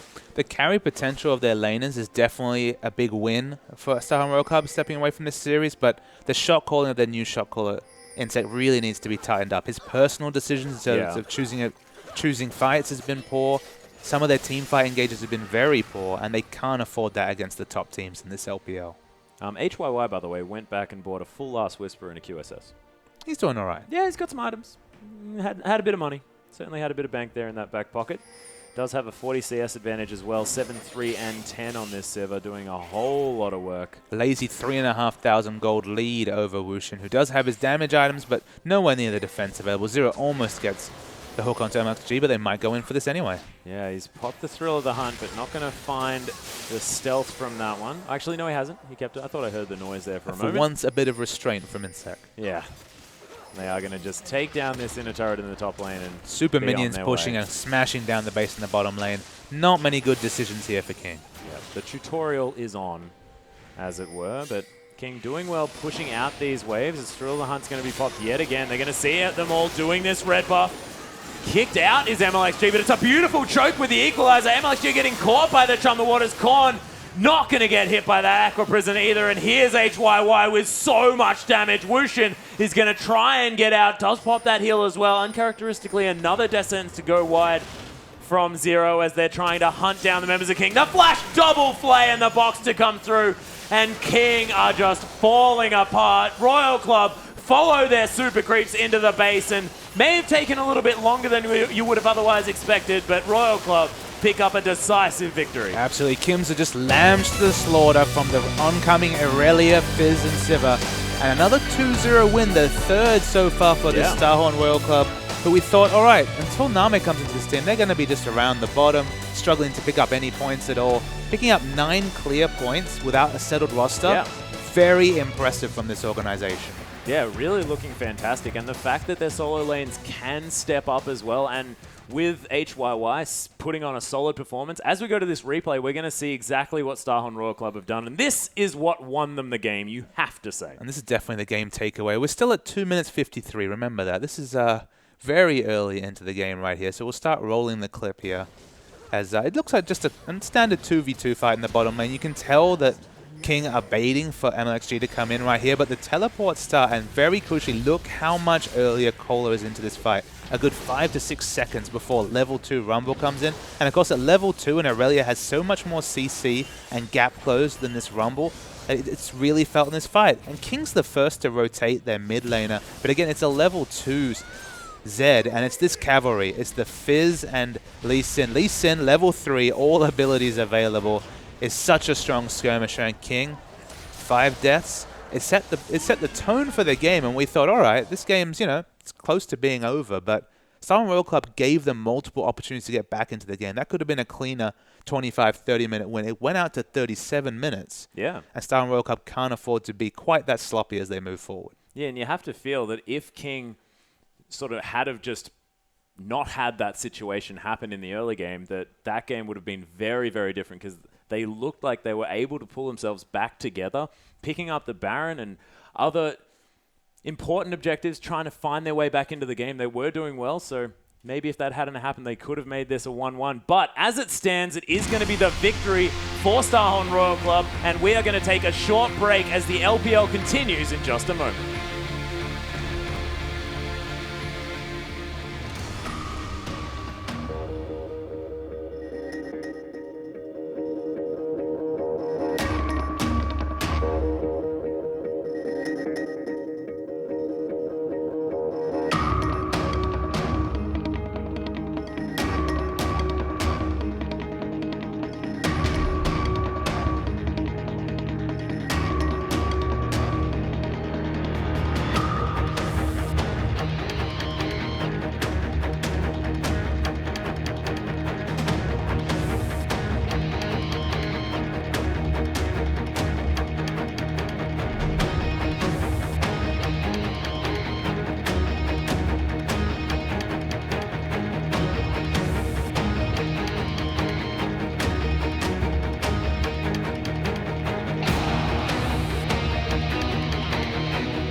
And welcome back, everyone, to the English coverage of the Chinese LPL. We're up for our third best of two of the evening here as World Elite take on LGD. I'm Julian Page-Timecard. Joining with me is Christopher Papa Smithy Smith. Long night so far, great games to kick things off, and here a third match very interesting between these two teams. Absolutely, we're going to be really focusing on World Elite here, a very proud Chinese esports organization that still has not managed to pick up a win this season. Something we would never have fathomed a year or two back with the Wei Zhaos and Xiaomeis of the world were really doing big guns for World Elite, but this current lineup, they're really struggling to find an identity. I mean, we started off with Spirit and that Riven split push in the first week. They went a bit more standard in second week, looked for STYZ, their hyper carry player, to step up.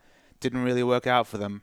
I guess the big question on our minds today is, what do we expect out of World Elite? Yeah, and most importantly, who can actually carry for this team? They've tried giving it to Spirit, playing, the Riven and the Rengar with a lot of damage. STYZ, massively hyped AD carry, has not put on a stellar performance yet. And both the Soul and is kind of the same thing. So for me, it's, someone on this team has to step up and really carry their team. Because they're decent individual players, haven't quite got it going yet, though, and someone's got to try and carry them. Especially against an LGD team who has looked really, really good in the LPL this season. Of course, they have 6 wins and 2 losses, losing a series very decisively to EDG, who, you have to say, out-rotated them in that game, really managed to prey upon an LGD team that has looked wonderful when ahead. But just judging from that series, and maybe that's unfair, it's only one series, they may struggle to have that same flavor of really aggressive League of Legends. They're basically been typified by strangling their enemy out of resources like an OMG, being really on point with the warding of PYL on their team, and just really pushing advantages. But when behind, their identity really, we're not sure about it just yet. Yeah, and sort of the other cool thing about LGD as well is they're a big League of Legends squad. They're not a team. It's not just 5 players. It's a squad. They've got Akon and Flame in that top lane. They've been swapping them around consistently in all the games they've played, and that's a very different top lane to have to play against. I mean, squad League of Legends is still a very new thing. It's only when the Korean players have come into the scene that we're really seeing extended squads in the LPL this season. LGD and IG, most notably, are the ones that really taking advantage of that squad, having superstar names sitting on the bench. This game it's going to be Flame, as Acorn, who's been anointed by LGD as their first run top laner, their main top laner, will start the series. But if there's any indication of history, we'll probably be seeing Flame for game 2. Yeah, LGD have consistently played Flame, and I think a lot of teams, with that being a bit predictable, have sort of preyed on that in some of the weaker looking games for LGD, but just in general, even, star top laners aside, their bottom laners looked incredible. IMP-YL, the Imp and PYL bottom lane are just insanely good. And it just feels like Imp has really been the center point of 2 of the strongest bot lanes we've seen. Of course, Imp and Mada, the famous Season 4 Worlds winning duo. And now Imp and PYL, you see PYL playing a very similar hand to what Mada played in that lane. They've been looking very impressive, causing me to reevaluate my thoughts on Imp as an AD carry, because he's looked individually very strong, and that duo, just like his previous duo, has been doing excellent work in the LPL so far this season. Yeah, and we heard that Imp wanted to go to this team specifically to play with this support, and you can kind of see why. Despite the language barrier, these two have been playing incredibly well together. And for me, LGD, not too many questions here for them. Can they continue this strong play? How is Flame going to play? How is Akon going to play in the lineups? But for me, for World Elite, it's not even just who's going to carry. It's what style are they going to play? Because they've also hasn't settled into a strict style yet. Absolutely. That split push jungler style was kind of shaky on paper. Definitely didn't work in implementation. So they went to a more traditional style, focusing on the hard ganking of someone like Spirit on Jarvan, for example. He got his hands on Jarvan, and the ganks didn't really pay off, and the lanes didn't snowball in the way they were looking for.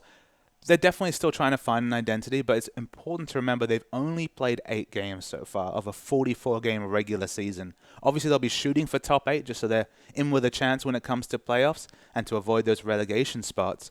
But still, they have a lot of time to really forge an identity and find out what exactly this new World Elite's all about. Is it about picks? Is it about hypercarries? We don't know the answer, and we're waiting to find out. Well, let's find out here as we get into the first champ select of this series. LGD on the left, they'll be our blue team for game 1. World Elite over on the right, they're our red team. Lee Sin and Rengar, the first 2 bans are for LGD, and Rek'Sai and Thresh, the next 2 for World Elite. Interesting to see the Rengar ban coming out from LGD right here. It's one of those champions where if you get going, you can be really oppressive in the mid to late game right there. It gives a kind of semi-carry option to Spirit, so I can understand the ban coming out right there. again, it just opens more and more questions to what is World Elite going to do this game. Respect is Xerath, Ninja's Xerath there as well, as that's the third ban for LGD. And World Elite going to consider their last ban as well. Got a lot of strong champions open still. Jarvan, Lissandra, and Janna, all the notable champions we've seen a lot of. Yeah, I don't know if we're going to see Na coming through the bans and picks, but we might see him right here. It'll be interesting. It's been permanently banned so far tonight, importantly against someone like Cola, who's shown excellent play on that Na, but also in the first series. And yeah, it's the Jarvan ban, so Na's available. And I'm actually trying to think, Rumble available as well, another strong top laner we've seen lots of in the LPL. I don't know if we've ever seen Akon play a Na game yet. I don't think he's had the opportunity to, at least it doesn't rise to mind. And of course, Akon is a name synonymous with Rumble, so they might be happy to leave Na up here. I believe he's taken Rumble into that Na matchup and just been able to out-rotate, but of course we skip on another very important meta pick. In fact, two of them flash on the screen right here. An embarrassment of riches available to first pick, but that also means some very strong picks available to World Elite to counter this Kassadin. Yeah, and the first pick is that Kassadin, like you mentioned. Kassadin has maybe been the star of the LPL, at least last weekend, and hasn't made as much an impact, seen a lot more bans this week to start things off, and that's a great first pick for LGD. He's been the star of the LPL multiple times over. Of course, the first wave of Kassadin towards Season 3 Worlds was all about, I believe it was Royal Club at the time, were really focusing, White especially was really focusing on that Kassadin pick. And whether it's top lane, whether it's mid lane, Kassadin always finds a way to come back into the meta, and it's specifically because with the power of this Janna, very hard to peel away this Kassadin, even with the Queen of Disengage. Yeah, Lissandra has some of the similar properties, but a lot of people prefer Kassadin, it seems like, taking him in a bit more late game scaling, but those are good strong picks for World Elite as well. They'll take that Janna and the Lissandra as well. Yeah, you saw the Riven Hover coming out from Spirit, just maybe a reference to the first week, maybe an indication of things to come. We don't know. So we're going to wait for some more picks right here. We actually haven't seen a lot of Annie so far. The support Annie has fallen away in the first two series. Obviously, we won't draw too much from the Hovers right here as Shaco. Chinese Shaco usually comes out at least once a split. So it's a one-time deal. We'll see. I think you're right. I think we will see it at some point, but probably not today. We're going to give LGD a little more time to go through their picks and see what they want to go with as well. And LGD, again, looked really strong. Not picking Sivir too early, who's also open as well, by the way. And we'll see what they want to go for. This would be interesting. LGD are going to lock in Elise and Annie as their 2 and 3. I mean, the Annie makes sense. We've seen a lot of support Annie. Of course, we've seen a bit of top Annie, which not quite the same flavor, but the Elise lock-in, of course, this is before any of the later Elise buffs. This is still patch 5. We don't have the base gates to resyn before when we're moving to 5.1 here. So Elise is still universally considered on the weaker side right here. Of course, still has the ability to have that long-range lockdown single target CC. She still has her power points. Early skirmishing quite well, but really falls away in terms of team fighting. So maybe they're just looking for their jungler Twen to put on some early pressure right here, and then relying on the likes of that late game Kassadin to really have the late game impact. Yeah, the jungle pool's actually gotten shredded here, I noticed in the draft. That's the 5th total jungle pick or ban, with the first one for Xuen. And that looks like Pantheon jungle there over with Aurelia for World Elite. Pantheon jungle was actually a really big thing in China last year, specifically towards the summer split. Insect especially leading the way on those Pantheon priority picks right there. Of course, after the base attack speed nerfs and some of the shifts in the meta, losing a bit of power, but still the amount of aggressive potential you can put on, of course, the semi-global of that ultimate, the Grand Skyfall, to gank a 2v2 lane. Pantheon's always going to be a discussion point in the LPL. Yeah, and I think maybe showing a shift at Spirit wants to get a little bit more away from the carry junglers and be a bit more of an early ganker here. Imp was teasing me, by the way. But we do have very strong picks dropping late into this draft, though. Sivir and Na go 4th and 5th for LGD. That's ridiculous. An embarrassment of riches. I mean, if you had taken those in the second round as your first 2 picks, you would have thought you basically won the draft there. So to have that at the end to complement the Kassadin, almost a complete top-tier team. You can question the Elise pick, but they probably have a plan for that champion. But a really strong lineup coming out from LGD. And I have to feel like the hypercar is going to come. You have to feel like eventually STYZ is going to have that breakout performance to show why everyone hyped him up so much. His performance on LGD before he stepped away was so strong. And his signature champion was actually the Caitlyn, and it looks like it's going to be locked in here. Yep, never mind. He tricked you. It's Jinx instead. Wow. But we talked about long-range hyper carriers. STYZ, no more Sivir for him, I don't think. I think he's done with that champion. And we've actually seen quite a lot of success with Jinx against Sivir matchups here, just because Sivir doesn't really have the potential to really harass Jinx out of lane in terms of trades right here. Of course, she has the wave clear advantage, so if it is a true 2v2 lane, you'd have to probably hand it over to the Sivir Annie lane over that Jinx Janna lane. But in the lane swap especially, if you're able to get through that laning phase without too much pain, Jinx in the late game could prove a very strong power pick for STYZ and World Elite. Yeah, and that's honestly what World Elite need. They need someone to get in there and carry. And STYZ, pretty good candidate to hard carry a game. He's on a good champion here in Jinx. But just looking back and taking a step back at the overall draft, one of, I think, the obvious criticisms to level at World Elite is poor drafting. And I think that is a very good example of what not to do in a draft. I agree there. I mean, letting those power picks fall so late. I mean, just because you've locked in a Kassadin, obviously it doesn't pigeonhole it into being either a mid or a top lane Kassadin. So for that Gnar, a Sivir to be available so late in the draft, it has to be an oversight right here. And you see the Jinx pick, you know the damage potential that champion provides, but you have to deal with Elise jumping on top of you, Kassadin, and of course Akon's and Gnar. There's so many kind of CCs and gap closers available for this LGD team that I'm not really sure how Jinx is going to navigate these team fights without taking a whole lot of CC and pain. Yeah, and World Elite just look a little lost almost in their comp. Anyway, we'll find out soon, guys. Let's get into the game.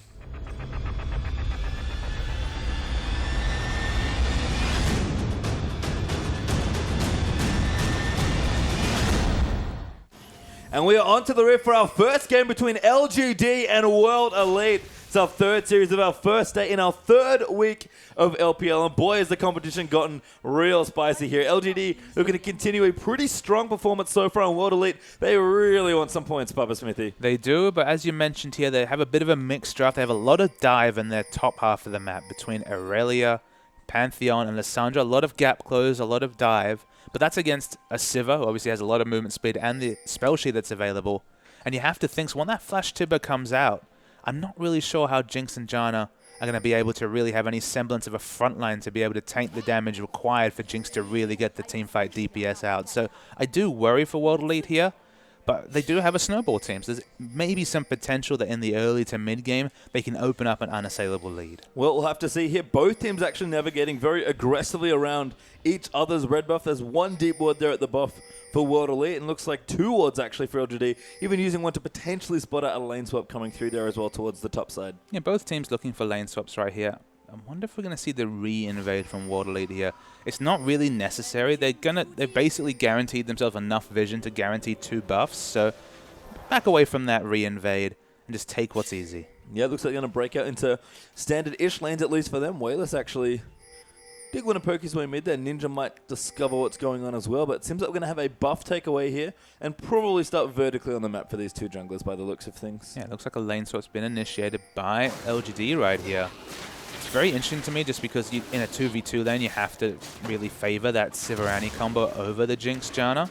But I mean, I feel like Elise is such a strong skirmish champion that maybe these smaller number skirmishes will really appeal to the advantages of her kit. You know, that gap close and that sheer single target burst. We've also seen a lot of supports do a lot of roaming early on as well. So maybe they'll just leave Imp to free farm for the first few minutes and Sivir maybe not the best champion to give the early free farm to, but they want to get aggressive. In fact, they're going right in. Ninja in the mid. Does get stunned by PYL. There's a nade Q there by Wayless. And easy kill there for Akon. Sometimes you're a prophet there, Pastry Time. You talk about that support roam. What about the level 1 Annie support roam? Access to a 1.25 second stun at level 1 is a very powerful thing. And they pick up first blood off it. Yep, so no landing here for Imp.al. They're just going to go in and have Annie maybe head up towards the top node. Could go bottom as well to fend off the push in. Akon continuing to jungle with Xuen as well. And STYZ, this is kind of what he wants you on this Jinx, so getting a little bit of free farm early on. But significantly here, Akon doesn't lose anything with the jungle follow picks up. He actually picks up the kill, so of course we'll start to be able to work towards those tank items, maybe even an early snowball DPS item earlier, and then can teleport to lane at any point. So they lose nothing for a significant gold advantage in the early game. Yeah, we'll have to see here as the farming has continued. Both carries on a good clip so far, 10 CS each. Although about Spirit and Aluka now looking down towards the LGD red buff. UJ will walk in here as well. I'm actually going to start this off, but again, 2 buffs already secured there for LGD. They just give each jungler their first 2 buffs. It's so rare to see a 3 buff start. With the meta as it is right now. It's so easy to guarantee vision over 2 buffs and pick them up. So very standard start, but of course the extra golden assist welcome if you're LGD. Yeah, long smite cooldown not helping there either for 3 buff starts as Akon and Schwen are still teaming up. We're getting a bit more aggressive now and counter jungling up towards the Raptor camp. Ninja returning back from his first blood. Will Warded a little late to see the bad news. Luca and Spirit going to take out the Scuttle Crab as well. And we're going to isolate the mid lane and the AD carries very early on. Yep, the mid lane, there's not a lot of, there's not a lot of pressure on Wayless right here. So he's going to be able to get to level 6 quite easily on this Caston. He's actually 8 CS ahead. I mean, makes sense, of course, because Ninja died. But anything that can relieve pressure from Wayless on this Caston definitely serves you well as this game develops. PYL is actually level 1 still. He's kind of hanging up in the bush there, maybe acting as a human ward here for him. That would be some very dedicated supporting here. Zim's actually going to try and freeze this back here as well. But PYL now going to go back, maybe looking for another kill. But he's not even soaking experience that much. Now hits level 2. I mean, kind of the main issue there for PYL is it's not even an off lane for him to lane with the top laner in. He's basically just relegated to, as you say, a human ward, chilling out in the brush. Leech is level 2. Going to be some very squishy supports this game. Yes, which is often what happens. We see a lot of roaming, which we've seen quite a bit of. World Elite maybe looking at a very swift dragon. They've got a pink ward down already. Spirit has a plan with the Pantheon, apparently. Going to go for a level 3, 5-minute dragon. But it looks like LD might have an idea of what's happening. And Akon has a chain, but he's already surprisingly tanky. Yeah, the only thing good. Luca now jumping on him as well. Does slow him down with the Equilibrium Strike. Schwenner answers with a Cocoon. STY's around the side trying to slow them down, but World Elite will be throwing off that first dragon. Oh, we see a re-engage from Spirit here. Yeah, Spirit going in the exhaust and the smite pop down there as well. PYL there with a good stun onto a Luca. Great tornado by UJ as well. And again, they'll clear out that pink ward, get some more vision back. But I think LGD are happy. They've denied that first very early dragon attempt. Absolutely. World Elite have put so many resources into being able to take that dragon. You look up the top lane here. Imp's just chilling. He's free farming in the top lane, getting solo experience. It's been a recurring story of today, putting Sivir in a solo lane. And that sounds like a weird thing, right? Because you're like, but Sivir's a great laner, and she is a wonderful 2v2 laner. But having access to On the Hunt so early in the game, 6 minutes into the game, buffing up your whole team, the amount of utility it provides, getting her a fast 6, and then she just returns the lane with a pickaxe or BF sword, hit her laning power spike anyway. It's an interesting adaptation to what we would expect. Like, we can't think about League of Legends as a narrow strategic game anymore. There's so many little adaptations that let you open up small leads in the early game. I mean, even regionally there as well. I mean, pretty much all of last week was about how good the AD carries of China are, and they're getting a lot of love just in general in these games. Aluka, though, will return to the top lane. I guess he'll visit it for the first time. Level 2 to level 6. That is quite the experience deficit. I mean, the only thing you can say for Luca is at least he has a bit of an item advantage with, extra little bit 150 health from that Ruby Crystal. Imp's actually sitting on over 1,600 gold, so we'll have a BF sword whenever he chooses to back right here. Then I'd imagine standard lanes to come out, especially with the fact that the Chain Vest pickup is the big question mark from Akon here. I guess it pigeonholes him into a Sunfire cape, which I think it's actually been one of the consistent trends of a losing Gnar has been an early Sunfire cape just because that item statistics nowhere near randoms instead of teamfight effect. But if you can get it at 11, 12 minutes into the game, maybe it's relevant. And we'll have to see. Spirit actually spent a lot of time waiting for a potential dive or kill here by Imp. So he actually spent a significant chunk of his resources there just sitting in, maybe trying to get a 2v1 kill. And Schwen's actually up here now as well, on at least waiting for the counter gank. So both junglers being very patient, getting a lot of attention to the top lane. Yeah, but it looks like nothing's come out of that. Of course, Imp not really hitting that hard without picking up the BF sword here just yet. Bit of action towards the red buff for World Elite though. Yeah, this is bad news for World Elite. Wayless is in there, took out the pink ward instantly that World Elite were trying to use to defend their red buff and basically forces Spirit off his own buff here. He's already having issues with experience trying to get that early dragon. He's going to continue to fall behind now. Continue to fall behind, absolutely. But we do see Jinx free farming down the bottom lane here. What they've traded in all of this early game movement is a fairly free farm Jinx, which late game, of course, we all know how scary a proposition that is. Yeah, absolutely. Wayless here. We'll fight with Ninja there in the mid lane. And Kassadin continuing to get his CS as well. Catalyst done, actually, for Kassadin, so it seems like a Rod of Ages will be coming up pretty quickly here.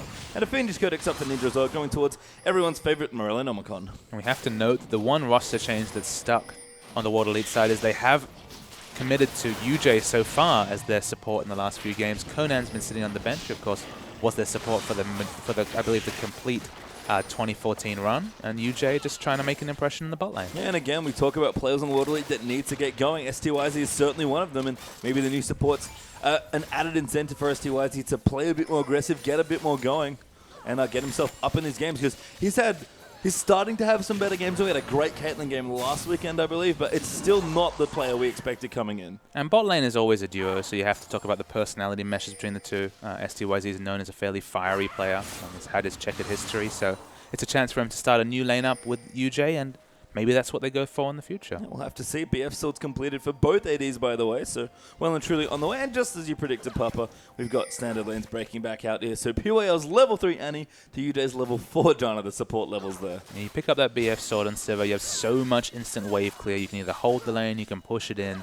You basically should have free reign of how you control this bot lane, and with such an experienced AD carry like Imp, they'll either push the bot lane if they want to invade, or hold it if they want to deny. Yeah, with that first dragon coming up in maybe the next 5 minutes or so is a fairly common time. Good for LGD to swap those laners back down. And I like what they did with the early dragon, but really a strong map awareness by LGD to be like, hang on a second, let's go check this. They've been grouped roaming for so long, Twen and Akon. It just happened to be in the right place at the right time. And I say that, and that probably discounts the fact that it's probably excellent pathing coming out of those two there. So they should be complemented. Because very rarely in League of Legends do you just happen upon an objective at just the right time.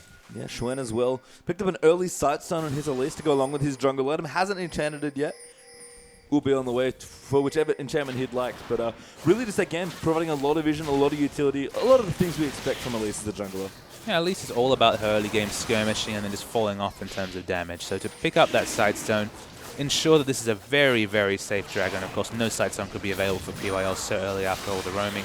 They have the vision, they take the buff, and they start the objective snowball. Yeah, really strong from LGD. Actually, UJ could be in trouble. Oh no, does get popped. The stun will hit, but that's Cocoon actually going to move in there as well. So much damage from Boomerang Blade, and that's an easy kill for LGD's AD. Yeah, but first, easy kill coming out right there. Of course, once On the Hunt was pumped, that was going to be a dead Jana. Level 4 Jana, very minimal sort of statistics there in terms of combat stats. And we just revert to standard laning. Yeah, Im collects a bit of free mana there, blocking the cork by Jinx with that spell shield, so nice moves there from Imp. AD carry is fairly even in CS, but of course the kill will give Imp a bit of extra gold. Mid lane going well for Wayless's Kassadin, though. Didn't really feel that pressure after the early roam onto Ninja. No, the early roam and just basically all the unorganized team play in the early game meant that Wayless was largely left to his own devices in the mid lane here. And against a lane bully like Lissandra being up 12 CS, he's actually just about 100 gold short of his Rod of Ages. He's going to have an excellent par time on that item. And then we've time and time again just seen the effective Kassadin in a team fight. That was very elegant looking play there by Aluka, just stunning Akon for a bit of harass. But again, going even there with Aurelia, perfectly fine. Looking to get a bit more mid-game power going and try and win World Elite some of these mid to late game team fights as well. But yeah, Ninja's falling behind a little bit. Not losing lane as we kind of expect from Ninja, but just not having a super stellar performance, especially after getting level 1 ganked by the Annie. And that's kind of been the standard story of Ninja's career so far. This is, of course, his second split of the LPL and World Elite. He's never really the target of, the sole criticism is never that he gets smashed in lane and they lose the game. He just kind of farms, does his thing. That's why he defaults to champions like Xerath and Jace. Farms from long range. He plays his role, but in a team like World Elite who's losing, he kind of needs solos to make the plays for him, or he's just not a great fit for the team. Yeah, Akon actually getting aggressed on Aluka, doing some really nice job with the harass early on. PYL down the bottom, looks for the stun, finds it onto STYZ, but it is just a bit of harassment there as both bottom laners look to back off now and perhaps spend some more gold before Dragon. In fact, Imp already has his pickaxe. And it seems like we could have a gank in the top lane. Yeah, Spirit in the top, pops the ulti. Akon almost at Mega Knight form, has to be a bit careful to World Elite. Never mind, Akon just runs toward the safety of his pink ward, and World Elite do not overcommit. Yeah, hopped away from safety right there, blows the long cooldown that is the Grand Skyfall right there, and returning to Wayless. 12 minutes was the par time for that Rod of Ages, so 22 minutes we start seeing the really big power jumps from this Kassadin. Wayless will get spotted off by a ward here as well.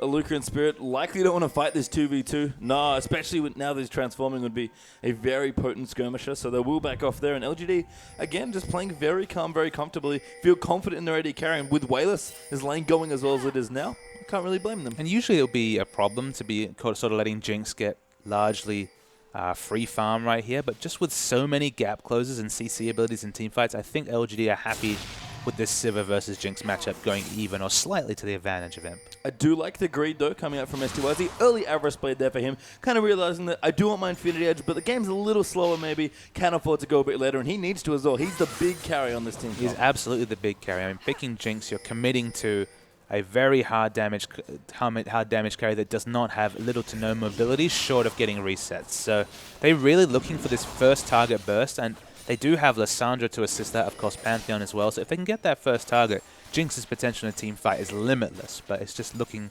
difficult with just how the game's panned out so far. Well, items are coming through now for Elite. Morel and Normicon finished there for Ninja, and 2 parts of the Trinity Force done for Aluka as well, with the Phage plus the Sheen. Over on the other side, looks like Akon is working on that Sunfire cape you mentioned, with a Giant Spot to go along with his Chain Vest and Ninja Tabby.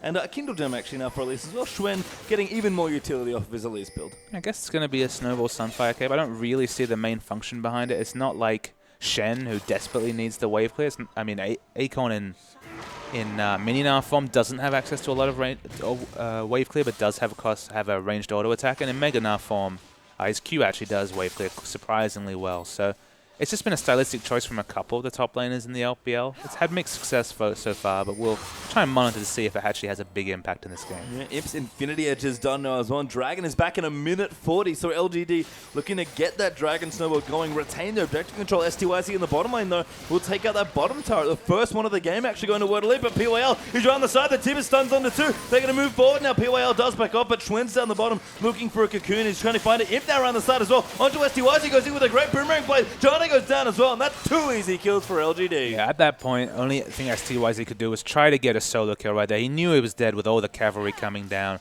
It is still a minute 15 to Dragon, so they haven't sacrificed an objective with that roam.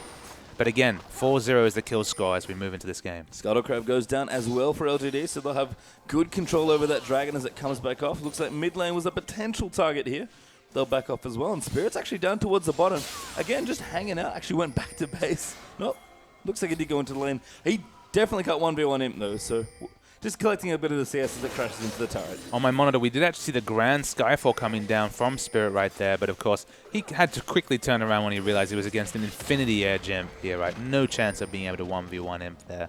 Yeah, I mean, Warrior pretty good on Pantheon as the jungle item in Chance Go, but definitely not enough to take on the Infinity Edge Imp already, who's had a very strong start to his game, 152 to 135 CS. He's able to back with 1,000 gold, so of course will show up with boots too, and a bit more damage towards this next objective. The Dragon comes up in 20 seconds. Probably expect Akon to go back and pick up his Sunfire cape as well. It's one of those situations where they're hitting all their power spikes at just the correct time, like the practice Korean teams were famous for, and that's kind of the flavor we see from LGD. They're very similar to the top teams in the LCK at having really good rotations, especially when they're ahead and being on the ball for objectives. Yeah, Weather's actually coming down to the bottom lane now, going to apply a little bit of pressure to this particular lane. The tower did go down in the bottom there as well, so 1 apiece there on that objective, but looks like Hassan actually just took a couple minions and then backed off. Maybe Imp was demanding CS, although he's now taking the CS in mid lane there, but looks like LGD just trying to get some more deep wards up, make sure they have good coverage, and then take their second Dragon.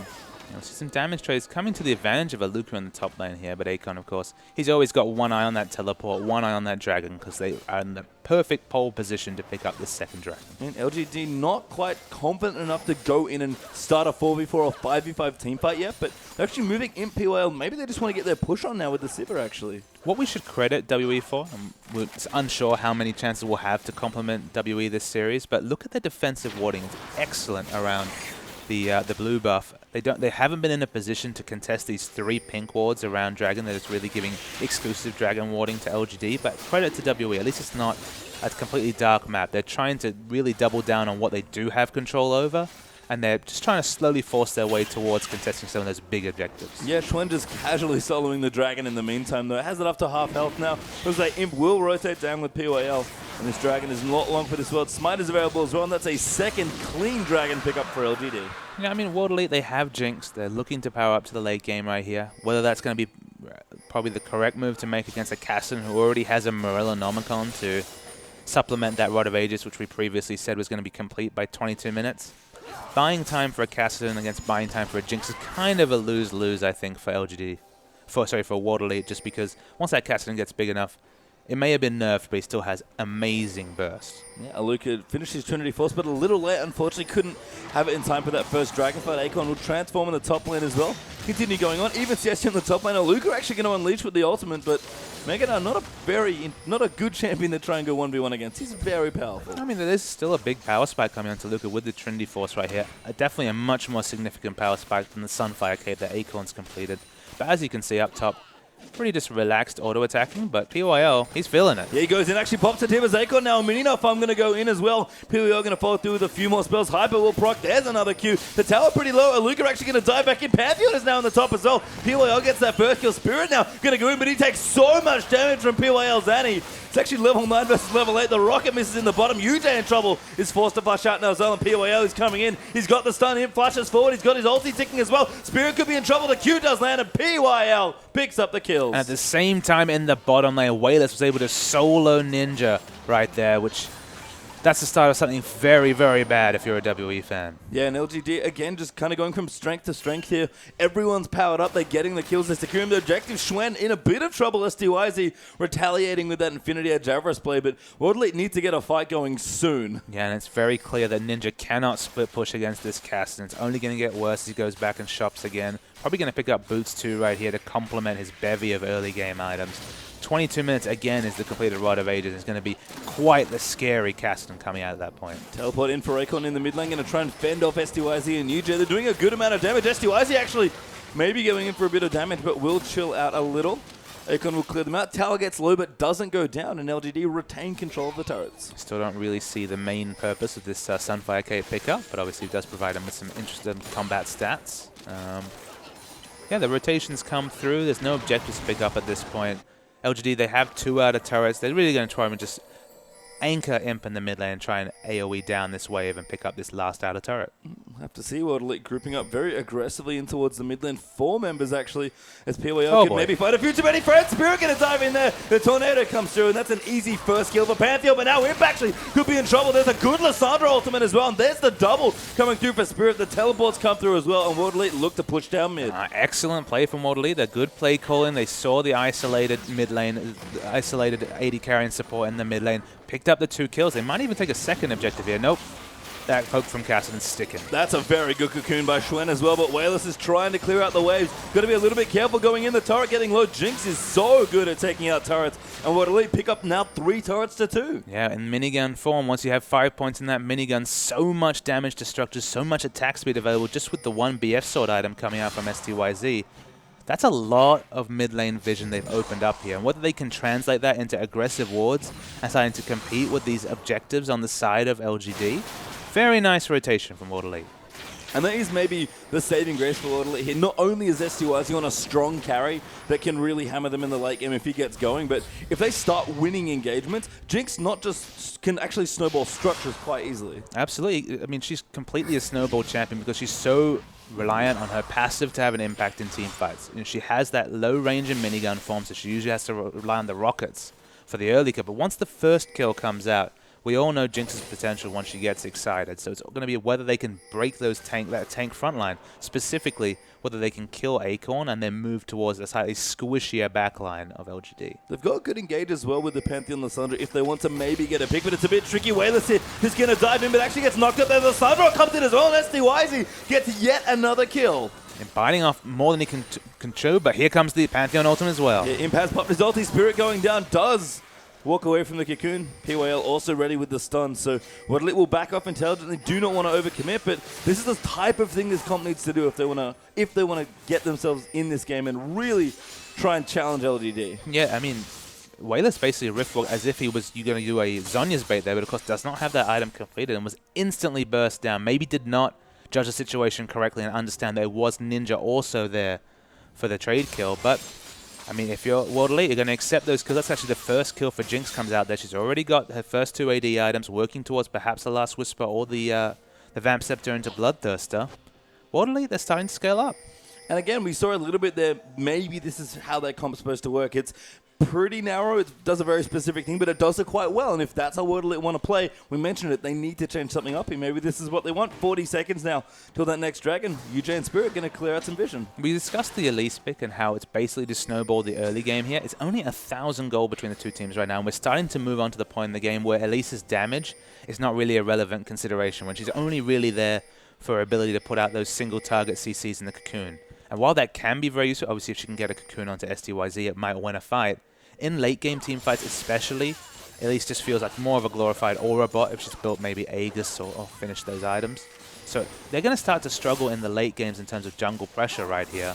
And they have to be careful to really capitalize on this objective snowball they've started. This third dragon right here must contest for Water Late. Yeah, we'll see they're moving into position to contest now as well. OGD have beaten them to the pit, though they're going to clear out their own vision here. They've got the Scutter Crab down as well. Akon got to be a bit careful, doesn't have too much rage yet, but building it up very quickly with this. Now Spirit's actually going to jump in on top of him, though. They're going to chase him down. He does transform into Manta. That's a good Lissandra, and they get that first kill. STYC need to get started, but so much damage comes in over the top there as well, and STYC is very low. They've got to kite back off here, actually. It's only 1-1, though, with Akon down, but Wailers just goes in, picks up the carry, and there's kills everywhere now. 2 for 2 right now with Ninja getting chased up. Make it 3 as Imp cleans out that last one.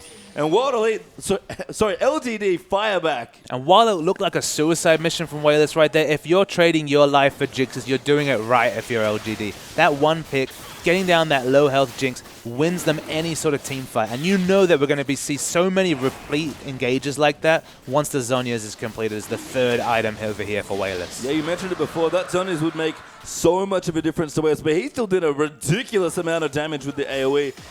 World Elite, just kind of all stacked together, and that's all LGD needed to snowball that fight. They get their third dragon and their third tower. They should never be stacking on top of STYZ. We see the replay. Akon is instantly exploded. They take out that frontliner, but look how much AoE damage they're taking. So they all have to make evasive maneuvers because it's a 200 HP STYZ. They probably thought it's all over, but look at this. The heal is activated and the flash force pulse for the instant explosion. And unfortunately, World Elite's comp, once that carries down, it really doesn't do too much. Imp has the Fleet of Foot passive. She gets the kill there. Does Sivir. And basically, when Jinx survives, when Jinx is able to fight at the back, it looks great for World Elite. But with all these gap closes coming out from LGD, how many team fights will we be able to say that? And that's sort of the problem that you noted. World Elite need this Jinx to get going, and UJ's actually opted for an Aegis. That's not going to go in on one of the tanks, maybe Aurelia, or the jungler in this case, potentially for Spirit as well. And he really needs a Mikhail as well to keep this Jinx safe. It is a very fast Aegis, but again, the Mikhails, like you point out, is probably the more important buy given the team comp that they're facing right here. Anything to keep that Jinx alive is so important because once the Get Excited passive gets activated, she can get out of range. She can come back in with Lifesteal, and Lifesteal from 700, 800 range. It's that first kill, it's that first reset she needs to be afforded. Now Dion actually going in. Akon, Talisman gets popped there by PWR. They're looking maybe for a re-engage. Good Tornado will knock up PWR, and that will give World Elite a little more space now, but Cassidon's up in towards the top lane. LGD are just pushing further forward. And the Talisman of Ascension's actually been finished on PWR. We don't see this item completed very much at all. The coin start especially is not one of the favored starts in competitive play, but you can see the flavor, right? It's, I'm going to pop this, effectively old Shirelias, but in this case, AoE movement speed increase, and let's all go kill Jinx. Whoever gets her, you're getting the first beer later. Yeah, and maybe even simpler, especially for a region that's prioritized Sivir. Mini Sivir up there on the Ascension as well. So PYL, we talk about him, really strong, cerebral, strategic support player. Going to try and get his team in even further, especially when the on the hunt's down there. As well as Aluka collecting more farming. Hasn't had the impact we might expect on a champion like Aurelia, but just really doesn't have good targets here. Who's he going to jump on? Cassidon? Yeah, it isn't easy with the target selection, but this has kind of been a consistent criticism against Aluka. Aluka, of course, is a person who does have an LPL win under his belt, of course, being part of the 2013 Summer Positive Energy lineup, but on this World Elite lineup, he's just really flattered to deceive. Again, he just doesn't make much of his advantages, and when he's ahead, when he's behind, he's very rarely managed to get back into games. So he had that Trinity Force at a very fast clip. Of course, it was a Trinity Force against a Sunfire Cape, and we're like, all right, that's a big power advantage. But what did he make of that advantage so far? I mean, minimal at best.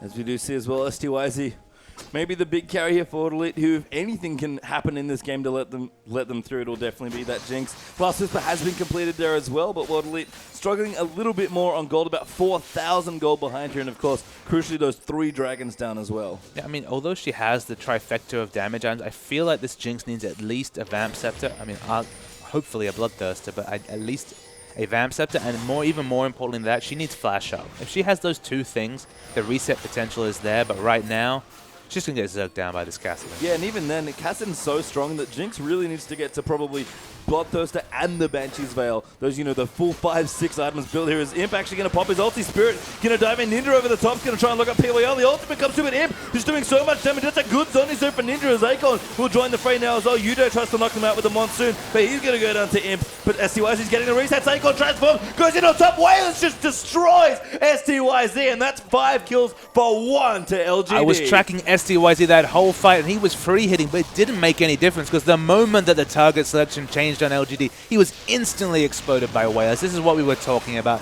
the potential of that frontline Kassadin burst. He still has Zhonya's available. He didn't have to use it there. And LGD, they're going to go and pick up a Baron to supplement a very one-sided teamfight win. Doesn't feel like there's any way for World Elite back into this game. We see the replay right here. Spirit's in the front line. They've got 2 frontliners here, but they don't get the first kill crucially. So no get excited reset coming on for STYZ. He's in the back of the fight right here. But look at the team fight target selection of LGD. There's low health members on the LGD side. It doesn't matter. And the moment they change target towards that Jinx, she's dead.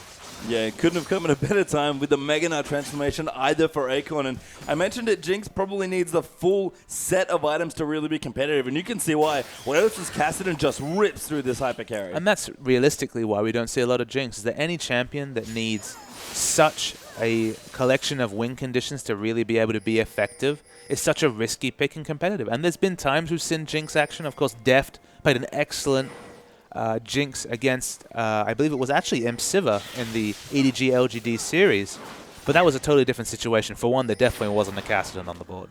Yeah, and Wayless is just ripping through people at 5-2-5 with 250 CS at almost 30 minutes here. I mean, to Ninja's credit, he's kept up well in CS, but again, Ninja is just Ninja. He's very consistent, very safe, but he can never seem to make it work for the team. And STYZ is the big man that everyone wants to see step up for World Elite, and this game he's just been completely shut out by Kassadin. Look, mechanically, both Aluka and Ninja are very competent players, but in terms of team fights, in terms of strategic play, in terms of results, not been helpful. Now Luca actually going to dive in his spirits down the back as well. They're on top of him, but he gets blown up by the Kassadin, and PYL getting ulted up as well. Now Luca is diving in so hard trying to get that kill, but he goes down to cast again here as STYZ going to get jumped on by Schwen. PYL around the back as well. STYZ actually gets 1 reset. Flashing out, he's trying to all-buck away from the Elise, but can't get away. And another 5-for-1 trade going in LGD's favor. Yeah, Jinx is dying last in these fights, but it doesn't matter just because their front line is getting ripped through instantly. Whoever they focus fire is dying instantly. As we see, of course, here, the Baroned up Siege Minion not doing any tanking. They're going to have to rely on Akon. I mean, looking here as we are going to have an inhibitor go down for LGD, we think about, the long term here. It's a big, long league is the LPL. World Elite still yet to pick up points, and it's not looking like they will here either. For me, though, it's just, I don't know. I've never seen something from World Elite that looks like, oh, that's exactly how they're going to win. Even STYZ this game having a hyper carry just doesn't look like everything's coming together quite yet. And although it's kind of a horror word, I mean, the word potential has to come up here. It doesn't feel like the potential exists for Aluka and Ninja to carry a game. They can lane very competitively. They're not shown up in lane, but when it comes to team fight impact and in terms of map rotations, it doesn't feel like World Elite have any sort of realistic plans on how to win this game. They tried their first plan in week 1. That was the jungle split push, and to their credit, they actually took Snake to a very competitive 2-game loss. But since then, whether it's the Hyper Gary STYZ, whether it's Ninja trying out Zed in a previous series last week, nothing's worked for them. So whether they need to change their lineup, whether they need to really go back to the drawing board, it's not for me to say, but the World Elite we've seen so far, struggling. Yeah, Akon actually pretty aggressively teleporting in. Does force Ninja out on that Lysandra in towards his own base. Akon will actually counter jungle the Wolves away from himself, building up some rage as well, which is nice. Imp now going to go in, gets the blue buff for himself as well. So going to have plenty of Boomerang Blades as they look for their next siege. And Dragon actually has not come back yet, I don't think. Still just the 3 for LGD, but just so far ahead already. No, well and truly. They were able to instantly DPS down Dragon. They're sitting on 4 already. Another timer on the death clock for World Elite's chances in this fight right here. Man, it's just everything stacks up, unfortunately, for World Elite right here. They just don't have a shining hope. Every team needs something they can point to and say, well, if things went differently, this guy would have carried or something like that. And look, STYZ's potential historically has been there to show, but the lineup that's been organized around him just isn't getting it together. And that's maybe my question, is that, again, a long season, eventually World Elite's story will change somewhat. I'm curious to see when, because it's going to be a very different looking World Elite, whether it's this same lineup or some couple of changes here and there. when the wind changes for them, it'll change in a pretty dramatic way. But in this game, LGD, just looking like the LGD we've seen for the first 2 weeks. I mean, a proud, massive organization. Oh my goodness, Akon's going in. Just going into Nara. Oh, looking at Thunder. STYZ just gets destroyed by Cassidy and Nara. And it's a massacre here. World Elite running out under their own turrets. Ninja going to get chased down again. Another 5-for-1 team fight in favor of LGD. And that's probably our game one. And Akon finally got the engage he was looking for. Exploded STYZ, dies with his ultimate up. Nothing he could do on Jinx right there. And that'll be the game ending. And it's what we expected when we loaded into this game. It's what we expected on paper. A very one-sided win for LGD. Yeah, LGD just still looking so strong. Take the first Nexus of their LPL weekend here. And World Elite, we were waiting to see what would happen. And unfortunately for them, it looks like a lot of what we've seen already. And it's the inevitable march towards another 5th series loss for World Elite right here. Not a lot for them to grasp from that game. I felt like Spirits, Pantheon Ultimates were a little bit lackluster. None of the lanes, all the lanes were competitive without ever really managing to carve out an advantage.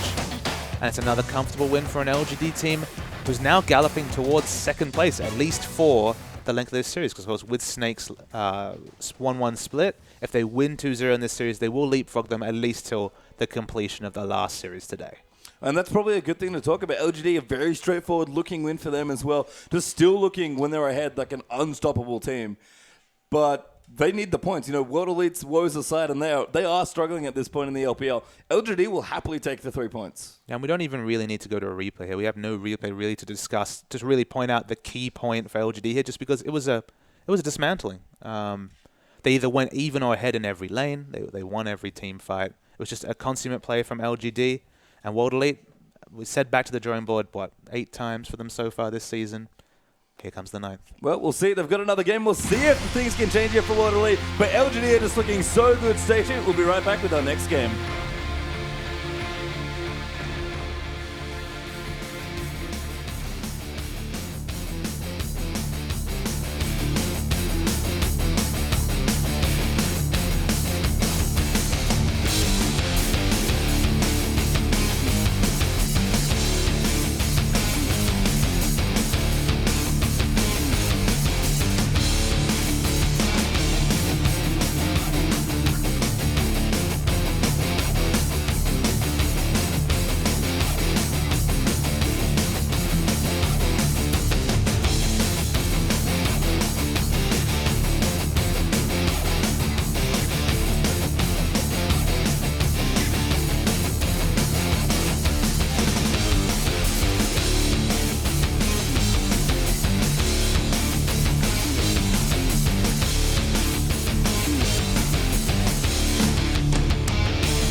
And we are back, ladies and gentlemen. Time for game 2 between LGD and World Elite.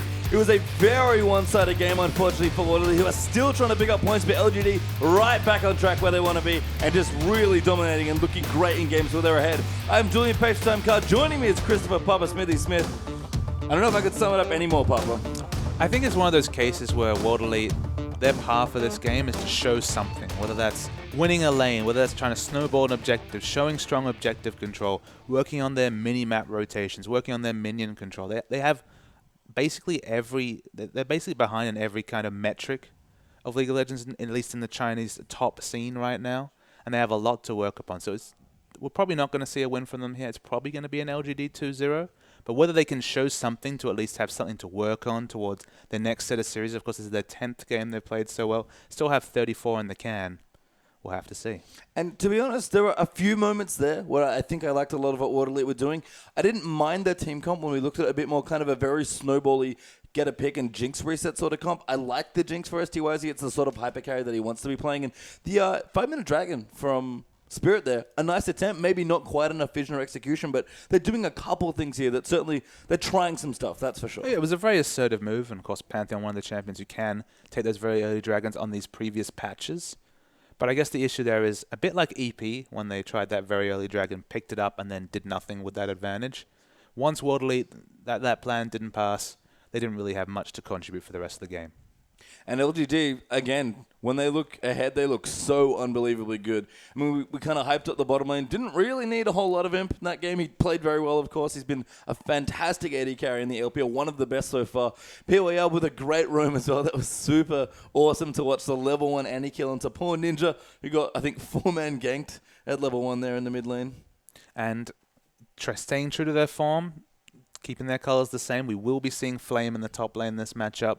LGD have been very predictable in that particular rotation, but compared to IG, who finally pulled the switch on changing up their lineup and then had it really fall through spectacularly, at least you can say whatever they decide moving forward, both these top laners getting plenty of practice in competitive games. And that's exactly what they want as we are into game 2 here in this best of 2. World Elite on the blue side now, and LGD, of course, over on the red. Thresh, Aurelia, the first 2 bans for World Elite, and Xerath once again targeted at Ninja, banned by LGD.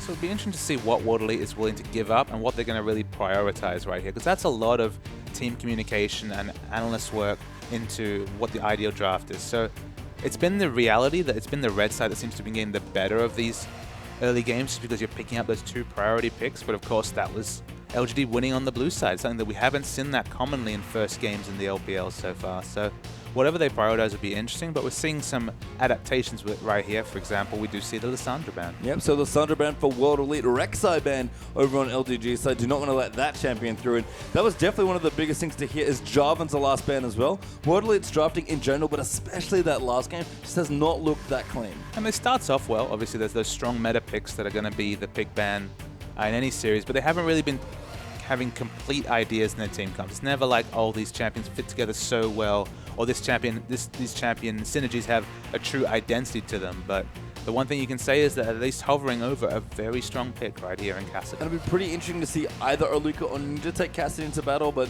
something has to change here. You can't let Sivana go 4th and 5th in a draft on this patch and expect things to go well. And they didn't, unfortunately, for World Elite, but we'll see what they want. This would be a great blocker pick. That would as well, actually. Again, some very strong picks being let through.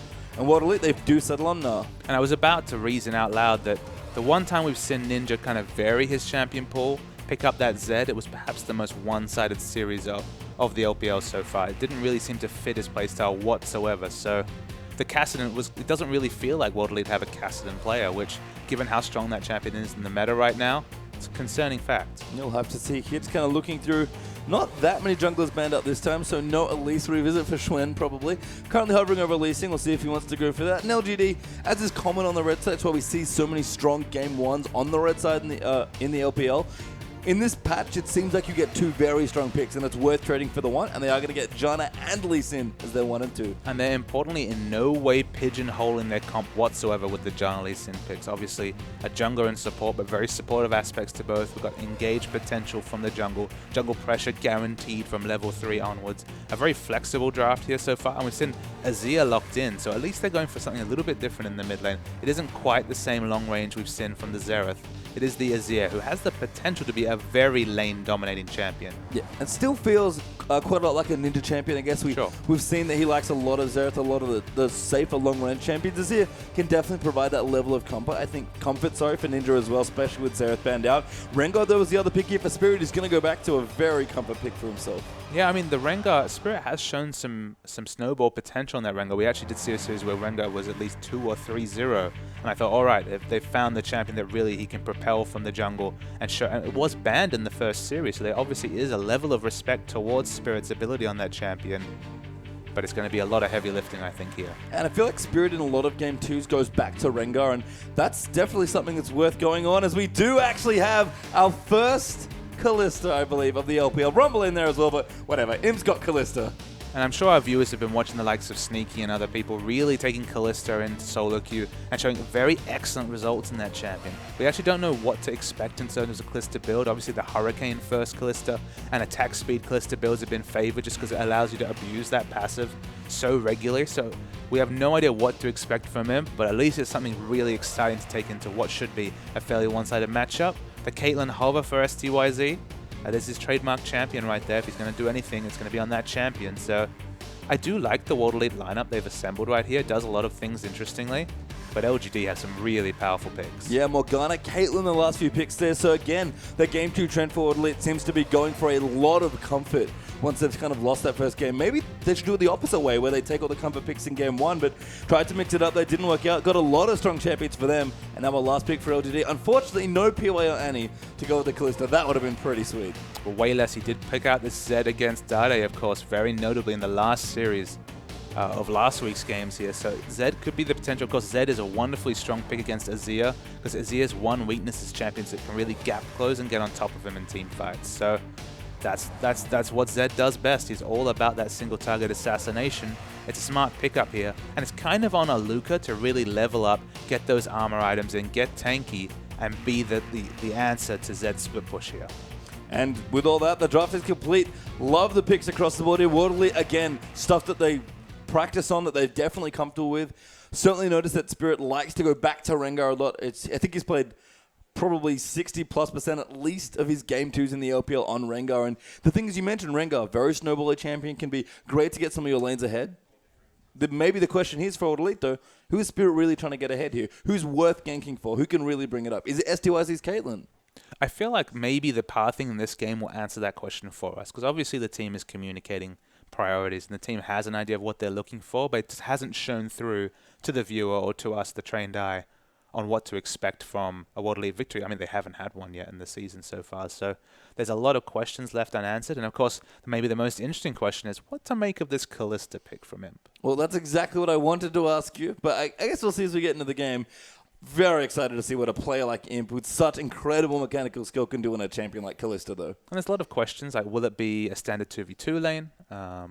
Caitlyn obviously always strong in a 1v1 situation, and Kalista's kind of slow to get going. That's when she starts hitting those attack speed caps, really getting those levels in her E ability. We've seen mostly the Rend max on Kalista just to take advantage of that uncapped damage potential that you can get with that ability. There's a lot of potential there, but I think we're going to go into game. Yeah, with that, let's get right into it. It is LGD versus World Elite Game 2.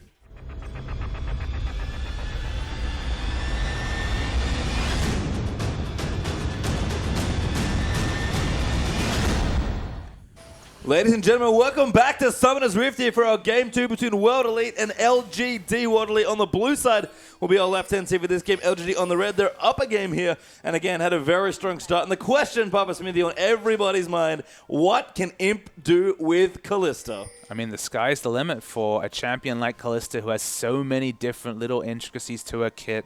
The uncapped damage on Rend acting like a mini smite once you get a significant amount of attack speed, and some levels on that ability allow you to really split. I mean, I wouldn't be surprised to see World Elite picking up this champion just because if you want to go for that split push jungle strategy, having a backup smite on your AD carry is a really interesting mechanic. Obviously, once you start getting that attack speed up, your team fight movement, the difficulty to hit any sort of skill shots on a Kalista is just maddening to play against. So the world's the limit for Kalista. She's such an interesting champion, such a unique flavor with that passive. And it'll be exciting to see her debut on the LPL scene to see what we can expect moving into the later stages of this LPL. Yeah, we actually did see the hover from STYZ as well, so he was considering it, but he does have his comfort pick of Caitlyn here. And if they do get the 2v2 lane, which I believe they're looking for here on World Elite, then that will be, presumably with the long range, quite good here. Kind of curious to see maybe LGD just think, you know what, we feel confident, let's just run it 2v2 with John and Kalista. Maybe it'll be a learning exercise for the LGD bottom lane. Obviously fantastically strong at Imp and PYL. If they feel like they can learn from something of running this in an unfavorable matchup in a 2v2, maybe that's the best way to use their time. Well, we'll have to see here as junglers are going to start on the opposite sides of the map. Aluka Spirit here going to go Gromp into blue, and it should be the same pattern there for Schwen as well. Yep, it's just the Grump start coming out from Lee Sin right here, and we're going to see standard lanes. So I don't really know what to expect of this lane matchup. I have to give it to Caitlyn based on at least the potential and the powerful nature of early laning, but I'm ready to be surprised. Yeah, you can see Imp, they're already bonded with PYL as well. That, I think, is both true out of game as well between these two players. They are so good together.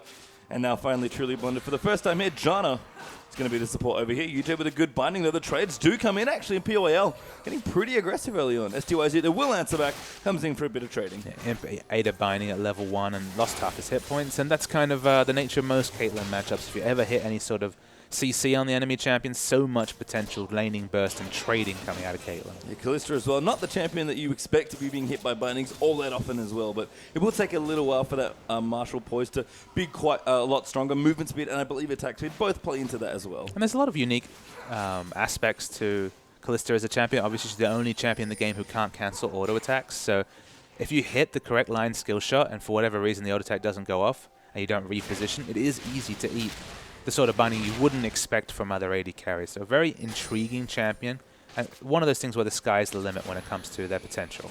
Imp, they're going to get a bit aggressive. Good shield there from PYL. UJ now going to take a little bit of damage as well. Imp posturing pretty aggressively so far on Kalista in this lane. Happy to take it to STYZ. Yeah, and I think in the early laning phase, you're going to have to give it to an experienced Caitlyn player like STYZ. It's after the first buy whether we start seeing which kind of build to expect from Imp, and maybe his skill matchup, as it's skill maxing. We're going to expect the Ren max, but could be anything. Yeah, it looks like both junglers have actually traded jungles a little bit here as well. I think they're both gone vertical here, but it looks like they'll both be level 3 with double buffs around this time. So not too bad. Here's Schwen up the top, actually looking for a Luca on this Nah. Pretty squishy, taking a lot of damage from the Rumble. Gonna dive in for the dive. Good bounce there from Aluka, but the flashball there from Flame gonna go in now, and Aluka just gets crushed by Schwen's Lee Sin. Excellent juggling of the turret right there. First blood already. The momentum already on the LGD side. And there's STYZ taking a big damage train, but the teleport comes in. Flame is going in now. He wants the kill so bad. UJ getting aggressed on as well. Flame, good exhaust there coming through. The heal's forced to be used out as well. First harpoon lands. Second one just wide there. Imp gonna chase in. Not be able to do too much though. And Flame will actually turn around. Be a bit annoying there in the Rumble, but looks like he'll walk away. I feel like that was a bit of an overconfident teleport coming out from Flame right there. Didn't feel like there was really much potential getting too much out from that trade. And of course, he had the lane in a wonderful spot in the top lane right here. So he loses out on potential CS and also time in lane. He's actually sticking around bottom lane looking for any potential re-engage right here. But unnecessary was that teleport, I have to say. And let's maybe back up a little here. This might be the first time that a team has ever played 1v1 against Flame. That's true. In the LPL. I didn't even consider that. Of course, the 1v1 god, as he was known, Flame, who really struggled when the lane swap meta really started to favor Acorn, his nemesis, but also his teammate in this LGD team. Gets the 1v1 lane finally. Way less in trouble. Ninja looking for a solo kill. Exhaust comes down though. Schwen now in as well. Ninja will probably die here as well. Does go down. Actually, Wayless gets credit for the kill with the Ignite. Good supporting work there from Schwen. And a 1-for-1 though. Good work for Ninja though. Finally getting action in the That was mid actually lane. very smart play from Schwen just because he noticed the Ignite tick was going and he cancelled his auto. He could have got the exit kill if he needed to. Spirit has to blow Flash to get away from the Lee Sin Q right there.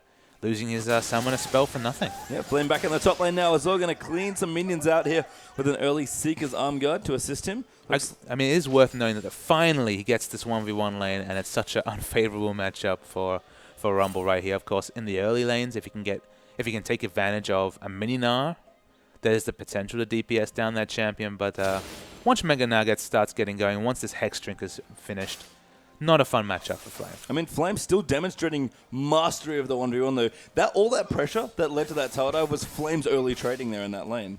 And it was a very good timing on the gank as well. So, yeah, I mean, look, he's still a great laner. No one is going to come here and say that Flame doesn't deserve to be in this squad. I mean, the argument about whether he should be a starter or not will rage all season from all parties. But it's good to see him pick up an assist. It's good to see him winning in CS against a Gnar. And the sky's always the limit with a mechanically skilled player like Flame. Yeah, off to a good start so far as Imp down the bottom. Not so good for him, unfortunately. A little bit behind STYZ in CS, but to be expected here.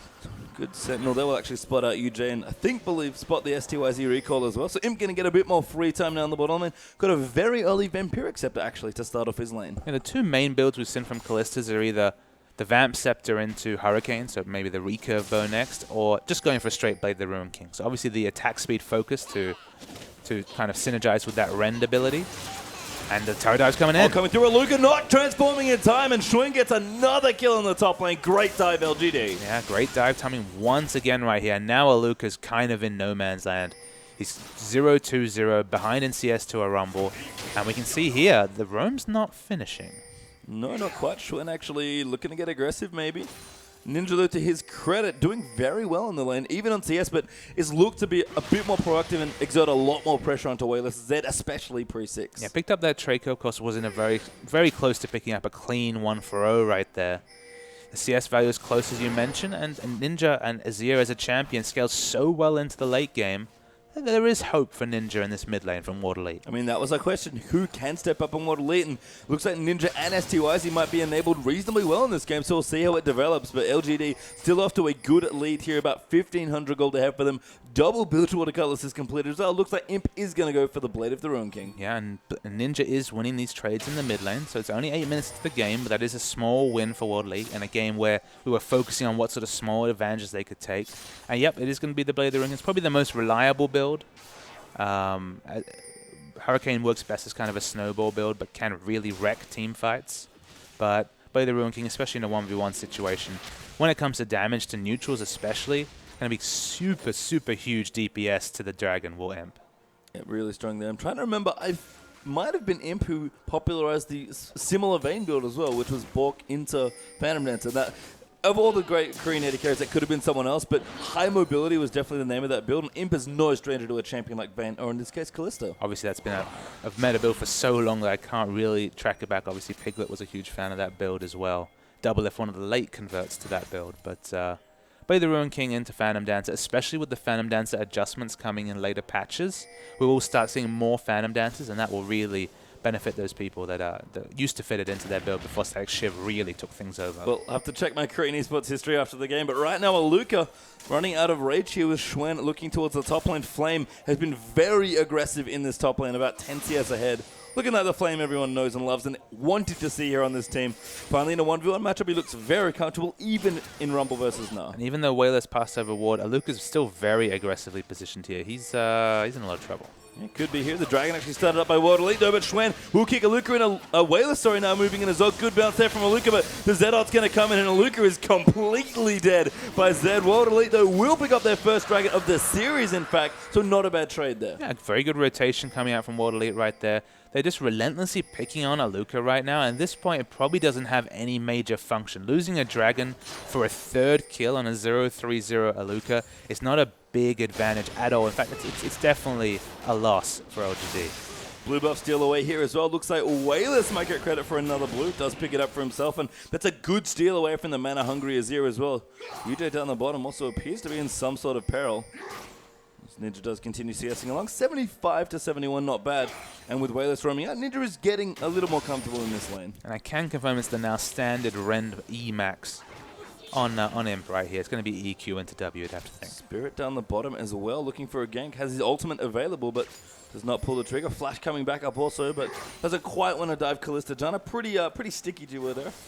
Or slippery duo, more accurately. I mean, a slippery duo just because of Imp's passive, but then once you add the Janna, once you start scaling levels in team fights, with all the ability for mobility on this on this Kalista, it's going to be so hard to pin down Imp in team fights. PYL just dodging a binding down there as well. Imp continuing to CS well. Looks like he's making good use of the passive. Schwen down the bottom now as well. Going to go into be 3v3 here. Spirit's going to jump in on top of him now. Looks like UJ in trouble. Does get kicked by Lee Sin. Imp though in trouble. Good ultimate there from PYL to reset. And now the teleports come through as well. Spirit in a whole host of trouble. Actually goes down there to Flame. And now Aluka down the bottom. Hasn't quite transformed yet. Schwen going to dive back in those LSDYs. He nets his way back as well. Aluka does not Flame back into the top, but he'll flush out. Survives on just a sliver of health. And LGD get 2 clean kills. SDYZ gets the ult blocked by Flame. And not even an exit kill. SDYZ in trouble. He's dead. Goes in. Schwen does dive the turret, hitting the Q. Beautiful play there. And now Aluka actually can't even get the kill. Flame misses the first harpoon. Going to look for the second, but misses it. Imp though, flashing aggressively forward, and Schwen gets the double. It is disgusting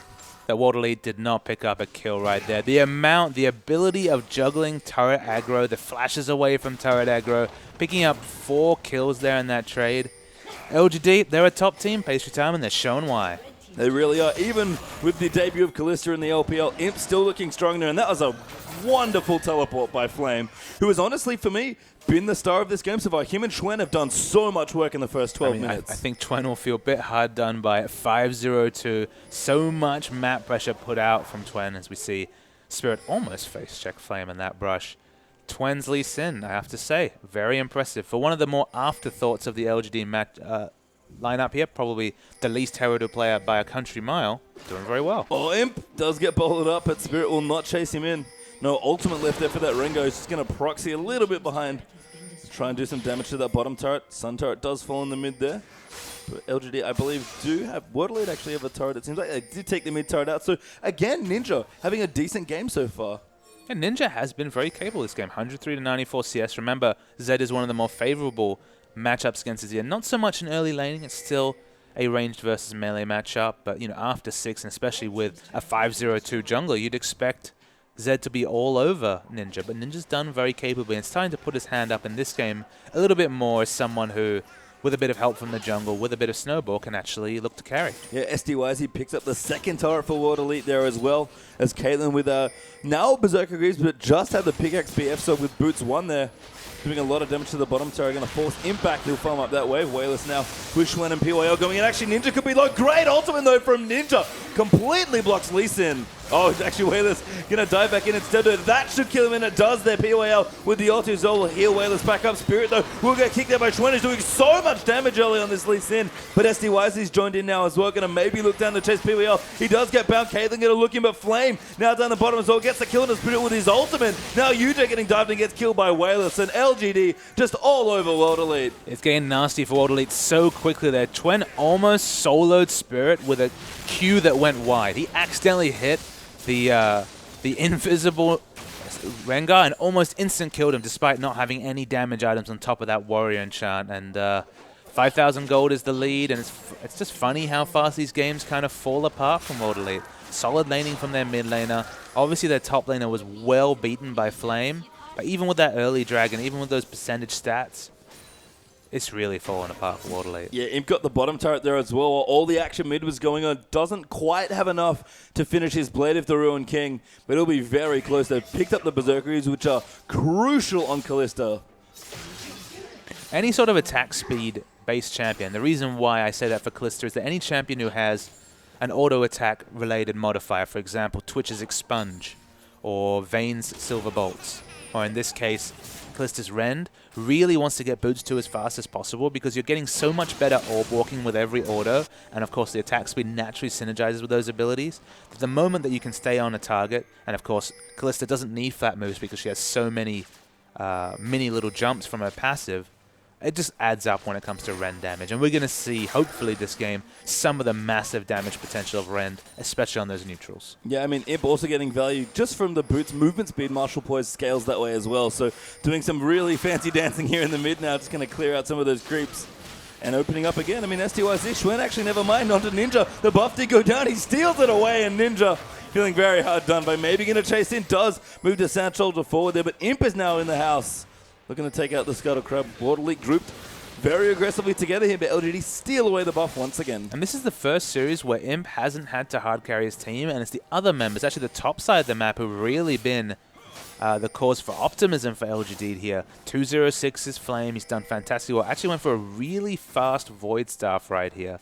I mean, there's only really the Hex Drinker to speak of in terms of magic resist, but obviously if you have the gold for it, it's not the worst purchase if you're a Rumble player. But it's been Twen. It's been all about Twen and Wayless. Yeah, it really has. And Flame, I think Flame fans around the world are rejoicing. Actually, Flame does go down there to UJ. They're going to move PYL forward. There almost hits that NATO after being put up by Callisto. That's a great Monsoon there from PYL. And Aluka maybe looking to chase up as Imp did get bowled in there. Schwen going to dive back in as well. Ninja actually getting the kill into PYL. Schwen now low as well. Spirit flashes forward, but he'll flash out as well. And Imp does escape with his life, but that were 2 easy kills for World Elite. And round the back, Wayless actually turret dives to get the 1 kill. It's just a kill trade right there. Somehow I don't think we're going to see quite the turnaround that we saw in the SHRC series earlier when Insec was going a bit mad with power and his team was so far ahead, but some over-aggression from LGD. Yeah, a little bit, but they'll take the 3-4 trade. They'll still win out. World Elite, though, looking for their second Dragon of the game. I actually forgot about that part of this game where they went for the dive top and World Elite got their first Dragon. So, you know, all things aside here, World Elite, despite the gold devs are looking decent in, they're going to get aggressed on Dragon low, but not quite done yet. The Dragon will finally go down. Flames actually come down as well. Pick up the first kill onto Azir. Now Aluka in trouble as Imp and Flame are going to look to go over. No, can't quite make it in. And Aluka will get out, so just the 2 kills traded for Dragon. Oh my god, Schwen does get Nara ulted back there. Great Q there. Does not walk into the wall of all the Dark Binding, but again, the trade that not too bad for World Elite. And we kind of said the path for World Elite was to show something. You can at least say that in the mid lane, Ninja's been more than competitive. He's actually been very much in that lane. And their Dragon and neutral objective control has been pretty good. We look at the wards here, and the wards have definitely fallen down a little bit, especially compared to the Vision Stranglehold that you kind of expect with Imp and PYL. Whenever those two are ahead, PYL especially is wonderful at that warding, much like Marta was previously with Imp right there. But they've been on point with their Dragon control. That's still something to take away because you build a successful team on having all those constituent parts of a winning League of Legends game down. Dragon control, it's a small thing, but it's something they're starting to get. Yeah, and it might be the little things for World Elite. Again, a team that has not had the strongest start. And to be fair, they have played an unbelievably amount of good teams. With the exception of M3 so far in their run, they have played nothing but top 5 teams in their first 3 weeks of the LPL. So it has been a difficult road so far for World Elite. And game after game, it does feel like they're showing a little bit more each time. And you take things from these games and wonder, what's World Elite versus Gamti going to look like? What's World Elite versus Energy Pacemaker going to look like? These teams that we're expecting to be in the relegation places. Those are the realistic games where World Elite can build momentum and pick up wins. So even if they leave this series with a 2-0 loss, there's still potential that they'll start to pick up little things that in practice against the lower ranked teams might be very useful. And you mentioned Dragon Control in this game as well. I feel like Imp's AD carry, this might be the first time he's played something other than Sivir, and there seems to be hurting LGD's early objective control just a little bit. Remember, they're losing objective control with a Rumble. Like, that's usually once a team picks Rumble, that's usually saying, all right, we've got at least the first 2 Dragons, guys. We've got the access to the Equalizer. And, of course, this is a big Rumble. It's been doing very well this game, has Flame. But, of course, they've been focusing on snowballing his 1v1 lane more than they've been focusing on Dragon control. So we don't want to go too far in praising World Elite's play right here, but they're at least trading objectives rather than just losing everything at one go. Well, I'll tell you right now, Lord Flame cares not for your neutral objectives, Papa Smithy. He's all about the 1v1 kills, and he's done very well in that regard so far. I mean, we do expect a change-up of the styles for the squad here when they do bring Flame in. And this has been a very Flame-esque game, I feel like. Despite the fact that he's on the Acorn Champion. He's played a lot of the Acorn Champions. He's played so much Rumble. It is really amusing how much Rumble he's played so far this season. But Rumble's very good, and Flame clearly plays a very different style of Rumble than Acorn does. Much more aggressive with his build here with the Void Start early on. Wants to get in and get kills and make plays for his team, and it's worked out so far. 14-4 is the scoreline right now on kills. 5-2 in turrets, and LGD, despite being 2 Dragons down, still healthily about 6,000 gold ahead. And it's the carries that have a lot of the gold here. Imp, for once, is sitting down the back, but 5-2-0, 5-0-5 for the mid lane jungle combination, and that's a lot of magic penetration stacked onto Flame right here. I think it's pretty much true damage across the board for that Rumble. I told you, he just wants to kill the champions here. Rumble is really keen to get that damage down here, as we did have the Blade of the Ruined King finished up by Imp there as well, so that's going all to plan. PYL also with the Magi's here, very aggressive by LGD's support player. And I'm going to have to speculate, but it's probably going to be the Yomu's Ghostblade second coming out for Imp right here, working towards what looks like a Brutalizer. So it's going to be all about movement speed. It makes a lot of sense with a champion with just so much hyper-mobility scaling. Yeah, we've seen a little bit of that with Twitch sometimes, the purple build coming out potentially here for him as well. So we'll see where he does develop there, but certainly looks like it here with those current components. Now red buff actually going to get aggressed on by LGD, and Schwen looks like to steal that away. In fact, Imp may be the beneficiary of a very juicy red buff, and he will indeed. Rends that away, and LGD will continue pushing World Elite back towards their lower third of the map. Flame's actually dead. He's very dead there. Ninja actually going to get credit for that kill, as UJ now forced to run away as well. STYZ joined the ultimate there to get the kill into Flame. 3-2-7 now for the Rumble player. And from the minimap, it looked like Flame was caught in the rotation there by Spirit ulting. So good to pick up another kill on that champion. And Luca gets to push up top, but he's going to have to teleport bot because Wayless pushes on. Yeah, and the big beneficiary as well, still for World Elite, though, is Ninja's Azir. He's shown a lot of competence on this champion. He's almost at his Zhonya's now as well for a 2-item power spike. Wayless down the bottom, though. He's pushing it onto a Luca. He does have his ultimate if he wants to go in, but Spirit's actually off to the side here. Maybe looking to get a kill. Never mind. We'll just clear out his red buff instead. And World Elite feeling a little bit claustrophobic on this map right now. They definitely are, and I think the good thing you can say is that he does have the gold. He's actually finished the Zhonya's right here. World Elite are just looking for friends, because we've seen games where, for example, on the Riven jungle, Spirit got very ahead. He just didn't have any friends on the team that could really team fight with the item lead that he had. In this case, Ninja's got items, but Caitlyn's in full power trough right now. Able to pick up the Zeal, but really isn't going to have that team fight impact until later in the game. There's never been a case where two of World Elite's carries are really in kind of power points, and that's where they're struggling. And you know, that might just be a drafting issue for World Elite. We've definitely noted that the drafting could be a little bit cleaner in places. I think the last game there between these two teams a big point as well. Wayless does find a pink ward though. We'll slap that one down. Ninja joining him along with UJ Spirit and STYZ. Almost the whole crew. In fact, Luca's down as well, but he pops his Bork and the Ghost Blade and he'll run away home. Yeah, there was a lot of members of World Elite there, but not able to get a pick, and of course up top, Flame's just happy pushing. Of course he is. He's Flame here. Getting the CS lead here. 20 up now on this Rumble here. Building in, getting the damage done, trying to get aggressive here and create pressure on the map for LGD. And again, there's just so much space for LGD in this game. World Elite definitely keeping in it for sure, despite all the early kills. But it's going to take, I think, a big Caitlyn here and a big Ninja as well. And this is here to get some of those mid to late game team fights rolling. And wards always tell a story. You look at the wards for World Elite here. They're defensive. They're almost emergency. That pink ward, especially on their red side jungle, is almost an emergency ward here. They realize they have no business going for any neutral objectives whatsoever. And that's a bit worrying considering they actually have the Dragon Timer because they've taken the only two dragons of the game. Yeah, and that could mean that in 40 seconds time, LGD are going to pick up their first dragon of the game. But World Elite starting to spread out a bit more now, trying to get some more visions out for themselves. We'll have to see here. Looks like all of LGD are stacked up as well, right on top of a pink ward for themselves. Looking for a pick potentially. Going to sweep out now as well. Schwen actually does find a ward there in the bush. Has to be a bit careful though. Good Q actually landing in. Does safeguard away. POR cleans out the ward, and a beautiful little dance there to clean out that vision.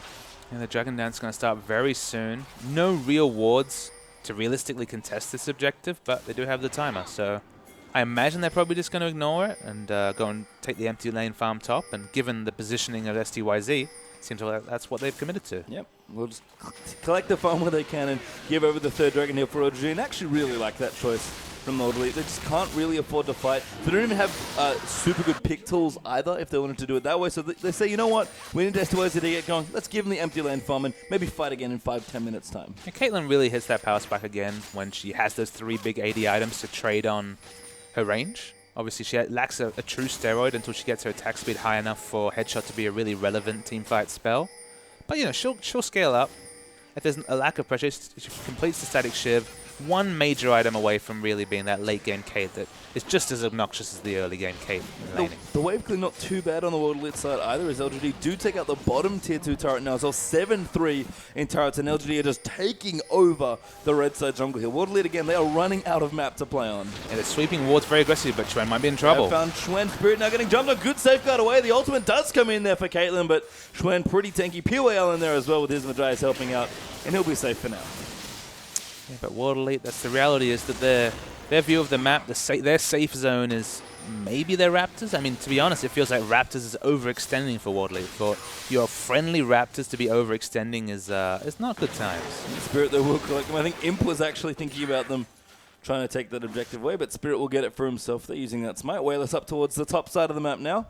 look to split push for himself. Does have the 2 purple items done, blade plus the Yomu's Ghost Blade. I guess it's 2 blades there. And a pickaxe now as well for probably a last Whisper third. And we wondered who it would be to split push against this Azir. I guess it could be split push against the Zed. So I guess it could be Azir. He does have access to Zhonya's, but a long lane isn't really Azir's best friend. He likes to sit under a turret, whether that's the turret he creates with his passive or just one of the standard structures on the map. So be interesting to see who they send against this Zed. Right now they're just grouping, so if there's no overextension right here, it could be a free objective for Wayless. Yeah, World Elite might be able to collect something. Spirit actually popping his ultimate, wants to make a play here. Flame looks at the target, gonna go in there, the bowler just wide there, and the teleport comes immediately, and then gets cancelled there by World Elite. So Luca wanted to join, but bit of a misengage there by the Rengar. And the waves, obviously the 6th man are pushing very hard in the top lane right here. And look at Zed, he's ready to catch up anyone, hopefully STYZ in transition. Yeah, Wayless just so aggressively positioned. In fact, almost all of LGD feel like they live in the World Elite jungle now, and that's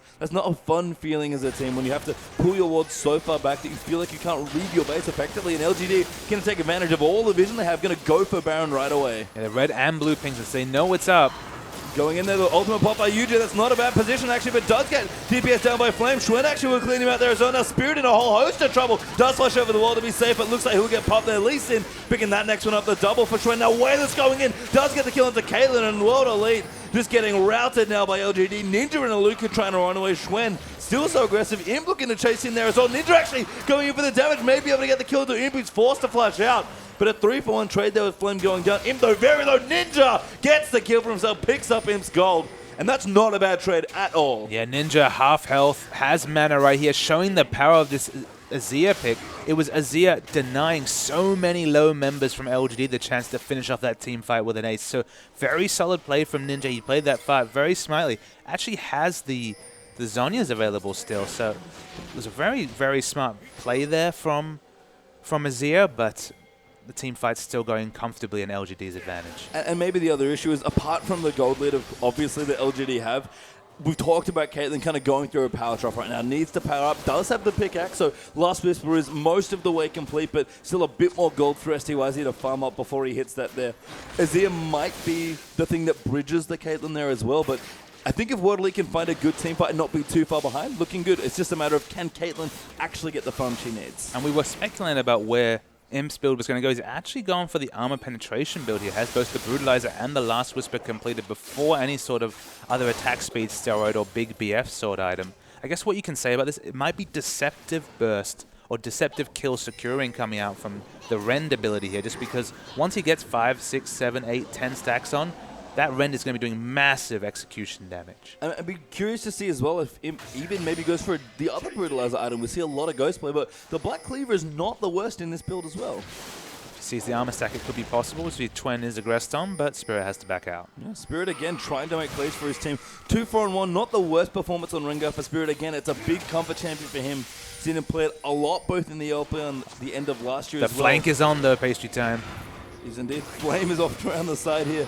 UJ getting aggressed on a bit by Imp. Spirit's actually popped his ulti. He's found Flame. He bowls him up, but Flame pops the ulti immediately to zone the rest of them off, and LGD will maybe look for an engage, but World Elite just going to back off and stay grouped in mid. But a bit of a misfire with that ultimate, so it's a big cooldown down, a big team fight control ultimate down. I think it would be a little bit over-aggressive to go on Baron without the equalizer available. Yeah, we saw what happened as well last time they attempted it. Ninja's Azir, not a joke, has picked up a Void Stuff now as well. So I think the biggest shining light might just be Ninja's Azir here in this game for World Elite. It looks very strong so far. World Elite have been very smart in their position here. They're actually trying to cut off LGD from going back into this lane for getting easy wave here. So they're trying to get position on this inner turret right here, but they are aware of the threat that Wayless presents. If Wayless isn't showing in top, it is a big risk to be just pushing straight down this mid lane. Yeah, Wayless is going to go in towards the top side now, show himself very soon, and start clearing that all out. World Elite will stay 5 strong in the mid lane, though. Will now start to back off, I think, realizing that Zed is in fact split pushing them in towards the top side of the map. And LGD going to farm more space, push World Elite back towards their own nexus. And they push 4 to 5 members of World Elite towards the top lane right here.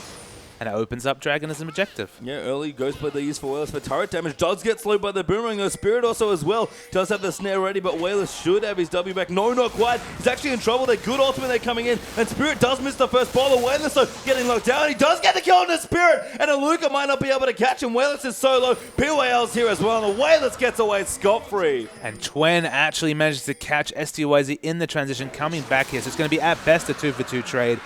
Meanwhile, the Dragon comes down. The fight continues on top. Yeah, it looks like Ninja going to dive back in as well. Aluka does find a slow onto PYL, who has to be a little bit careful. Jana does have a roll. That's actually maybe a bit of a misuse, but will be safe there. Did knock them back just enough, and LGD low, but not dead. And this is one of the few times that Azir struggles in all this transition. Azir, when he has setup time, when he can get his Sand Soldiers down and use them to its maximum, is a wonderful team fighter. But it's been so much map rotation, as expected with a split pushing Zed, that World Elite are losing out both in terms of wanting to force a team fight, with their only real shot at winning this game, and they're losing out objectives because, of course, during all that tumultuous action up top, the second Dragon comes up to equal the neutral score for LGD. Yeah, Imp down the bottom lane as well, pushing on his own as well. Maybe even getting a secondary split pusher on for LGD, because Kalista seems fairly safe in this situation, especially when LGD have so much control over the map already. Absolutely. Doesn't have any ward coverage, but is not concerned about any assassination potential coming out from World Elite right here. Is going to back now.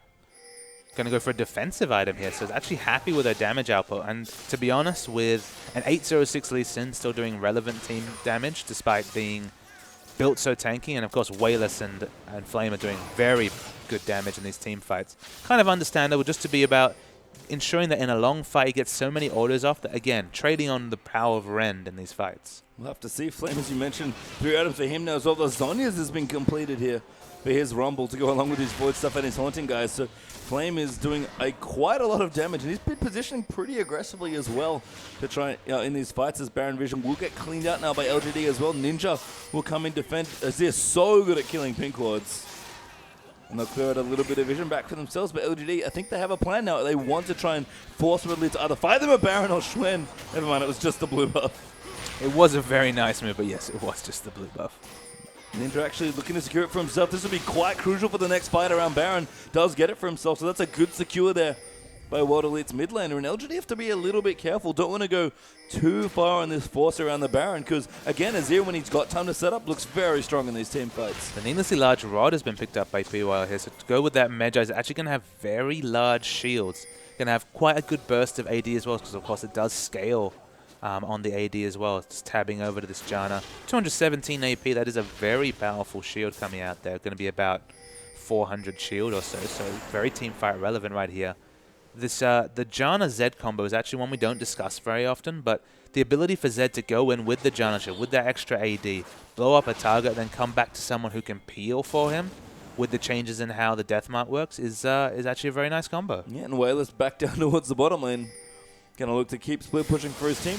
Probably don't need him for team fighting, so he'll now work on the bottom side of the map here. 8 towers down for LGD. Wayless going to look to make it 9 or more. As World Elite are going to clear out some Baron Vision for themselves as well. Lots of Pink Lords being felled here as Spirit jumps on top of that one. So they'll regain vision around the pit, which is important for World Elite. And all they really need to do if they want to get a good fight going is maybe farm for 10 more minutes. It's just a matter of how much pressure will LGD put on them. And will LGD ever opt into a 5v5 team fight that really works towards a World Elite's strength? Obviously, Ninja at this point is very big. Short of a death cap maybe, but still very, very team fight damage relevant. STYZ's got the 480 carry items. The 5th one will really push him over the edge in terms of being a late game force on that Caitlyn. So they do have very good team fighting options right here, but LGD have such great split, and there's a real lack of people on World Elite to deal with that split, that why opt into a 5v5 fight you could realistically lose? Yeah, STYZ though picking up speed here, and that's sort of what we want to see. The 3 items threshold for Caitlyn, and I guess Tristana as well as another strong late game carry is really the part where you start to get over your power drop and into your power spike once again. Although Schwen has been cut off, his Spirit's going to dive in on top. At least it is so tanky. PYL as well does throw out the tornado. Now the rest of LGD get come in. Flame going to try and cut them all off with an equalizer. Schwen does land the Q there onto a Ninja, but he will back off here in LGD. Again, just comfortable keeping up the 4-1. A very important cooldown blown by UJ as well. No Morgana ultimate available for any sort of team fight coming up soon. And Wayless, he's just happy this team fight goes back. He's got a lot of gold probably on the mind. Looking at the minion waves right here, of course the red minion wave is going to be pushing in the bottom lane. It's about even in the top lane matchup. So, I mean, the minion waves aren't oppressive yet for LGD, but you have to think they're going to set up a minion wave push in both lanes and then really try to take some objectives. Yeah, and a quick apology there. LGD only have 5 turrets. Silly Azir turrets trolling me, but still a really strong stranglehold over this map in general. LGD with a massive lead now as well. Yeah, just Apparently also can't count. It's 4 turrets. They didn't take the tier 2 in the mid. Azir was blocking me. Yeah, Azir was blocking you Sun right of my there. eyes. I apologize, everyone. Spectator mode and Azir turrets. Always a fun one here, but LGD still 8,000 gold ahead here in this one, looking for either their next dragon hit to make it, I think it would be 3, yeah, it would be 3, or their first Baron, of course, as well, but they do need to get stuff going here. Wayless' split push was effective early on, but hasn't quite continued to get them structures, of course, not because I can't count turrets. And we're starting to get a bit of a mid-game lull here. I guess it's mostly because it was mostly actually caused by WE, just because they got those first 2 dragons. Imagine how different this game would be if we were sitting on the 4th to 5th dragon. Spirit is looking to go in on Kalista. Yeah, actually goes right in on top. The Black Shield there helping out as well, but Spirit not tanky enough and does go down to the Imp. So a 4v5 now will be started by Worldly. Flame popped his ulti, I think for a bit of extra damage just to zone them off. FLICKR looking to transform now as well. Ninja also ready with the Sand Soldiers, but LGD will just take their kill. Wayless already doing work down the bottom. No need to go in further. Yeah, Spirit was just over-aggressive right there, fell for his initiation. And as you mentioned, in the bot lane here, it's going to be a dead turret for Wayless. Yeah, and he's looking to work on the inhibitor as well. How much fancy footwork does he have here? FLICKR does ult him back. He ults back onto STYZ, actually. Maybe looking to go through. Shadow plays back. Beautiful play there for Wayless. Does pick up STYZ, and Yudai's actually in trouble. Might get sniped by a Shuriken, but it's not enough here. FLICKR does take him up, but LGD, they're on to Baron. They'll take the trade. Yeah, Wayless takes out the AD carry, almost gets a second. Doesn't quite get the inhibitor, but I love the flash straight on top to guarantee the death mark. Confirm. And at the same time, free Baron. Yeah, and LGD will take it. They're 10,000 gold ahead now in this game. Looking to close things out. They kind of needed something to give there, and eventually it was the Baron with Wayless breaking the bottom side of the base as well. So really the game opened up now for LGD. They were already insanely far ahead. Going to look to make it a 3rd dragon here as well. And I just noticed, well, Wayless, in fact, maybe PYL and Wayless having a bit of fun in this game. Because not only does PYL have that needlessly large rod and the Magiza you mentioned, Wayless has a Zephyr in his inventory. Yes, and we did, of course, talk about the Mana Stinger coming out last week. The Stinger transforms into a Zephyr eventually. But coming back to the breaking of the base, it's so important for this LGD lineup because they've only got 1 ranged auto attacker alongside Janna, and that's Imp on the Kalista. Not a very long-range champion right there. So they would have struggled to siege otherwise, but having that down turret in the bot lane negates the advantage that, say, a Caitlyn Azir comp with great wave clear has, because they can just push down the bottom right there, and Worldly are going to be hesitant to pick a fight. Yeah, and PYL going to add a blasting one to his needlessly large rod, looking for a death cap support Janna potentially here, as well as Imp with the help of the powered up Baron minions will push in onto another Azir turret here, just to make the Spectator clan even more insane looking here. That'll be the 11th total tower, including Sun turrets here. And if they get this tier 2, the 5th total tower, Schwen dives in actually the Black Shield Digger down into Spirit, so he should be okay. But Flame now chasing down as well, dodges the first button and looking to go onto Spirit. Good bowl though, the ultimate used immediately though by Flame. Schwen looking to go in as well, Wardley flash out of the way though, but LGD still pressuring that mid lane. Yeah, very big red minion wave pushing the top lane as well, but a blue minion wave in the bottom means the global pressure is about even. So it's going to take a while for LGD to force a fight right here, but you know they're ready to go in. And you know, with the Zephyr, with the Rabadons looking here for PYL as well, I think it's important to highlight that the Chinese players and teams in general, very emotional, they really play with a lot of heart when they play. So a game that is for LGD where they're quite probably having a bit of fun here with some of these item choices, a big confidence boost for them moving forward because it is the start of their LPL weekend. Absolutely, it's the start of their weekend. They should take a 2-0 win right here. It's not completely in the books, especially with how we saw Starhorn Royal Club lose a very one-sided game, but way less in the bottom lane. His split push is complete. Yep, can confirm now 7 actual turrets going down as they to start the fight here. FLICKR going in with the Nara ultimate, but Imp gets the first kill now. Schwen getting chased down as well. Imp is kiting back beautifully on that Kalista, but there's the next kill, 2 for 1 actually, with Wayless still coming around the back potentially now as well. Imp and Flame will move forward. Wayless did look to rotate over, but settle for the inhibitor in bot instead. And a good trade again for LGD. They'll take it with the Whalers doing work in the other side of the map. Wow, actually able to pick up a kill with a max range auto attack from a Sand Soldier right there. In trouble now as well. Aluka going to look in the decently timed boomerang. Whalers going to come back down as well. And Aluka just going to get crushed down here. But Ninja actually answering back. He will survive there. And that's a good trade. 4 for 1 there for World Elite. And they have to pay for their overconfidence there. A very messy fight coming out from LGD, punished by World Elite. You cannot ignore the damage from this Azir. The W, just putting out a Sand Soldier auto was enough to kill him from about 400 health. So it's still a lot of damage coming there, as STYZ, of course, precariously close to a backing flame. Yep, does juke into the bush at the wrong time, unfortunately, but picking up speed again, still getting 0.59 for STYZ. Not the most glamorous score, but a big bucket of CS there to go along with it. 332. Finished up his QSS now as well, and does have a BF sword, so going strong. We mentioned Ninja before. 4 big damage items for him now as well. So if there is a shot here in this game, it is on the back of the 2 World Elite carries. It is definitely on the back of the 2 other carries. The Rabadons really amplifies the damage coming out of this Azir. Almost 700 AP has Ninja right now. He's done his job this game. I guess that's the one thing they can take away is that, okay, Ninja's Azir, it's relevant. It's something that you have to consider and pick and ban just because he's shown a lot of proficiency on that champion. And even further than that for me, because Ninja has shown plenty of competency on a lot of other champions. He clearly has his comfort. He likes his range champions. They're a bit safer, but he's not just looked good on Azir. He's looked assertive, and that's probably decisive, sure. Yeah. And that's probably the most important thing for me is that Ninja has not just been like, yeah, I can play this champion pretty well and, you know, have a strong lane and have things go well. He is really playing to win these team fights, which is maybe the first time we've seen it from World Elite. And that's kind of the heartening thing about this game in general is that compared to the one-sided stomp of the previous game, okay, LGD have looked in control of this game, but there are little things we can pick out and say, all right, World Elite can work on this. All right, World Elite can develop this. All right, World Elite can figure this out. And that's the start of something. Yeah, for sure. Here's STYZ getting plenty of farm actually with the super minions pushing in, and LGD probably having a little fun with, again, some of these item choices, but have to be careful. This is not a late game combination you want to mess with.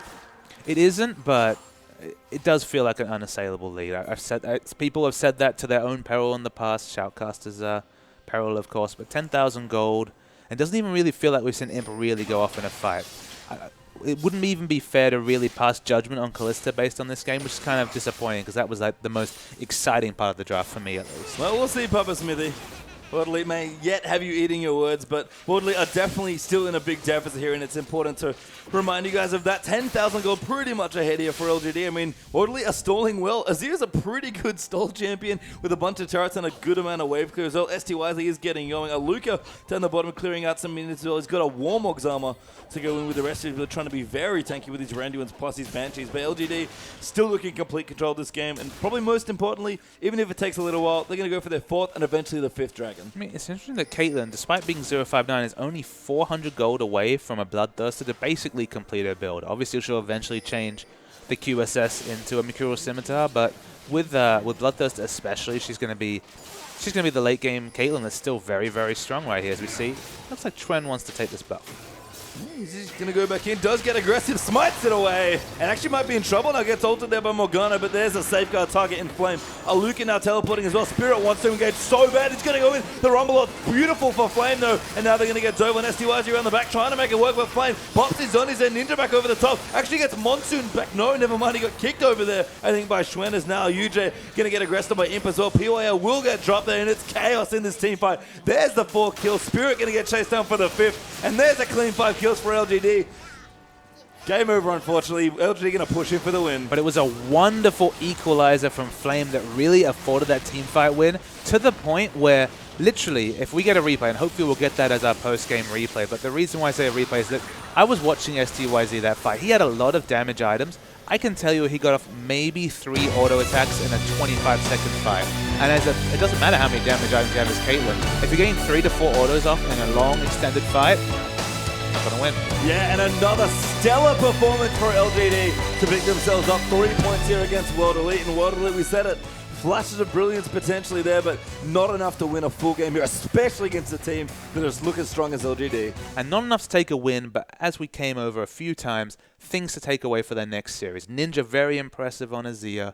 Objective control in the early game was on point, and we're going to go to a replay here just to kind of look at the early game. We'll roll the tape here.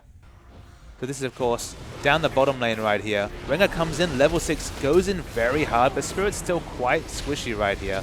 Doesn't get too much done, and you can see Chuen at the bottom is zoning out STYZ completely right here, and their target selection is excellent for LGD right here, as they're able to focus down so many targets. I did love the ultimate from Aluka right there, but it's the turret juggling that's really the thing right here. This is going to be an extended clip, because it actually went for quite a while right here.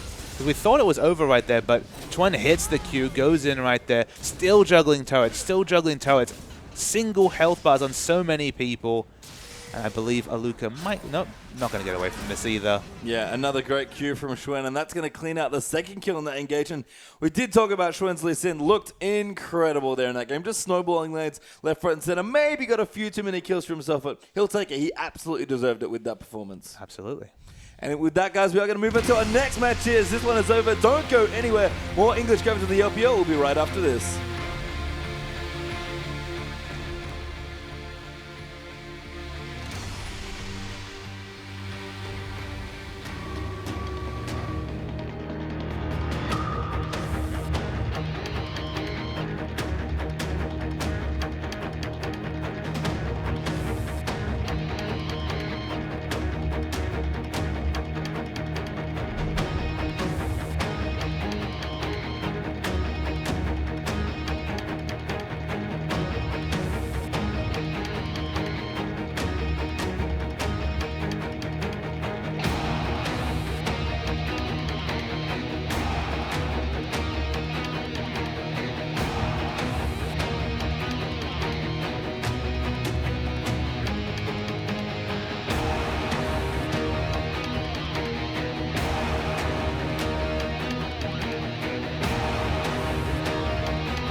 Welcome back, ladies and gentlemen, to our English broadcast of the Chinese LPL. I'm, of course, Max Atlas Anderson, joined by the wonderful Chris Papa Smithy Smith. And we have sort of a massive final series to bring for you today between Invictus Gaming and Edward Gaming. Both of these teams at 6-2, and they're trying to work out who's going to be the better dog between these guys. And after that first series going 1-1 between OMG and Snake, the winner of this series catapults themselves ahead of Snake. Should we see a decisive winner? If we see a 2-0, they'll catapult themselves ahead of Snake into joint second place. So a lot on the line here, going to join LDG at that 4-2, I believe, series record so far. So a lot on the line, and two top teams. It's going to be an interesting one.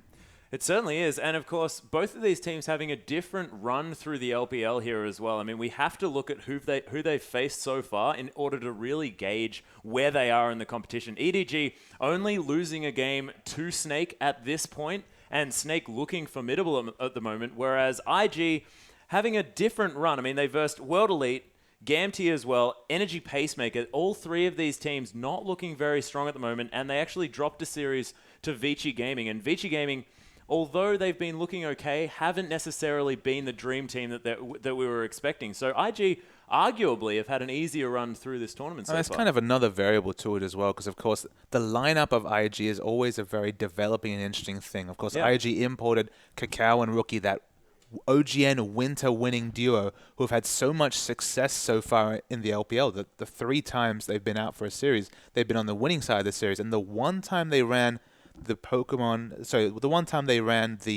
Save and Zatai duo, so when they had to sub out Rookie, bring in Save into the top lane to replace Pokemon, it's not gone well for them. They're 0-2. So although we're taking a lot of assumptions based on a small data set, at the moment, it looks like that Pokemon and Rookie solution, so focusing on the Kakao Rookie jungle synergy, has been working out really well for them, and that's actually what they've gone with here today. Yeah, so deciding to revert back, of course, last week, opting to go for a little bit of the Zatai save action, but not really working out for them, and we'll see whether they can capitalize on the successes that they've seen with Rookie and Pokemon. Even though, I mean, people have had some sort of not so positive things to say about Pokemon's top lane skill, but he has been a rock up there, playing these Maokais, these sort of tanky, solid champions that can just do their job in a team fight, and that's all you really need. As we hop into Champion Select, and it's going to be Azir and Rek'Sai taken off the board straight away, and pretty self-explanatory, really.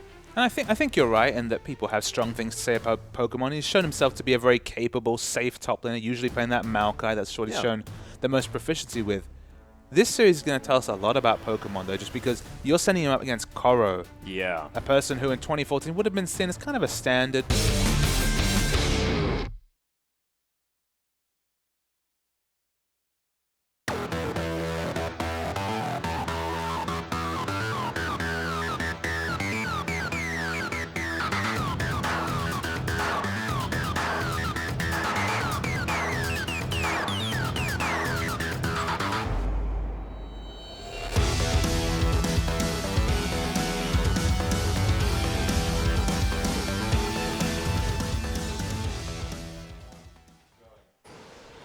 Welcome back, ladies and gentlemen. We are onto the Rift with Invictus Gaming taking on Edward Gaming. Apologies for the slight errors there, but we are into this one, and it is very, very early on. Pokemon and Koro now just bashing one another at level 1. Flame Spitter doing some work here for Pokemon. Doesn't want to take too much, but let's have a look over the lineups in this early stage of the game, as there isn't too much invading going on apart from these top laners whacking one another. But Pokemon on this rumble against Koro, who managed to pick up that Gnar. You did mention the fact that Koro has shown a lot of prowess on that one, and as Khalilov comes around on this Nunu just to walk up and steal this Gromp with a smite, which he's going to do aggressively rocket jumping in. There's the flash, actually. Could this possibly be first blood? It is. Deft picks up that one with a flash. Yeah, he still had access to the reset on the rocket jump there, so could play so aggressively. And we should comment that there is the Rumble Java and Synergy coming out from IG right here. Fizz in the mid lane, Corki AD carry, and finally Nami on support. And EDG pulling a bit of a leaf out of Starhorn Royal Club's old book and picking up a gigantic Raise the Puppy comp with the Blood Boil from Nunu, the shields from Janna, and of course that wild growth from Pawn on this Lulu, not to mention his shields. This is going to be a huge Tristana in the late game, and who better to play it out than Deft. Absolutely. I mean, Deft is known as a massive late game carry, and of course picking up an early kill on Tristana right here will only accelerate that power spike that will be seen when we see the big 380 carry items coming through there. So you're correct. We've seen a lot more of this mid Lulu right here, despite all the nerfs. Still very adept at countering these assassins that are so in the meta right here. And assuming he can stay even in level, it's going to be very hard for Rookie to DPS down a Lulu with ultimate. Exactly right. As we have a look over the lineup of Invictus Gaming here, they have managed to pick up that Rumble Jarvan combination for so much early game pressure, as well as Kid being on this Corki. It seems that both of these teams have very clear win conditions, and we'll see who manages to make this one work out. EDG really wanting to stall it to that late game where they get this monster Tristana, whereas Invictus Gaming, they want to fight as soon as possible. And Kid has been one of the Corkis who can regularly understand Corki's power spike and really exploit it in the mid game. Of course, once that Trinity Force and Sorcerer's Shoes is completed on Corki, he can group and push down structures with impunity. And Kid has been one of the best performing AD carries in the whole of the LPL. Someone who's always been in the upper echelon of marksmen, of AD carries, but really never been considered top 1 or top 2, has been really staking his claim to be right up there this season. He certainly is. We actually had a discussion amongst ourselves, and Kid was definitely one of our top choices for AD carry in the Chinese scene at the moment, where there is just such a pedigree for these type of players. Definitely. So Pokemon's really struggling for CS after falling in that early kill. Just picks up his second CS right there, but it's a 1v1 in bottom, and that means the ranged top laner Koro is doing just fine. Yeah, and Pokemon actually, with the wave moving opposite of his direction, a little bit dangerous you might say, but putting a little bit of pressure on Deft to farm under that tower as well, which can be a little bit difficult for the likes of Tristana who have that explosive shot. But you can see CS very even across our AD carries despite the lane swap. And Kid's going to be very happy in a 1v1 lane just because Corki was always traditionally, even, we're talking way back here when we used to see the AD carries in the mid lane. Corki was one of those champions that scales with both levels and items. So to be able to pick up the solo lane farm, but also going to have easy access to items in the mid game, it just accelerates that mid game spike for Corki. And we haven't actually mentioned the mid lane too much coming on the side of Invictus Gaming. Rookie back on the mega assassin in Fizz, and we saw him very early on in the LPL playing that champion to great effect despite having a rough laning phase, really coming through on top. Both Rookie and Pawn have been excellent Fizz players right here, so that's why I trust Pawn to have a champion that can deal with this Fizz and this Fizz pressure in the mid lane. So picking up that Lulu, Cool did the same thing against a LeBlanc pickup, so it still has a lot of anti-all-in potential, does that Lulu mid. And we'll just see whether it has the late game damage potential, which was sort of what fell apart for Lulus that we've seen in the past. But we've also seen Lulus in the LPL just recently doing quite well and picking up that Lich Bane, having a lot of damage as well with that added AP ratio, the added scaling. I mean, make no mistake, it's all about Deft when it comes to EDG's damage this game. Oh, yeah. And do you think it's a little bit dangerous to have one of these comps where if Deft does get singled out, and he definitely can be with the likes of Cacao on this Jarvan, and of course Pokemon having such a long-range equalizer to really get the explosive damage down, is it going to be enough, this protection that he has so far in the EDG lineup? I think you write off Deft at your peril. I think he's such a wonderful late-game carry that if this game goes even or better for EDG, I'm going to ignore the obvious damage fall-off from Pawn. I mean, Koro will still do relevant damage in a team fight, of course. Some high base damage is coming onto those abilities in Mega Gnar form, but if you're ever going to choose a carry to really raise up, Uzi's maybe your first choice, but Deft's not too far behind. Yeah, and this is something we were actually meaning to talk about as well, as the fact that EDG, they did pick up Pawn, they replaced you here. As there is a fight towards the top side of the map, it is going to be Pokemon falling down as this dragon gets started. Pokemon just getting dived under that turret. Clearlove just capitalizing on that one, but Invictus Gaming with a good trade. Yeah, early 4-man rotation top is swaps with an early dragon, so they're not actually going to be able to pick up this turret as far as I can tell, so you have to say Invictus Gaming actually picks up the advantage in that situation. Yeah, Invictus Gaming definitely making full use of a bad situation, you have to admit. Pokemon did have that teleport available as well, so can get back to the top lane quickly if he wants to, but decides just to run back up there because of the position of the wave. And Rookie taking some harassment from Pawn, but has a CS advantage. realistically, Pawn's just going to clear waves and try and get as many free autos under turret as Rookie tries to CS. That's basically how Lulu versus melee matchups go in the mid lane. It's just a question of whether Pawn can exert enough team fight pressure and also lane pressure to force Rookie to be honest and stay in the mid lane, or whether Rookie can start snowballing in other lanes. Yeah, and Clearlove are now with another steal of that blue buff.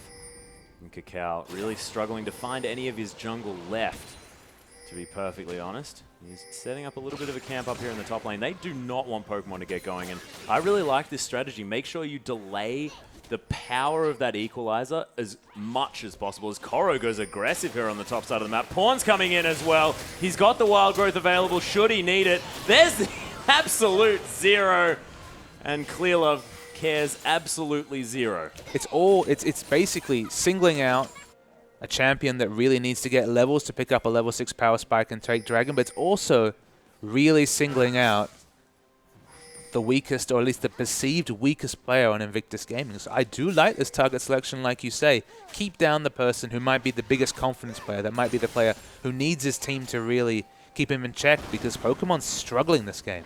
Yeah, I'm definitely glad that you ignored my absolute worst joke ever to be made so far. This kid's just trying to farm against Deft. Has actually got a level advantage considering the fact that he did manage to get the solo lane. And we haven't mentioned the fact that Mouse not actually in the EDG lineup this time, as Deft gets caught by an Aqua Prison. So much burst damage, forcing out that Buster Shot. And it's worth knowing that's so much burst damage, literally without picking up an item. We tab onto gold, 2,450 gold for Kid right here. Still able to do very nice damage to Deft on that Tristana. Yeah, we're talking about the fact that this Corki does scale very well with levels, and we saw that proven to a T just there. And yes, as you noted, because we missed out on Champion Select, missed out on mentioning that it isn't Mouse playing at support. It is a different support coming out here. I believe Mako is the name of the support we have right here. Don't know too much about him. No scouting report available just yet, but Mouse looked really good. That's the first thing. Mouse stepped in at the last minute, looked very strong in that support position. A great Annie player. So a lot of Annie coming out from EDG. And now we have the disengaged flavor coming out of Janna. We'll see if Nico can actually pick up those reins and step into Mouse's shoes, which honestly could be difficult considering the fact that he's had a very good record. Untested at this stage, and so far, I mean, Deft picking up first blood, definitely working out. He's going to struggle in the lane matchup, especially once Kid goes and spends his gold. And I guess that's kind of the issue I have with Kid's play right here. Is why not just shop and cement your laning advantage? Why just stay in lane and really not put yourself in a position to really bully out Deft here? Because Deft, he's gone for a very greedy Tristana, but actually going straight for the Infinity Edge, not working towards the Zeal or working towards the Static Shiv that we usually see from Tristana players who want to double down on their early game. It's a very weak choice on a champion that doesn't have any AD ratios. And Victor's game actually setting up there in the bottom lane, as Clearlove is going to continue counter jungling, as Nunu's likely to do, but there's the Cataclysm in the bottom side of the map. Deft gets exhausted. Kid with the flash rocket snipe of Deft in the back line. Yeah, the Ignite was running there. I think they would have got the kill one way or the other, but getting it onto Kid is so much more optimal. 3,300 gold on Kid right now. And up the top, we've got a turret dive. Yeah, there's the absolute zero coming through yet again. Pawn comes in, picks up the kill. Koro with the wild growth and the transformation is able to survive and just jumps himself over that wall. That transformation couldn't have happened at a better time. He actually would have died to the last turret hit if not for the extra base health coming out from Mega now. Sometimes they all line up, these health buffs, and you feel great about it. They certainly do, and that's going to mean Pokemon is getting destroyed up here. There's a 5-class tent being set up from Clearlove, and he's in for the long haul. Of course, you know, when you've got all those sweet amenities, you don't want to leave that tent. It's pretty sweet up there. And for once, that tent isn't actually in Deft's lane. Of course, those two are friends out of the game. It was the first person he really bonded with on this EDG team, but this time it's Pokemon who's really feeling the wrath of Clearlove's early pathing. I guess the only thing you can say for Pokemon is, we're talking about Rumble here, a champion who only needs about 2,500 gold to pick up his 2 Magic Pen items and be team fight relevant. He has a Haunting, guys. He might only be an Equalizer bot, but for a one-trick pony, Rumble's probably one of the best of them. Yeah, that is very true. We'll see whether Pokemon can get those Equalizers at the right point, of course. Even having CC, if you don't have any items, I mean, it's still a slow, so it's still doing something. Still doing something. But we did talk about the fact that, they may capitalize on the fact that Pokemon hasn't looked like the strongest player here in the LPL in the top lane. And seems like EDG were definitely listening because he's having a definite rough time in this top lane, especially early on. And it's definitely against the top laner who's been overperforming, if anything, or starting to show that he has a new level of performance in a favorable matchup, no less. So now that they've equalized the matchups, half the CS, huge item discrepancy, and in a bad matchup, if Koro can't carry this one, it's almost a black mark next to his name. Yeah, well, that's true. And what better to get them to a decent late game situation than to have that Rumble be kept down so much as Kakao going to clear out that ward. He is going to get spotted out though, so EDG probably not going to make any aggressive moves as Clearlove just going to try and take this Scuttle Crab. You can see he's just all over this map at this stage. So IG, we have to remember, did take that unanswered first dragon right here. The Aqua Prison. Caught by the Aqua Prison. The Tidal Wave comes in. Valkyrie with a lot of damage. Clearlove's here as well. The teleports are coming in. Absolute Zero doing so much work. Koro picks up the kill. Kitties gets gnarred into the wall at the same time. Pawn's here at the same. And Deft, the only one to fall down for 2. And Pokemon used his teleport, came to the bomb, but didn't even think to blow the equalizer because he knew there was no semblance of chance whatsoever. He's going to use it for wave clear right here. Might be enough for that. So look, it still does something for EDG. It might slow them down from taking this turret, but a big win from EDG there. Certainly is. And a little bit unfortunate that Deft fell down, but you can see he did listen to you yet again. Going to be building that static Shiv after the BF. So we go into the replay. Look at that bubble. It completely denies Deft. He's knocked up a second time. We thought he might live, but of course Kid went very aggressive with Valkyrie. Is going to fall here, of course, to all the incidental damage. And at that point, the Nard transformation probably wasn't even necessary for Kitties to fall off. They get the double kill right there. But importantly, they aren't able to turn it into a major objective. Dragon is still available, and the bot turret is still up for IG. It is a nice play, though, as Deft clears out this top wave yet again. And Koro's in a lot of trouble. Flashes out of the way of that Aqua Prison. Evan Flo doing a little bit of work, but 4 members. Koro's still happy. We see Deft is transitioning from top lane right here because, of course, the dragon is up. They don't want to give away a second dragon here to EDG, and Koro's got a lot of rage. Yeah, he is about to transform. Kitty's taking a lot of damage. The Wallop comes through, but not going to find its mark as Pokemon gets hit by a rock. And EDG setting up to try and take their first dragon. Worth knowing that in the mid lane, Deft will push down this mid turret, so that's already an immediate structure win for EDG. They're happy to just push these structures here. They're not rushing towards the dragon because they know, despite how far down Pokemon is, he still has the equalizer. Yeah, and EDG, of course, with this late game team comp, they just want to capitalize on situations where they can rotate around the map effectively. As Clearlove gets aggressive on the Aqua Prison, going to go wide. Kakao now manages to trap 2. Actually, the ultimate getting stopped early. The Wild Growth to come through. Rookie taking so much damage there in the backline. He's going to get finished off by Deft. He has the reset, can jump in if he wants to, but not going to. Nice equalizer to try and stop the assault. But Deft is up here, gets caught by the Aqua Prison and takes a lot of damage, but it's not going to be quite enough. Yeah, Clearlove's just so tanky on that Nunu. He took so much focus fire, did not fall down. They picked up the exit kill on Rookie, and it should be the first dragon in the game for EDG. Yeah, they did very well. The Consume going to be here as well to keep Clearlove alive as he tanks this one up very easily. 7-2 now in kills in favor of EDG at this 16-minute mark, and 5,000 gold exactly is the lead as Deft makes his way down here. Kid might be in a bit of trouble. He's going to use that Valkyrie just to get the heck out of there. I think that was actually the Buster Shot that sort of made him hug the wall a little bit. Yeah, it was the Buster Shot coming out from Deft. They was hoping to get the mini stun and go for an assassination kill. Remember, he has double shields coming out of Jano and Lulu. So safe, let alone the Wild Growth that will eventually come in.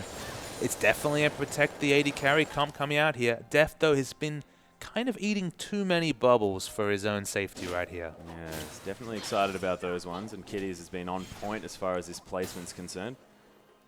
Pokemon now trying to get back into this lane. 50 CS down. 0-4-0 against a 4-0-2 Nah. Koro is so far ahead. But I mean, that's a 17-minute plan from EDG to completely dismantle this, I guess, sub-top laner, you'd say, in Pokemon. They've been focusing on him. He doesn't have his dual Magic Pen power spike just yet, but he'll get there soon. Even with incidental gold, he actually does have the gold to pick that up right now. So he will be a bit of an equalizer bot in team fights. And Rumble, when he's behind, especially if they can pick up a bit of magic resist on the EG side, sometimes he's just an afterthought. Sometimes he just, if he can never get into the front line and overheat with, say, Zhonya's on his Flame Spitter, he can be really a trivial team fighter. And we haven't mentioned Rookie too much since the beginning. Has been a little bit of a non-issue as Kiddies is getting super aggressed on.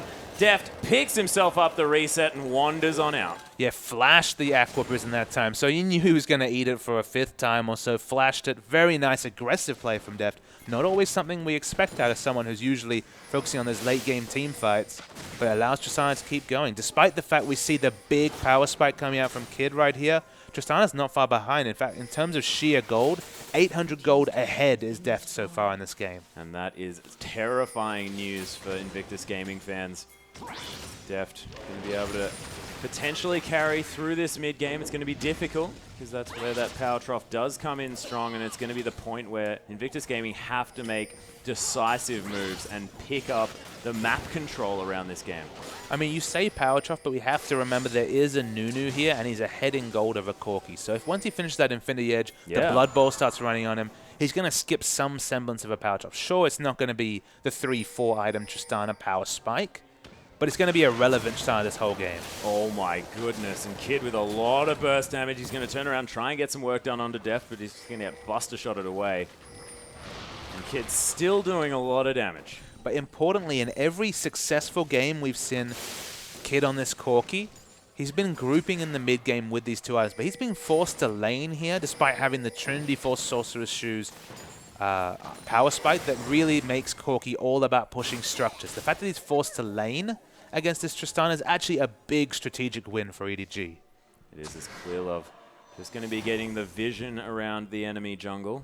I mean, look at the vision though. Look at this minimap. So many red wards in the IG jungle right here. You can see IG's mindset just from the lack of wards on the map. They feel like they've already lost. Yeah, they're just getting stifled now as well. You can see that EDG complete vision control as Rookie tries to remove one of the wards that are on the map, but that is nothing in comparison to the vision that they have, and especially in comparison to the lack of vision that Invictus Gaming has at this stage of the game.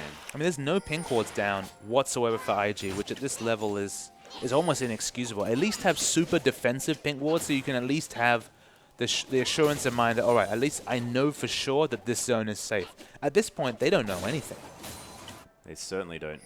You can see there's actually 3 pink wards in the river here for Invictus for EDG. So having a lot of defensive vision. This dragon coming up in another 2 minutes. And you have to think that EDG are just going to have that one on a silver platter.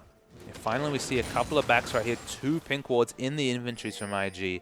That's the start of something. You need to get those 3 or 4 defensive pink wards down, and then every time you win a fight or you go even in engagement, you move your pink ward line up. You move it more and more aggressively as you do better in this game. But to have none on the map is just not acceptable. Yeah. That being said, Cacao now does have that Sightstone completed, as Clearlove has had that one for quite some time. Of course, been relatively ahead here as James Bond on this Nunu. Kitty's going to try and clear out some vision. Not going to find that ward right there, and Invictus Gaming just trying to claw their way back into this one. And it's not something that should be said of this particular team comp. It's a worrying trend of Cacao so far that he did so well against those lower ranked teams, but first against Vici and now against EDG, he's been really struggling to be relevant in the jungle. Yeah, hasn't found his way in.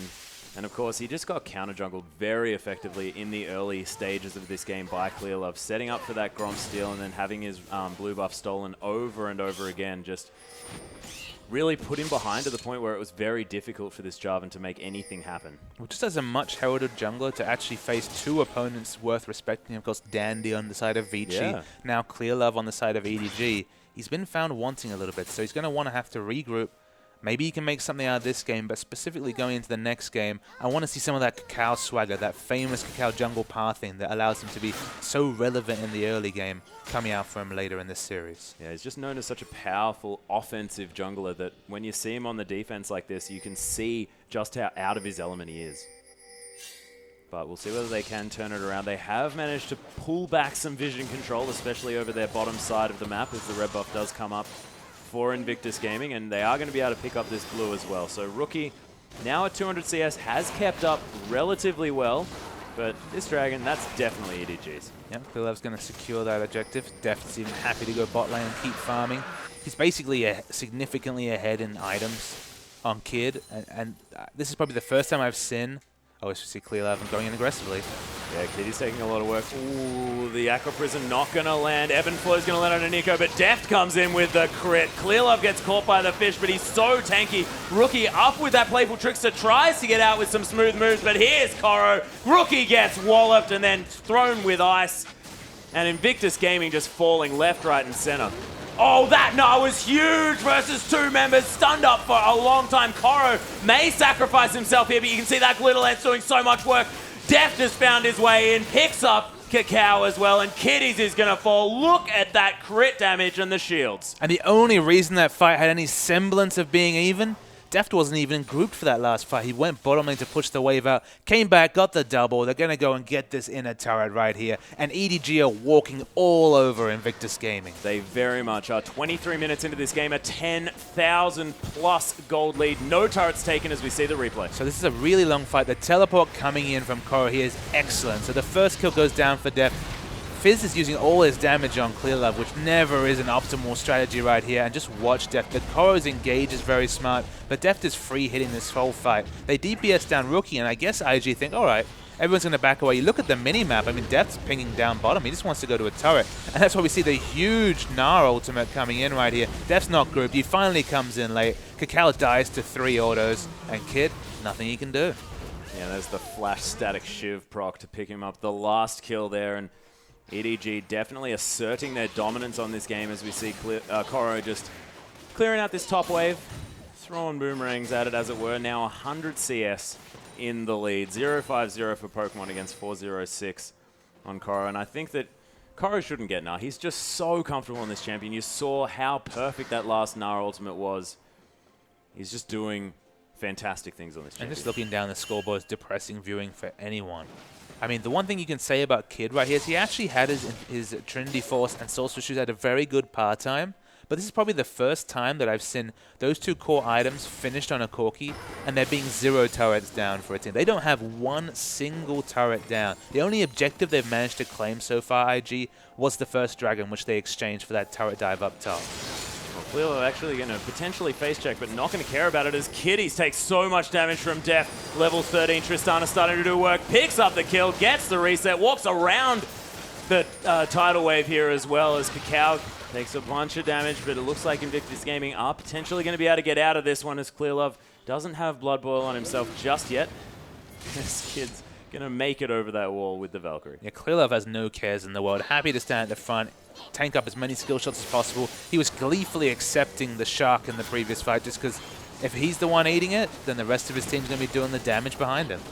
Certainly is. See that tower just getting melted under the weight of Deft's auto attacks, powered up by that BF sword and all of that extra attack speed and damage coming through from Janna and, of course, Nunu.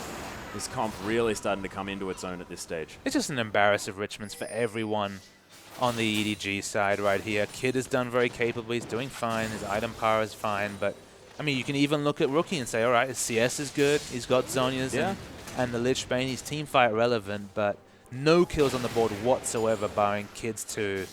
And EDG looking massive in every lane.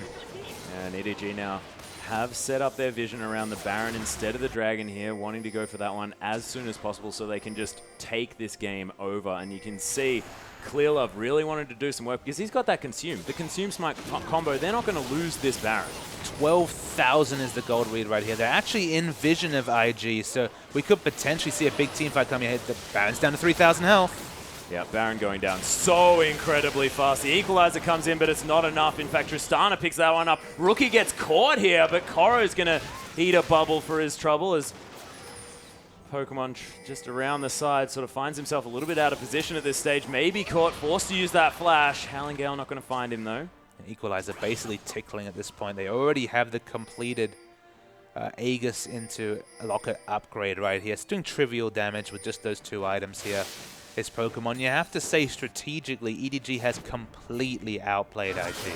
Certainly have. Rookie is going to find Clearlove, but he's got so much tanky stats just flashing out of the way. There's a nice Cataclysm, but the Absolute Zero going to get stopped immediately by a nice Q from Rookie. As Koro tries to do some work, and Rookie knows that he can't aggress on that now. He has to get the heck out. No, especially not with the super minions, of course, coming from that Baron buff right here. Mako and Deft, I mean, Mako's been very good right here. It's a different flavor of support. We've seen mostly the engaged supports coming out of Mouse, whereas we're seeing the more defensive support coming out of Janna right here. And this is why you trust Deft in these situations. It's if you give him the tools to carry, that boy, if he doesn't have a really bad laning phase, he'll carry. Yeah, the tidal wave coming through just to try and zone Pawn here, but he's doing so much work. The wild growth on himself, trying to flash out of the way of that Urchin Stripe, but gets slowed down by the Trickster. Another beautiful Aqua Prison, and Pawn does survive for a little bit longer than normal, but Deft, he's in this top lane. He's just pushing relentlessly, and they're going to get an inhibitor out of this regardless of the trade. At this point, IG just looking to improve their KDAs right here. They're happy to let Deft split push. And you can see the fight breaking out in the bottom lane as well. It's a decent monsoon from Neko to get everyone out of there, but Pokemon's falling so quickly. Look at Koro, so much damage. And he can just tank for days. That bounce to come through. Now chasing Kitties. Has that Hyperform in that little Gnar. And Kitties is just getting destroyed while Deft takes down the entire base. I mean, IG's thrown in the towel here. That much is clear. You see the base just going down. Kid's not even interested in harassing him because he knows they have no chance. And EDG have completely dominated Invictus Gaming.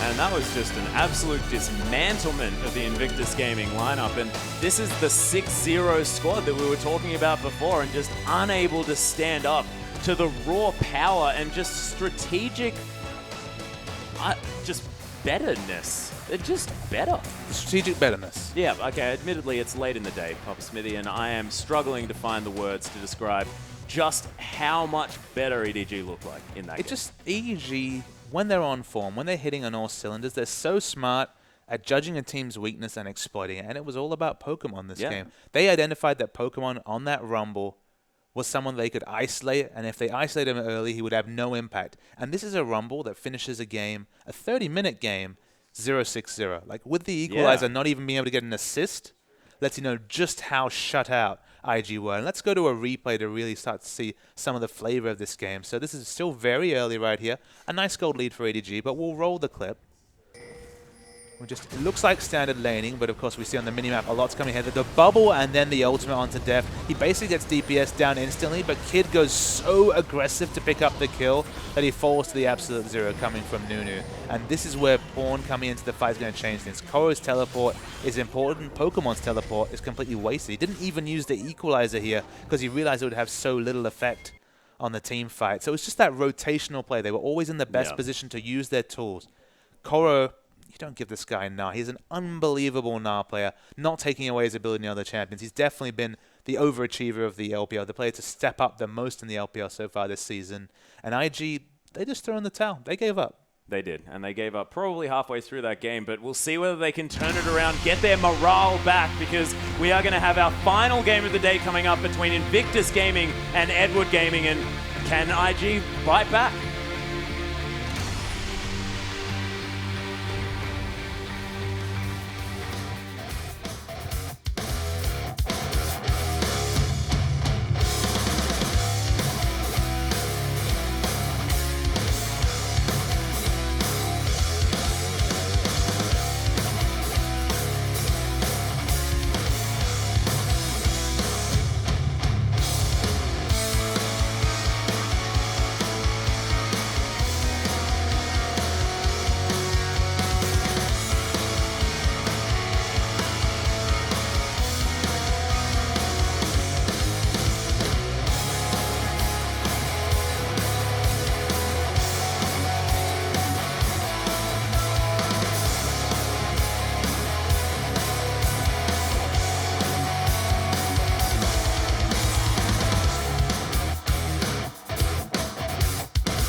Welcome back, ladies and gentlemen, to our English broadcast of the Chinese LPL.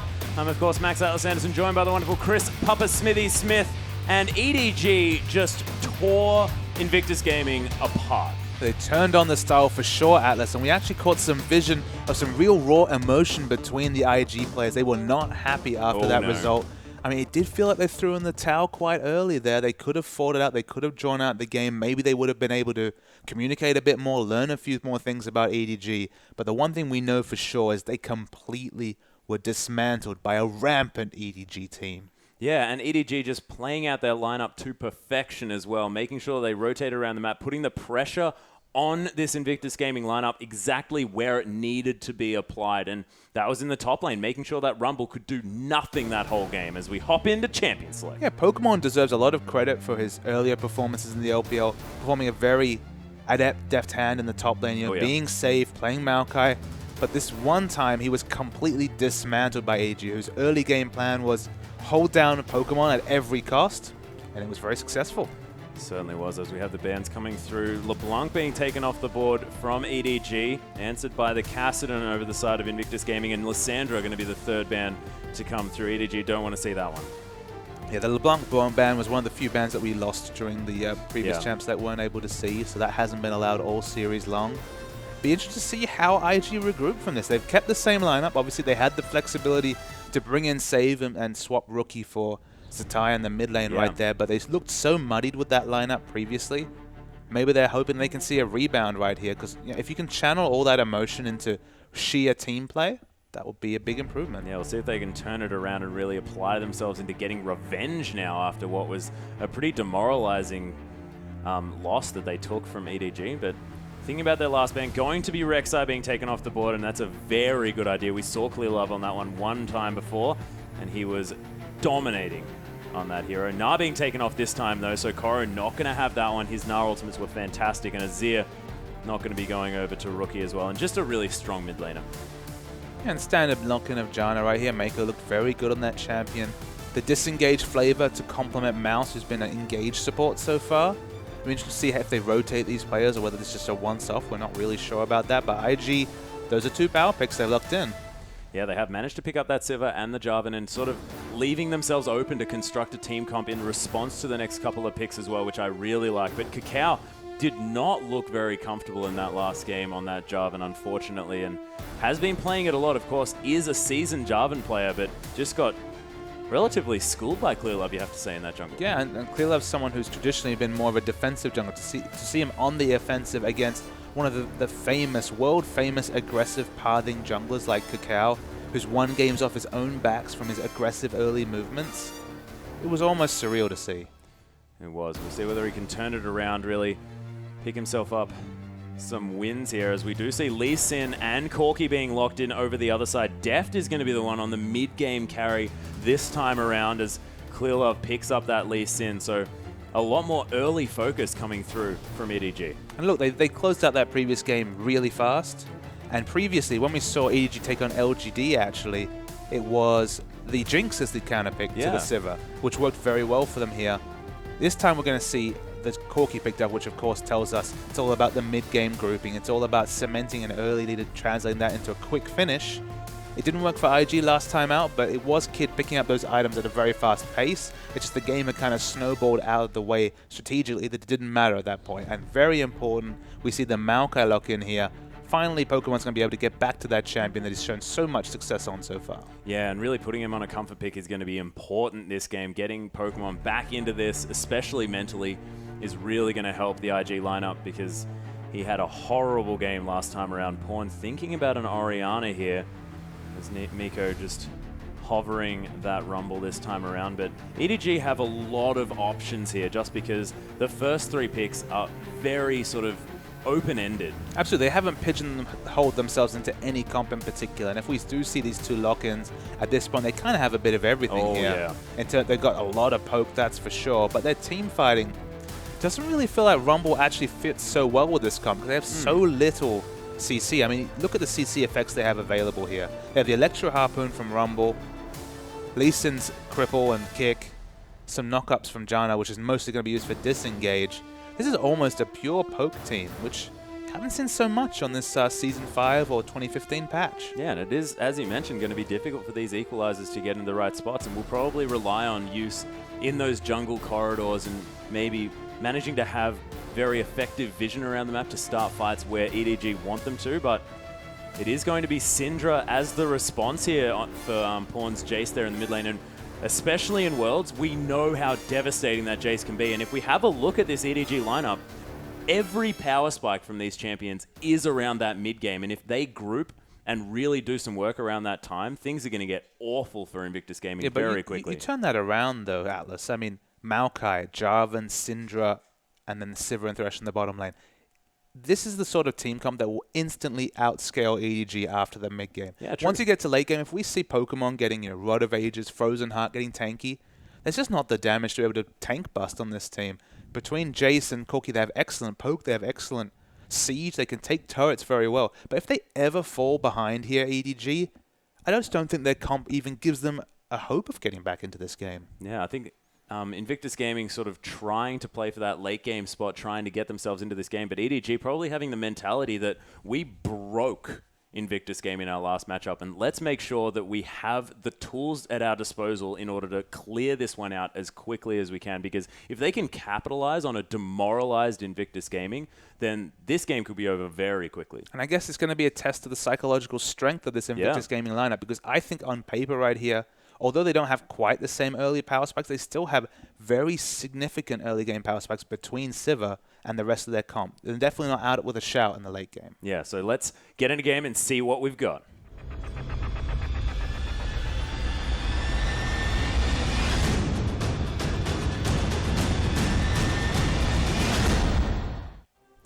Welcome onto the Rift, ladies and gentlemen. EDG on our blue side, Invictus Gaming on our red. And a pause. So let's just hop back and have a chat to you guys. Yeah, welcome everyone back with a pause. That's just the way sometimes, unfortunately. It's an interesting one, because, I mean, Sivir Thresh, that's not a late game lane. They still have that Sivir pick as a bit of early game insurance. Of course, Cacao and Jarvan in particular has excellent early game presence right there. And EDG just have so little tankiness. They have no real frontline barring Lee Sin, who will eventually get access to some tanky items right here. It's a very curious comp they've gone for here. Pawn's actually gone for the exhaust on the Jace here, so he's obviously going to look for the melee form assassination on Rookie, and then just exhaust him to stop him instantly dying to the Syndra ultimate. So a lot of interesting flavors right here. I'm not really sure what the EDG comp was really built around here. I don't really see. I mean, the problem with this current meta is that because Dragon's so important, you usually build your comp around taking dragons, because if you get 5 dragons, it doesn't matter if you don't really have a strong DPS comp. If you're a really tanky team, you can just dive, you get the 12% bonus stats, doesn't matter. So actually build around sieging in particular, it's just not something that we've seen be super effective on this patch. Yeah, and it does look like they have a very sort of siege-focused comp with the rockets to come out of Corki, of course, those accelerated shock blasts from Jace, clearing out waves effectively and also poking people out from under their turrets as well. And we may even see the Equalizer being used as a siege tool here. Absolutely. There is the potential for that, much like the same flavor as Gragas Ultimate was used in years past, just trying to zone people off objectives. It's always been so risky to run those siege comps, because if you ever fall behind, there's not really tools or windows to get back into a game. Yeah, we'll see whether they can do it as we hop back onto the Rift. Pause has ended, and our Invictus Gaming lineup just heading out, just trying to defensively position themselves, trying to set up to try and get past this mid-game that EDG sort of are relying on. And you have to think they have a point to prove both to themselves and their fans here after being so comprehensively dismantled in Game 1. And in the fashion they did, rolling over and dying is not something we see very often in competitive League of Legends. So that's probably why there was so much feeling between games right there. And EDG, they're smelling blood. I reckon they're going to go in for the early kill. Oh, yeah, you could imagine that EDG are going to try to push on this wound, as it were, as they are positioning themselves to potentially take down Cacao here. 4 members strong. If they do land a harpoon, Cacao could be in trouble, but of course, Koro not up far enough to get that one off, and they just get some warding down. We actually see some aggressive moves in the jungle also right here. Kitty's in a lot of trouble. He's in a lot of trouble. Probably has that Valkyrie available if he needs to. Kitty's just going to land the death sentence straight into their face. He's Def trying to turn it around as his team members have moved to help him. Kitty's now in a lot of trouble, gets exhausted, forced to use that flash. 3 flashes in total already for first blood. And there's the shield onto Pawn as well. Kakao in the back line does secure the kill, but sacrifices himself for it. Members falling all over this map as there is such a just disgusting fight early on. It was a battle royale right there, Atlas. So much damage going down. We try and take solace over who picked up the kills right here. Rumble and Jana, unfortunately, picking up first blood on EDG's side. 2 kills to both the support, so to the jungle and mid laner here. The Katie Roaster duo, they have their tails up. They have early kills. And we're going to see a replay right here. Deft had skilled Phosphorus Bomb already, so he couldn't skill Valkyrie and get away. He had to commit, and of course they had 2 members come in, so instant flash being used by Kid right there. He's zoned out of damage for the longest time in this fight. But it took so long for them to get the first kill that by the time the fight had grouped, they'd really overextended here at EDG. So, of course, the AD carry falls first. The answering kill on Kakao is so even at level 1 right here. And I have to say, I like the kill distribution on IG that much more than the kill distribution on EDG. Yeah, not to mention the fact that IG still have 2 flashes available where there's only 1 on Koro left up here for EDG. It's Pawn to come through and just get some shock blasts down, and it's going to be really difficult for EDG to find their footing now because they know that the pressure is on. They're fighting against a clock here, you have to say. They definitely are fighting against a clock. So whenever you're doing kill trades, which remain even in the game like this, you have to favor the team that's trying to take it late. So early advantage, IG. Oh, there's the max range starting to come through. A beautiful knock up at exactly the right time here as well, as Pawn takes a lot of damage. Rookie with the flash auto attack, takes a turret hit but doesn't mind, and Invictus Gaming seem to be back. That's the strategic brain I like to see from Kakao. He realized that with flashes down across the board, level 2 ganks on Java, and you hit that EQ, someone's dead. And that person there was Pawn falls for a second time already. And now EDG are being preyed upon. I like this. IG are really making smart adaptations this game. They very much are, and it's really good to see Kakao getting some early pressure down. Of course, had a rough game last time and looking a lot better this time around. Just taking solace of what's happened across the lanes here. Of course, with all his summoners available, Koro's been able to play very aggressively in the top lane. With that for early kill, and sitting on quite a lot of gold already because he wasn't able to shop with that kill. Koro is really the one that I think EDG are looking to rely upon right here because he's the only one completely unaffected by that big melee at the start of the game. As we see, he has pushed this wave in quite effectively, and Pokemon now, you can already see 2 assists under his belt, is down 10 CS, but it looks to me like Clearlove actually still looking to shut this guy down, although just putting a ward in and backing off. Yeah, Clearlove's pathing and play this game would be very interesting to me. He also hasn't fallen so far, but it's been Kakao who's got his tail up in the early game, already been involved in all 3 of Invictus Gaming's kills. Maybe we'll finally see that big performance from Kakao after struggling for the last 3 matches. Oh, Nico actually getting caught by the death sentence there as Kid is going to get exhausted. That Summoner Spell does find its way back up after that early scuffle, but it was a nice play from Kid just to start that one off. We see Kakao's well inside the red side jungle of EDG, farming camps right here. He smells blood. He wants to keep going in on this Jace, and as Rookie gets access to his ultimate, it's going to make those dives oh so much more sweeter. Yeah, and Clearlove actually going to find Kakao here as well, but he is going to be able to take away that Raptor camp. Clearlove just trying to find his way into this game, you can tell. IG have their tails up. It's a very small gold lead, but the momentum they picked up from that early mate, it almost feels like they brought EDG down to their level with those very early team fights, with that very early grouping. It worked a treat for them, and they're really trying to snowball that lead here. You can see that Rookie actually putting on a lot of pressure there in the mid lane as we have a look at this bottom side of the map as Kid and Kitties falling back into their old style of controlling their lanes, and Kitty's really helping Kid out. They have such good synergy, these two.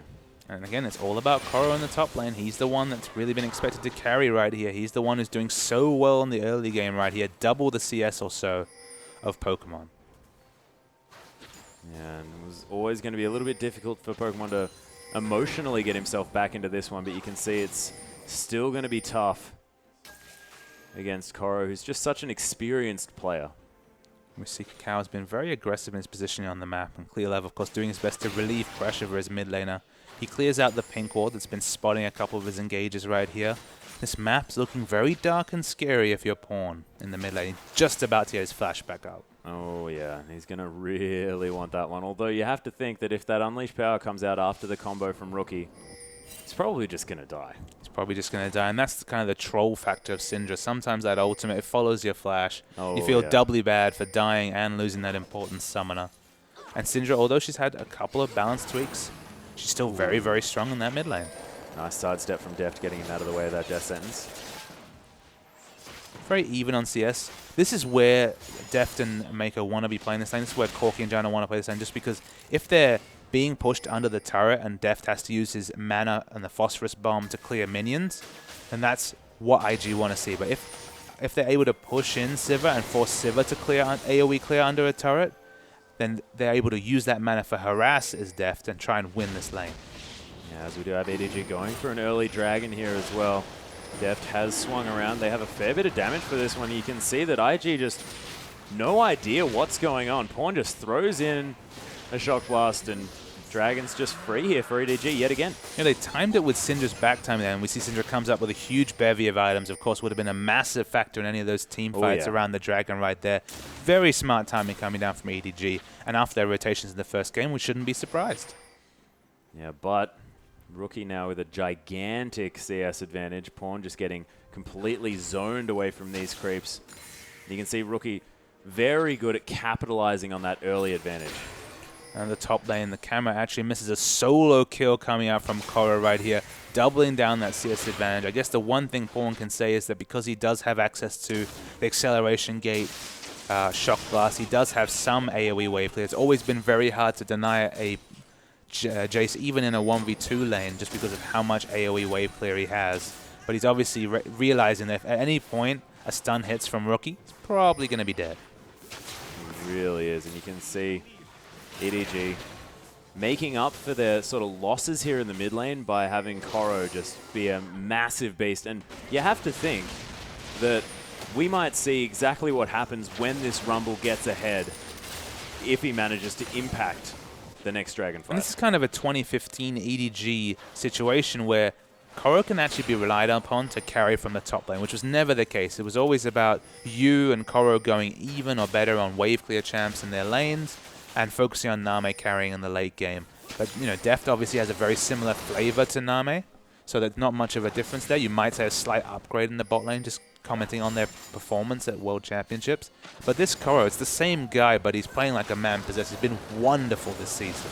Oh, he most definitely has, especially in our last matchup as well. I mean, that Gnar was just terrifying to behold. But you have to think that, you know, Gnar, pretty strong champion on this patch at the same time. He is, and look, he can play all the meta champions. He's able to carry from those champions as well, and that's why Koro is just being singled out for so much applause in the top lane. EDG now sort of setting up here in this brush, unaware of the fact that there is a ward as their sweepers are on cooldown, and Invictus Gaming able to set up a possible counter-attack if they want to come in. EDG realizing that they're probably spotted out. You're definitely smart to back away there. That could have been a massive AoE stun coming out from Syndra right there. So smart to back away. Just go back to pressuring lanes. I mean, Koro's going to be very happy to sit in this top lane against against Maokai, because he's doing just fine. Oh, more than just fine. Managing to get that solo kill after picking up a very early kill as well. Kid using that spell shield to great effect there in the bottom side of the map as Rookie continues to put on the pressure, unafraid of two members here in the mid lane. We're very close to 4v4 action in the mid lane as ClearLab's trying to relieve pressure where he can against Pawn. It's whenever Pawn eats one rotation that he's going to be in instant kill range. Hard to kill him from full health, though. Yeah, as Deft and Nico taking a little bit of damage here on the bottom side. As Kid and Kitties are pressuring very, very hard. Of course, missing that cannon creep. It's horrible. Horrible experience as Rookie continues to put the pressure on Kakao. Coming around the back, but the stun doesn't land. Rookie gets aggressed on. Look at the power of the exhaust from Pawn as well. He takes down Rookie, does pay for it with his life as the Cataclysm comes through. ClearLove now forcing the flash out as Koro gets a lot of work done with that equalizer, but not quite placed well enough, and Kakao flags and drags his way out. I mean, he had to choose between two options, right? They had to kind of split the difference. It was a good equalizer, but not enough to take down the smooth moves of Kakao. 1 for 1, and using a teleport. Oh, no. So it's a win for Invictus Gaming. as the death sentence does land into a creep here in this bottom side of the map. Kid a little bit late on that spell shield. We've got a very aggressive Valkyrie to come in. Nick actually flashing forward, the heal being baited out, and the ultimate as well from Kid. And a lot of pressure now from EDG in the bottom side. You can never quite factor in the burst damage coming down from the shield as Phosphorus Bomb. It's so much damage onto Kid. Has to flash and ultimate. Uses heal as well to get out of that engagement. Still has the heal up, does Deft. Very nice turning on the style right there. When we look at the gold, he's very close to finishing that Trinity Force. And Deft, he's a man who's been known to really understand the power spikes of these AD carries. I do expect the early grouping coming out from EDG just because the reality is when those shock blasts and those rockets are coming out, until they get a few items, IG doesn't really have an answer. Yeah, it's going to be very, very difficult for them. So you see Deft picking up the dagger as well, very close, as you mentioned, to that Trinity Force. But Teleport having a relatively long cooldown now for Koro here as well, having used that in the middle lane to try and help out getting the kill onto Cacao and Pawn. So unable to really manage to teleport down to the next dragon fight should it occur. So it could be an opportunity here for Invictus Gaming. Absolutely. IG has, what, about a 3.5 minute timer here once it spawns. So I guess 2.5 minutes once the dragon spawns, where EDG aren't really in a strategic position to be able to come and contest this dragon. So it's on IG to get the wards up. That's what they're doing right now, and take that free objective. And now IG actually intelligently clearing out the vision here as well as Kitty getting rid of the ward in the dragon pit. You can see Cacao's dealt with the scuttle crab as well. And they're in good position here as it is coming up in 30 seconds. Maybe a little bit early for IG. Well, I mean, I think it's never too early to clear out vision around dragon. Of course, Marta and Dandy were famous for getting exclusive vision on a dragon 1.5 minutes before it spawned. So it's good to have position on that and force the enemy to face check or get down really, really defensive wards and suboptimally use their resources. And Clearlove going to take this red buff in preparation for the dragon, which has just spawned here. Invictus Gaming now with an opportunity. They're on the clock as they try and wait for Koro, who's tanking up the turret here as well. Gets twisted advanced upon by Pokemon, who uses that passive to great effect. Oh, Arcane Smash just going short. And Koro playing with fire here. I think Koro's doing his best to just keep Pokemon low to ensure that he can't actually teleport for a 5v4 situation at Dragon. At this point, it doesn't look like it's going to matter. EDG realize they're in no position to be able to take this objective, but smartly, you see the rotations coming out of Jason Lee Sin. It looks like they want at minimum a red buff, but possibly this top turret. Yeah, and we're thinking about getting a Maokai as well, but Pokemon backing very far away before he decides to head back and pick up that Righteous Glory.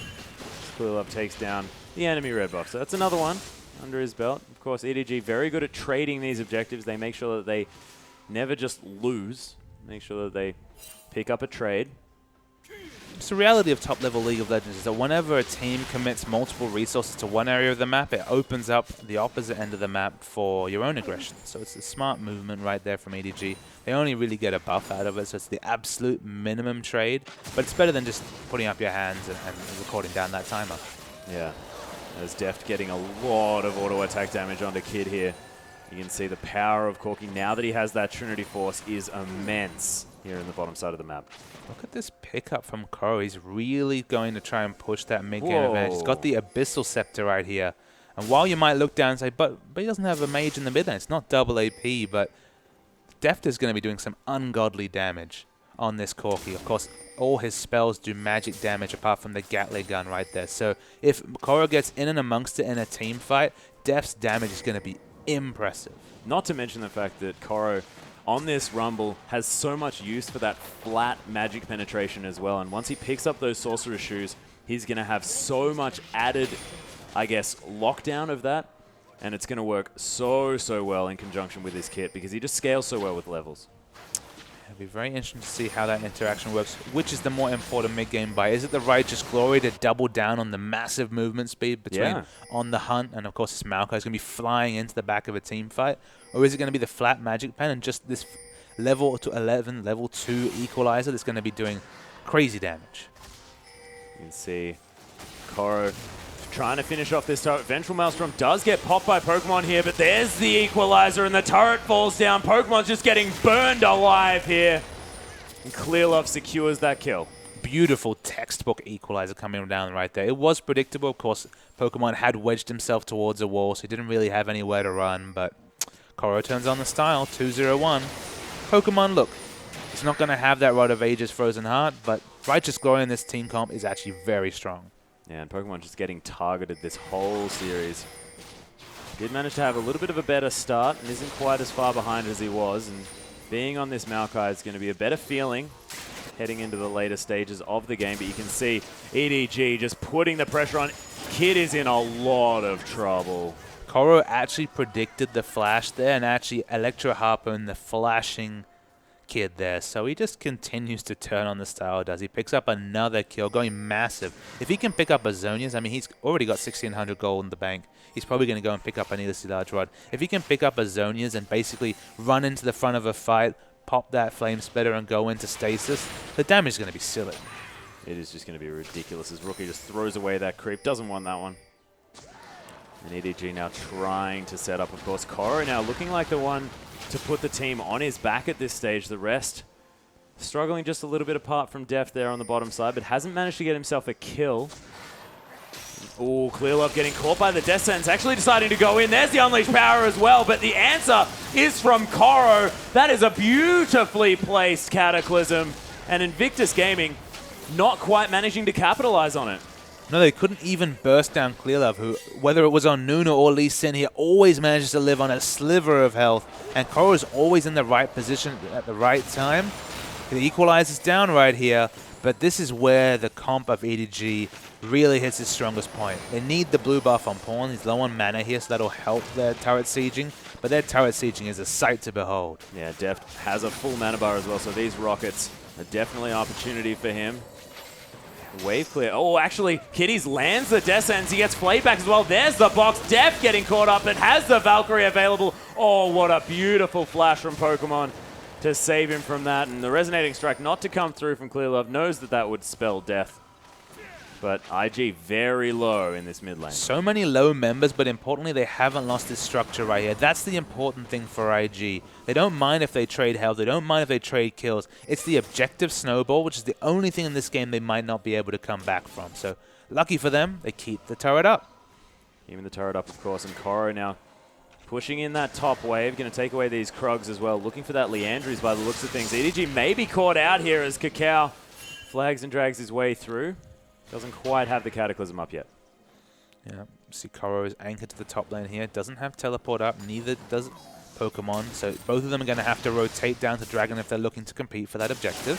Oh, Harpoon lands here as well. Koro getting instantly silenced by himself, but Pokemon knows that he's not going to be able to enter that lane at all. And the damage is huge, but look at this rotation. They're committing very hard to take down Koro. Yeah, Kitties has actually found him here as well. He's going to try and Lantern Cacao in, finds him. There's the turnaround attempt with the Equalizer. Beautifully placed.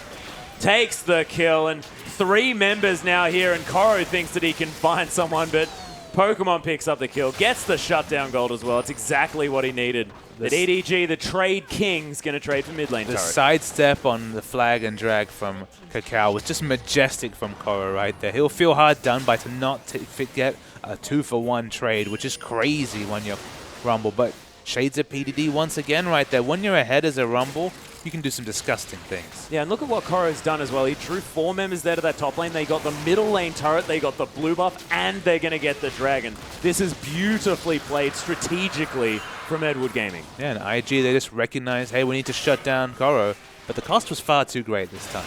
We're going to see the replay right here. Wait for the sidestep on the EQ. It's just beautiful. Just beautiful League of Legends from Koro. There's a man on form. If he had a bit more time, you could have smelt a few more kills, but Rookie's like, all right, go away.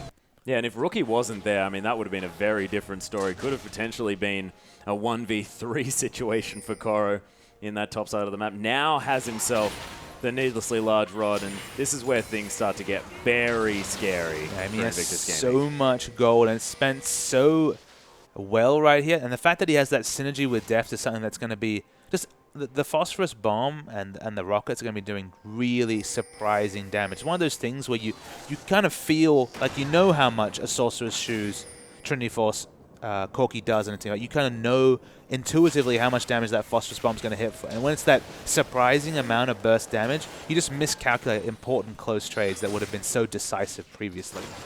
Yeah, and you get very used to it as well because Corki has seen a lot of players. Pokemon's now getting poked down underneath this turret. This turret is not going to last long at all. There's the equalizer to come through as well. On the hunt gets popped by Kid, but he's so low. Can't get back in. Pokemon trying to tank up for his team. It's a decent start on a Mirko, but it's not quite enough. As you can see, the poke just evaporating the members of Invictus Gaming. Yeah, Pokemon is actually deceptively squishy, this team right here. And look at EDG. They're going to keep going for this objective right here. This is the main point of power for EDG right here. But one false team fight, one decisive team fight from IG, and it will change in an instant.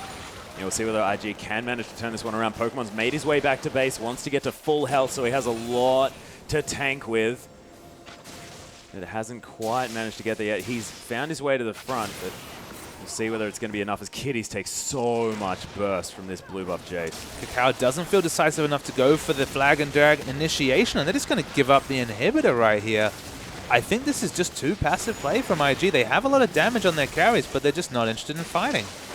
Yeah, maybe sort of the syndrome of the last game affecting their minds a little bit here as they try and fend off this EDG onslaught, and we knew that they'd be strong here in this mid game, but IG needs to realize that if they rally, if they get through this, then they'll be able to fight back in this later stage of the game where their team comp really shines. And maybe that's where IG is coming from. Maybe they're like, all right, give them the inhibitor, we can farm safer in the top lane and go for the game. But there's one thing giving up turrets, giving up inhibitor turrets, and especially inhibitors is usually something you never want to do, because now how are they ever going to be with a realistic shot of picking up Dragon?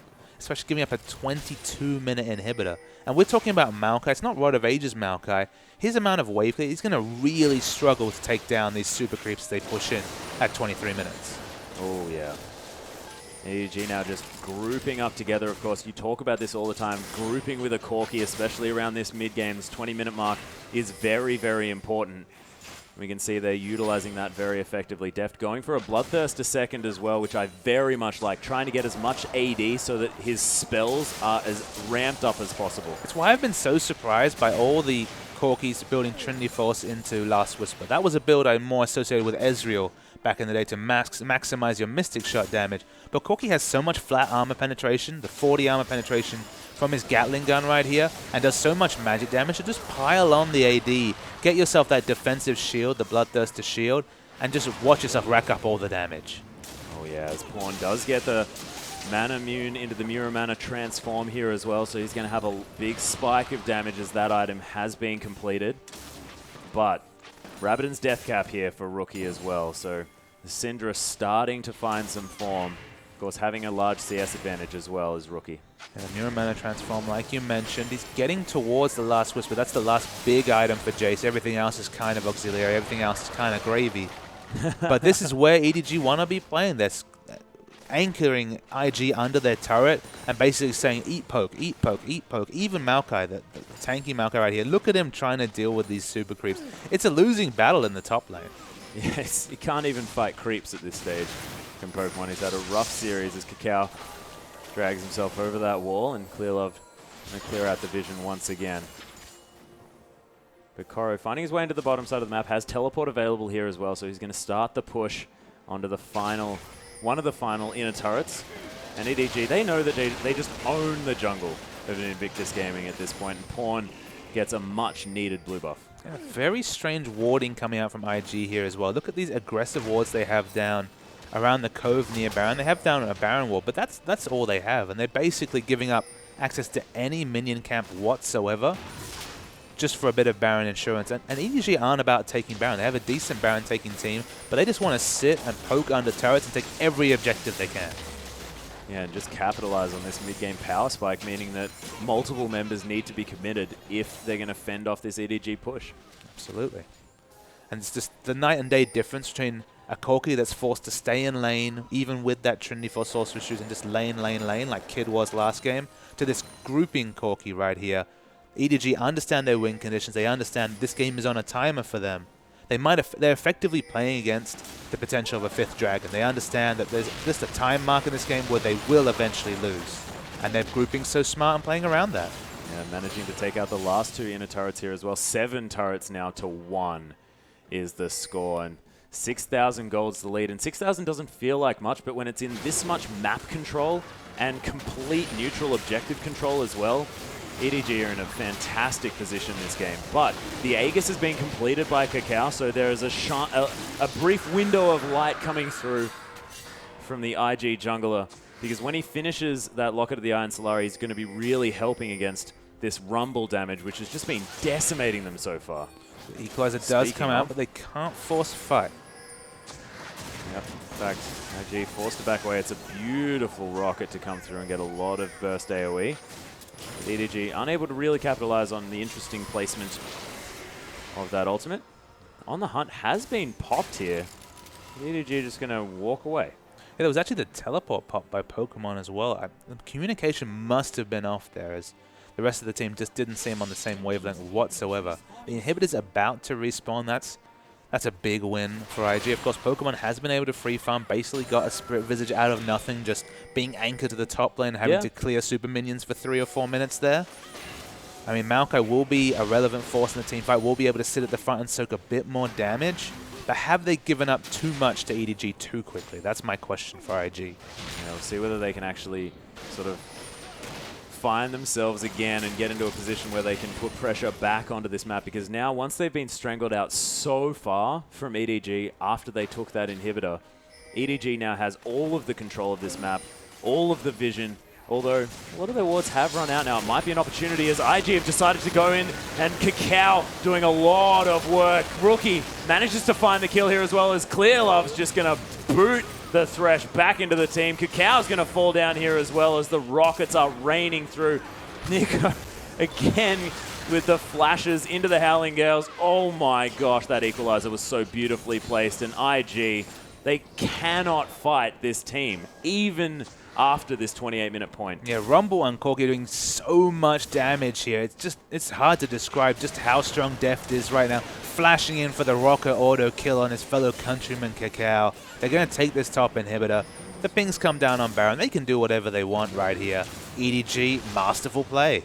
It's just wonderful to watch. And Invictus Gaming seem to be falling apart, but I have to say it's a lot down to EDG just playing this out really, really well. Kitty's going to find the death sentence here. Very good not to face check that one, but Q not going to be followed up on here by Clearlove. Worth noting that basically stops the early Baron pressure right here. Of course, there is a lot of defensive wards down for IG. Is Corki backing in a red ward? I'm entirely sure there's a furious amount of pings going on to that red buff. As Clearlove is going to come round. Deft's going to find it. Actually, Mirko picking up the kills. Kakao drags his way out. But Kitties is struggling to stay alive for any extended period of time at this point. Absolutely. Kitties 4 deaths now.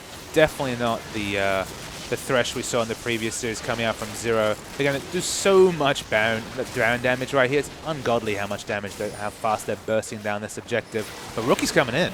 Yeah, Clearlove actually takes a massive burst of damage here as well. The equalizer does come through. It's a bit more of a zoning one here, though, as Korra's getting taken down incredibly low. Kid doing a lot of damage there in the backline. They finish him off. Clearlove gets stunned here at the same time. Deft going so aggressive, though. Rookie's going to fall. Pokemon follows. Kakao is so low he cannot fight as Deft. He's hunting Kid. Takes a boomerang. Does not care. And you can see there's the Valkyrie over the top. The flash onto the lantern, and that was beautiful follow-up with the death sentence as well, and Deft gets thwarted in his chase. Yeah, fancy footwork for Kid there. Kind of was only given a chance because Deft had so little mana right there. Had to use his skills so judiciously. They're going straight to Baron here. That seems really risky. This could be risky. Deft is making his way around again, but they've got some low health bars here.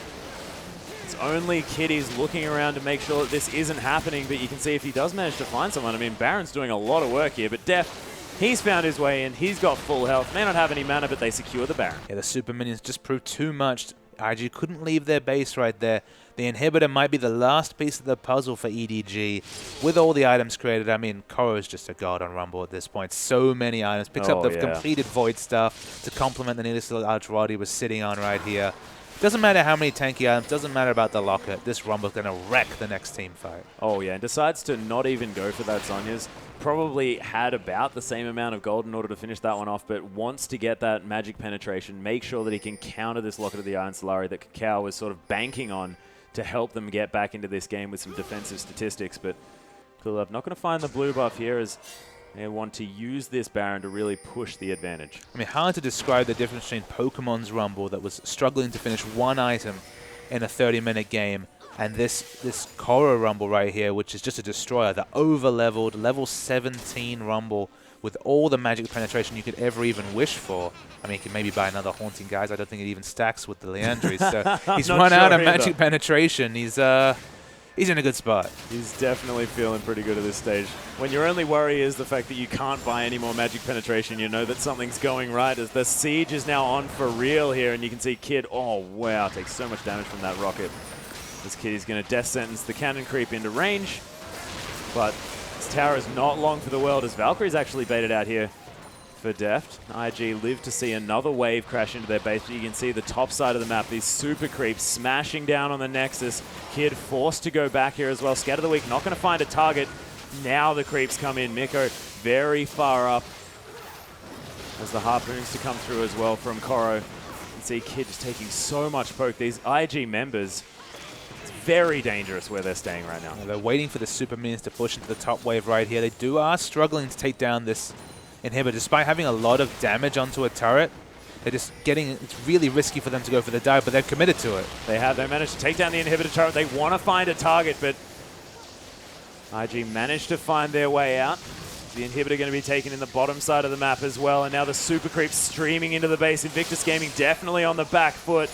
Need to go back and try and pick up some health here, but you can see EDG heading back. They're going to pick up another dragon. That will be their fourth, and able to threaten now with that huge 5 dragon in the next 6 minutes. Absolutely. Having the 4th dragon always puts the enemy team on a timer. They know whatever happens, they have to drop everything and contest that 5th dragon, because traditionally 5th dragon has been the death knell for any team. It has. And again, Pokemon trying to clear out this top side. Has picked up a Warden's Mail, so has a bit more armor to put into his kit, but not a lot else. Certainly not going to be able to wave clear this one through, as Rookie just going to try and throw some minions at each other. And Invictus Gaming, I just don't know what they can do to try and get themselves back into this game, both as far as strategic ideas are concerned and also mentally. It still is a reality that they outscale EDG's team comp, but it's not going to matter unless they get a huge pick here. As EDG now pushing up the mid lane. Actually, Koro going to use his newfound Zonya's Hourglass to make himself the golden boy. Definitely proving that one here. As 4-item Rumble coming from this top lane. 7, 2, and 3. Koro has been huge for EDG this series. It's been the difference. It's been all about Koro's power compared to Pokemon, who's kind of had to deal with being camped and really just struggling in lanes right here. Koro has been massive. He's been the superstar of this EDG lineup, which no one would have picked before the start of the LPL split. Miko, they're going to come and try and get this inhibitor as it has respawned. EDG still actually without a Baron buff at this stage. Has worn off. But you can see they've just got so much pressure. Massive gold advantage. So much poke to come through. Def gets caught, but there's the Mikhails just to get him out of it. And they manage to lock down that inhibitor. The middle lane, you have to think, is going to be the next port of call here for EDG as they look to close out this game. Very risky to turret dive a Maokai comp, but I guess the most important cooldown right here is Koro's Equalizer coming back. It's just about to come up now. That opens themselves up. Look at the poke and how much it's hitting for. That was gigantic. That Accelerator Shock Blast just tearing through 3 members, taking out about, a third of the health of... Oh my god, Kitties actually has to go back, and you can see Pawn just happy to tank this one up. They don't need minions here as EDG close in on the final inhibitor in Invictus Gaming's base. Invictus Gaming with no idea what they can do to try and get themselves back into this one. This mid-game comp just doing wonders, getting EDG the advantages that they need. And these super creeps are starting to stream in. Koro's damage is massive here. Oh my goodness, look at that Equalizer. Koro gets exhausted, but it's not doing too much as he pops that Zonya's yet again. Kakao gets monsooned out of his own Cataclysm. Clearlove tanking up that turret like it doesn't matter. Pawn, he's going to die to the fountain. Kid gets credit for that kill. You can see trading 2 for 1, and these Nexus turrets are not long for this world. EDG are just powering through this one. Koro gets taken down low, IG want to try and find their way back in and defend, but you have to think with 3. Oh my gosh, Rookie just gets flashed on by Def. They want to turn this one around. Sidesteps the Death Sentence as well. Kid manages to get the kill, but Koro's there with the Flame Spitter, and they want to finish this game. Silences himself, burns that Thresh to the ground, and that's the ace. Def just looking for style points there. I love the flash animation cancel to get the answering kill on Rookie. They don't have any range DPS. They have to back away. But EDG adding style points to what looks like a 3-0, a 3-point win. Yeah, and with these 3 inhibitors down, I mean, the members of EDG were very low, and Def falling down means they lost a lot of their DPS, but you can see these Nexus turrets are struggling against the might of these super creeps, and there's nothing Kakao can do. That Nexus is open now. The pause to come in, and I think this is where IG just think to themselves, okay, what can we do to get ourselves back into this game?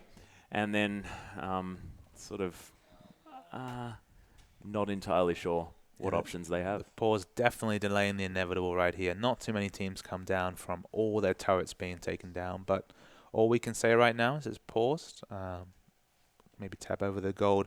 No big purchases left, to be honest, for the EDG side. I mean, at this point, Death's sitting on Trinity Force, Bloodthirster, the Black Cleaver, actually. So even more flat and percentage armor pen available, coupled with the Last Whisper. Even a bit of magic resist to stop him being assassinated by Rookie. The items are just beautiful reading if you're an EDG fan. I mean, oh, yeah. even a bit of styling coming out from Koro right here. I was like, I wonder what his 6th Rumble item's going to be, and it's Merilonomicon. And I actually quite like that. 20% cooldown reduction when he didn't have any more in his build, and it also gives you that healing reduction after 20%, which could be really useful for picking up those extra kills on a target that may have heal. You know, maybe a kid running away through that equalizer. It might work.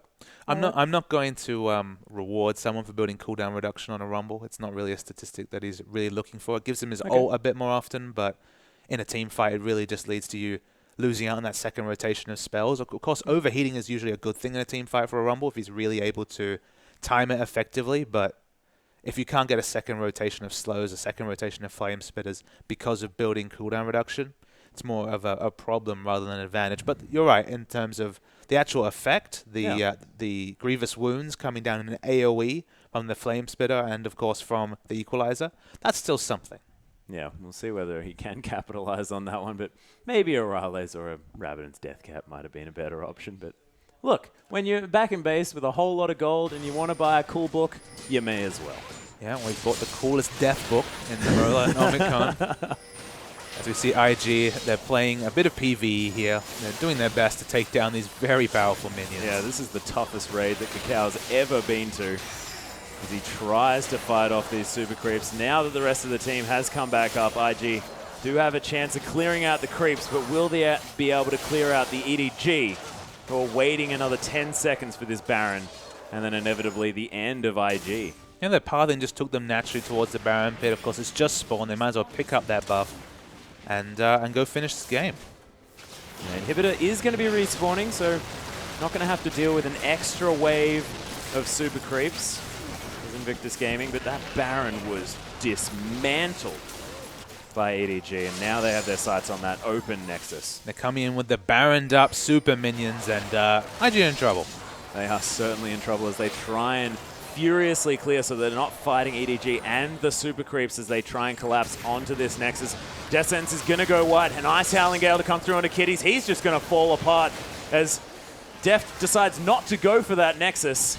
And it's the super creeps is going to be locking those ones down. You can see kills coming down left, right, and center. Kid trying to clear these super creeps. The equalizer to zone IG off their own fountain. And the Nexus falls down. EDG with such a decisive victory against what was a pretty fantastic looking Invictus Gaming coming up to this point, but they're definitely going to have to go back to the drawing board after that one. And I was actually really happy with the comp Invictus Gaming picked up. I thought, okay, if they can weather this early storm, they've got the Maokai, they've got the mid-game to late-game tools, they can take this in the late game. But the late game never came. There was so much power coming out from EDG. I'm sure we can go to a replay now just to see kind of the flavor of what we expected this game. So it was already a pretty decent lead for EDG right here, but we'll roll the tape. Deft in the mid lane. Deft is just massive at this point. He's got that Bloodthirster. We see the fight starts right here. The teleport's coming around the back, but look at how much damage Deft is doing unchecked in the back lane here. Even Rookie is zoned out by an AD carry. The flash and to the rocket auto is massive burst damage. IG Runaway and Disarray, they even see Mako using all his CC there. Oh, that and Rookie, equalizer. he just stood on the burning embers and there was nothing he could do. And there was nowhere for him to go either. He even flashed. The equalizer just so perfectly placed by Koro. Just such mastery of the champion. And we just haven't seen Pokemon under that much pressure before. And we can see that that could be the chink in Invictus Gaming's army. Exactly. They were playing their previously 6-0 lineup here where Invictus Gaming, of course, they lost the previous series, but that was running Save and Zatai. They don't have the same excuses of changing a lineup this time. They just were comprehensively outplayed, and it was that focus on Pokemon was the core of EDG's strategy. It wasn't dragon control, it wasn't split pushing, it was let's hold down Pokemon. And the difference in top laners between Koro and Pokemon this series is one of the biggest gulfs in talent and the biggest gulfs in gold we've seen all through the LPL. Yeah, we'll see whether we can get back to it. But that brings us to the end of the day here for our English LPL coverage. On behalf of myself, Pastry Time, of course, Papa Smithy here, and our whole production crew, thank you so much for watching, and come back tomorrow for more LPL action.